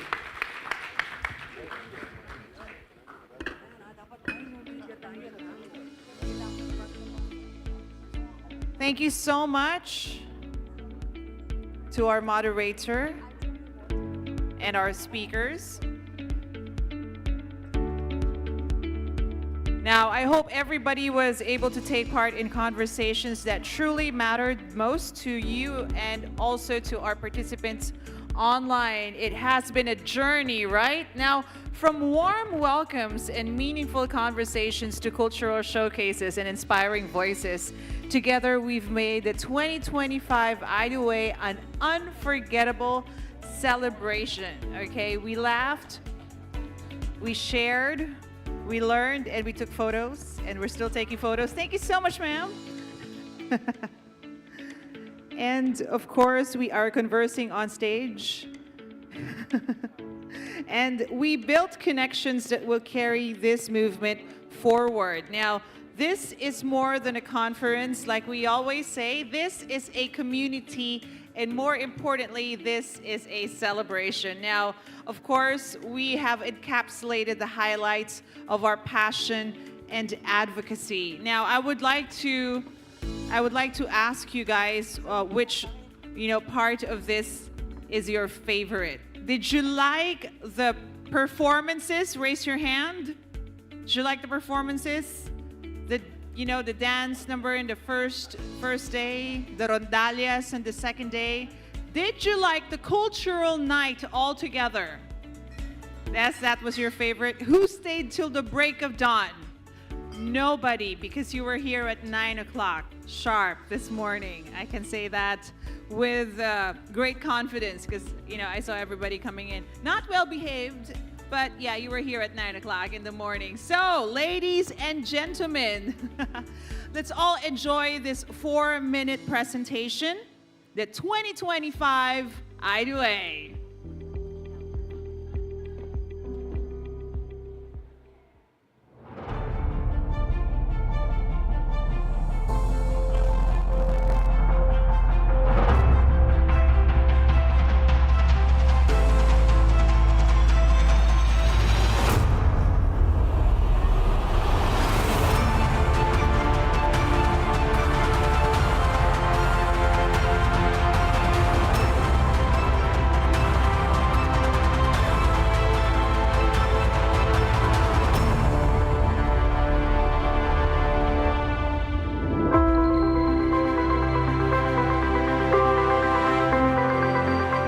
The Philippines is honored and proud to host this year's conference, especially as we commemorate the 10th anniversary of the designation of September 28 as the International Day for Universal Access to Information.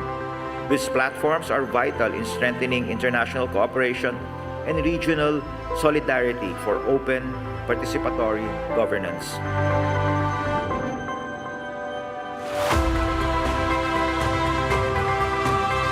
I think it's a very powerful reminder of what we are celebrating today, right? Access to information, in particular environmental information in these times of digital era where we have so much powerful tools, but we have this responsibility to put the information, the quality information, and to leave no one behind in access to information.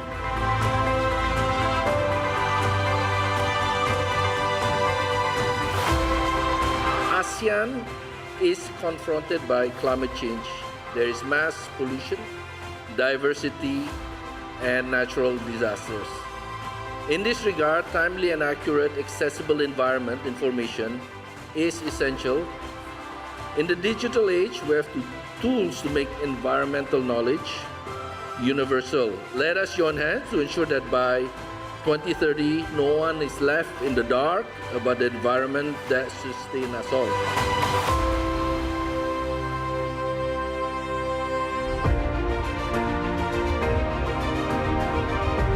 The international community adopted the Accra Statement on harnessing the power of data.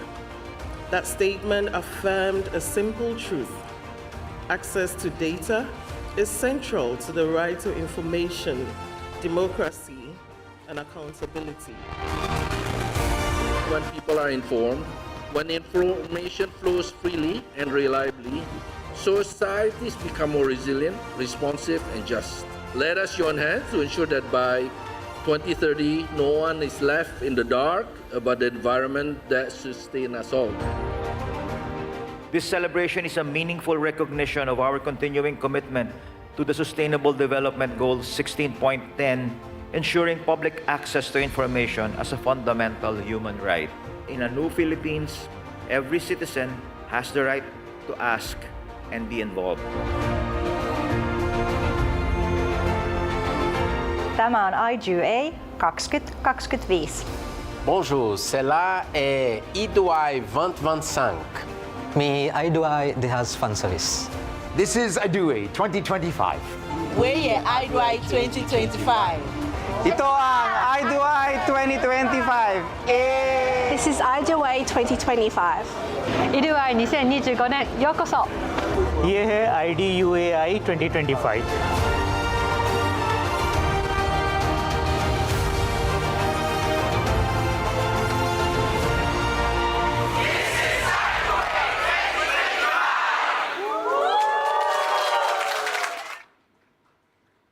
Thank you to our brilliant photo and video team for capturing the two-day celebration. Let's give them a bigger round of applause, a louder one. Now, a steadfast supporter of the Freedom of Information program and a strong voice in championing the passage of the Right to Information Bill, we are so proud to have and to represent the Department of Budget and Management under Secretary Wilford Will Wong, the Financial Group Head of the Local Government and Regional Operations Group and Supervising Senior Official of PHOGP Project Management Office, Yusek Wong. Please welcome on stage. Let us give you the floor. Let's give him a warm round of applause, ladies and gentlemen.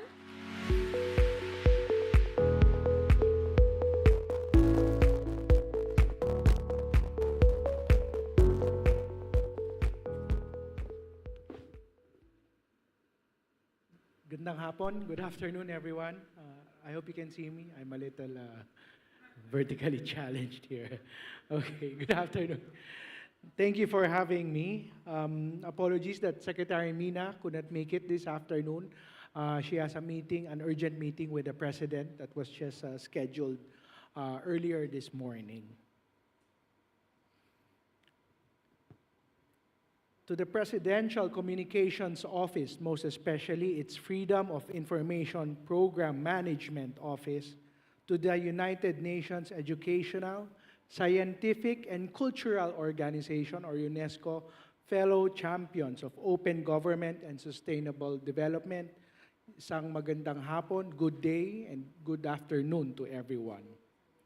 As an advocate of transparency and sustainability, I am grateful for this opportunity to speak at this global conference for the celebration of the International Day for Universal Access to Information with the theme, Ensuring Access to Environmental Information in the Digital Age.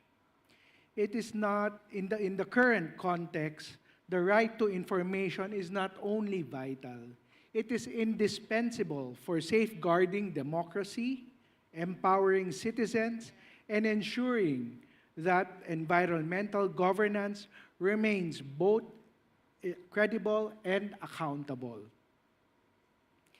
The Philippines, as you know, is a founding member of the Open Government Partnership, or OGP, a global movement of reformers working together to make governments more transparent and accountable to the people. And it is under the leadership of President Ferdinand R. Marcos Jr. that OGP has been institutionalized in the country in 2023. As chair of the PHOGP, we at the Department of Budget and Management have taken deliberate steps to operationalize the values of transparency, accountability, and citizens' participation in governance. For one, we have successfully pushed for the signing of the new Government Procurement Act, or NGPA, the biggest anti-corruption measure in the country's recent history. Given its features such as the e-marketplace, open contracting, and disclosure of beneficial ownership information, civil society and the public will also be invited during the procurement proceedings. And if you need to know anything about the budget, all you need to do is to go to the DBM website, because we upload all our budget documents there as close as to real time as possible. We even publish the People's Budget Series, the simpler and less technical version of the National Expenditure Program and the General Appropriations Act. This led us to securing our position as the most fiscally transparent country in Asia, based on the latest open budget survey by the International Budget Partnership. However, the fact remains that we have yet to pass an enabling law that will truly uphold the people's constitutional right to information. As PBBM himself said during the 2025 OGP Asia and the Pacific Regional Meeting, which the country hosted last February, citizens can only participate in governance if they have access to information. So the DBM and the PHOGP led a series of roundtable discussions, of course together with the PCO, with the national government, civil society, the academe, and the business community to chart the next steps for the passage of the RTI law. And just this month, we joined the Senate Committee on Public Information and Mass Media, where members expressed full support on the proposed bill, underscoring that access to reliable data would help the country counter fake news and disinformation. With this, allow me to call on everyone present here today to join our clamor for the passage of the RTI law in the 20th Congress. Let's make it louder and clearer that transparency must no longer be a rallying point, but a national policy. Speaking of policy, and in line with the theme of this conference, I am proud to share that our transparency in the national budget covers our allocation for climate change adoption and mitigation. Since 2015, the DBM, together with the Climate Change Commission, has been tracking and monitoring climate-related government programs and projects throughout the budget process using the Climate Change Expenditure Tagging Mechanism, or CCET. It is worthwhile to note that the amount tagged for climate-related expenditures have been steadily increasing over the years. In fact, it has reached the highest since 2025 at 1.56 trillion from 457.4 billion in 2024. Local government units are also required to integrate climate expenditures into their own annual investment programs. For fiscal year 2026, we will allocate close to 983.8 billion, or 14.5% of the budget, to climate expenditures, surpassing our 10% target under the Philippine Development Plan of 2023 to 2028. We are also introducing new general provisions in the national budget, requiring agencies to adopt sustainable practices in their operations. Beyond budgeting, we are advancing green public procurement, encouraging agencies to procure common use supplies and equipment with green specifications under the NGPA. We are likewise advancing climate-resilient infrastructure. Under the new Public-Private Partnership Code, climate and environmental standards are now mandatory for project approval. Finally, collaboration with international development and multilateral partners is also important in building the country's climate resilience. During the Inclusive Climate Finance Dialogue that I attended in Bangkok, Thailand last August, I underscored the need for sustaining capacity development efforts and providing access to climate financing. It is therefore disheartening that despite all these efforts to scale up climate action in the country, we are experiencing the worst flooding ever in our history. This spells the need to take our climate response strategies beyond tagging and ensure that funding truly translates to climate action and disaster preparedness. In response, we have greatly increased our efforts in monitoring and evaluation to ensure that climate budgeting informs all stages of the budget cycle. This includes integrating the CCET into the Integrated Financial Management System, or IFMIS, to support real-time tracking and analysis. We also embedded climate resilience and disaster responsiveness in our public financial management, or PFM, systems, following the results of the Public Expenditure and Financial Accountability Assessment, which we presented last June. This was lauded by the Asian Development Bank as a historic global first, as we embark on a multilateral framework, multi-stakeholder assessment covering gender, child, climate, and disaster responsiveness. Notably, we were the first in Asia to conduct a disaster resilient and responsive PFM assessment, which will fully inform policy decision makers.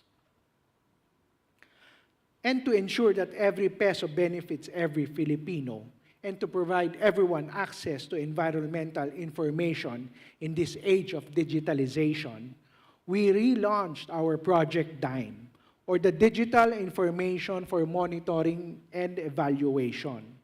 First launched in 2018, then Secretary Benjamin Jokno, the project's vision was simple yet ambitious: to harness modern technologies such as satellites, drone, and geotagging so that citizens can see in real time where their taxes go, how projects are progressing, and whether they are truly delivering results on the ground, especially in far-flung areas. In 2019, Project DIME was showcased at the OGP Global Summit in Ottawa, underlying the Philippines' commitment to being a champion of budget transparency and civic participation. This year, we relaunched it in partnership with the University of the Philippines Nationwide Operational Assessment of Hazards of UP-NOAA. We are taking Project DIME further and adding a flood control component which will integrate hazard maps and data to support evidence-based decision-making. Most importantly, it will provide access to project information to both agencies and citizens and open a feedback platform where public can directly share their insights and concerns anytime and anywhere. With these features, we are not just providing access to environmental information. We are future-proofing governance, empowering citizens, and building public trust. These are just some of the reforms and initiatives we are working on to improve transparency and accountability, while ensuring disaster resilience and meeting our sustainable development goals. Fellow champions of open governance, fiscal transparency, and climate resilience, allow me to take this opportunity once again to invite you in amplifying our call. First, for the institutionalization of our people's right to information, including climate and environmental information, and most importantly, our call to end corruption. Only then can we truly achieve our agenda for prosperity, one that is inclusive, sustainable, and where growth and development truly redound to the people. Before I end, I would like to inform you that earlier the President has called on the LEDAC. This is the Legislative and Executive Council that prioritizes bills to be tackled in the 20th Congress. And I think this will be shared on in the coming days or maybe tonight in the news that freedom of information or right to information has been included as a priority measure for the 20th Congress through the LEDAC. So again, we would like to rally for your support on this measure. The PHOGP office and the PCO will be there all throughout the process until its passage. So we are in need of your support and all your strength in overcoming this. So this will be one exciting time for us in passing the freedom of information or right to information. So with that, I'd like to thank you for having us, and I hope you had a productive conference. Maraming salamat po. Thank you so much, Yusek Wilford, and thank you for being a continued FOI advocate. And as we conclude this beautiful two-day celebration, we are honored to invite or to call on stage two gentlemen who will share with us closing reflections and to present us the 2025 endorsement of the IDUAI Statement, Commitment to Agenda 2030 and Access to Environmental Information in the Asia-Pacific region. Let us all welcome the Communication and Information Advisor at UNESCO, Mr. Marius Lucasunas, and Director of the Division for Digital Inclusion Policies and Digital Transformation, Mr. Guilherme Canella. Hello, gentlemen. Good afternoon. Thank you, everybody. We still have one thing to do. We have to acknowledge the statement we've developed together. We've developed it, of course, with the UNESCO. My words of thank you goes to them. We've also consulted with ASEAN, with many of you. You have received that statement. It is one of the things we are leaving behind. Not the only thing. I think we will have a lot of memories we are taking with us. We've just heard that we are leaving hopefully on the books in Philippines, the draft which will become the law. We, of course, are leaving all the knowledge. We will have all the knowledge which we've got here. So there are a lot of things, but let's finish with the last one. Commitment to Agenda 2030 and Access to Environmental Information in the Asia-Pacific region. That is the title of the statement of IDUAI 2025. You've all received it before the event. We've received 2 or 3 comments. We are integrating them. Otherwise, I understand that we acknowledge it and to a certain extent endorse it. Of course, it is very important to say that this is the statement of us as a group. It is not a statement of UNESCO, PCO, OGP, or anybody else. It is thing which we are leaving behind in order to remember what we were talking about, in order to promote what we were talking about. And I'm very grateful to you that you've read it, that you've acknowledged it, and now I can say we have it on our books. We will publish it on our website, and we'll have everything to promote, not the statement itself, but the ideas which had been gathered and put in the statement, because this is the way forward in order to strengthen and expand the theme we were just discussing here for 2 years. So thank you again to all of you, and I am now handing over to Guillermo, who will, I guess, very sad, but he will close IDUAI 2025. Please, Guillermo, the floor is yours. So first, of course, another applause for the statement that we built together, and we think it's a kind of an important summary of the discussion here. So thank you, Marius, for coordinating that. So look, first, I don't know why they insist so much for me to be several times in the stage, but I heard it's about my ties. They actually don't like me, but they like the ties. It's a lot of thank you, so prepare your hands. So of course, first, a huge thanks to the Filipinian people, to the Filipinian taxpayers for allowing us to have this here, but also the Filipinian government and civil servants. Thank you so much. Thank you for all the teams in UNESCO here in headquarters, in Jakarta office, in New Delhi for making this possible again. Thank you for the technicians, the photographers, the video makers. Thank you for the interpreters that helped us to communicate it more efficiently. And obviously, thank all of you for traveling from closer and far away, for helping us build together this event.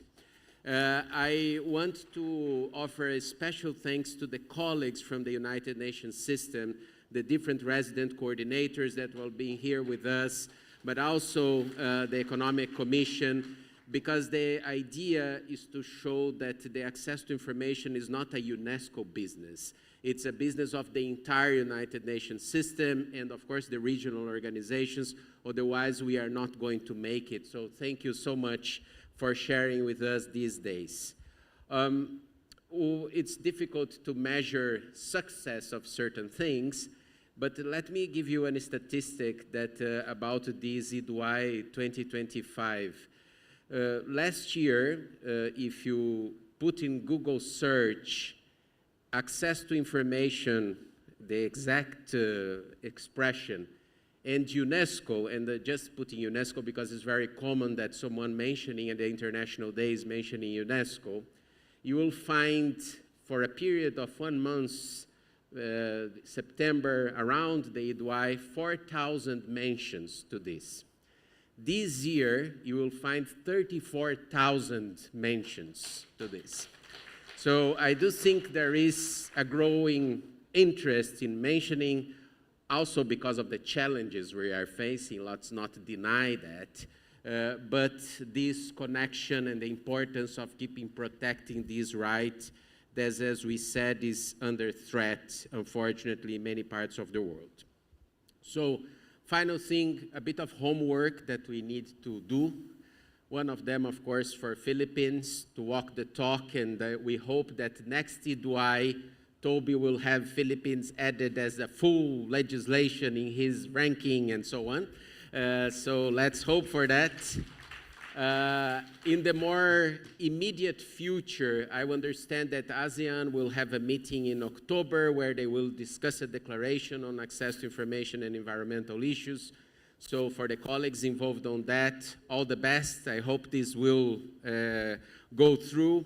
We then have COP30, so I do think the people mobilized around COP30 will keep the discussion about access to environmental information.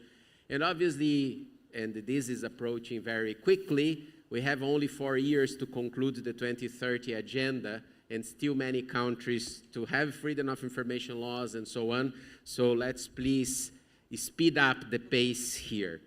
That said, a huge thanks for every one of you for always joining the forces with UNESCO on this celebration and beyond. Safe travels back, and we hope we can see each other in this afternoon in the cultural trip, but also elsewhere in our common and collective endeavors to protect all human rights, but especially access to information. Thank you very much. Thank you. Thank you so much, Mr. Canela and Mr. Lucasunas. Can you please stay on stage because we need a photo of... Another photo. Another photo, yes, of the both of you. I don't think you have had one yet on stage.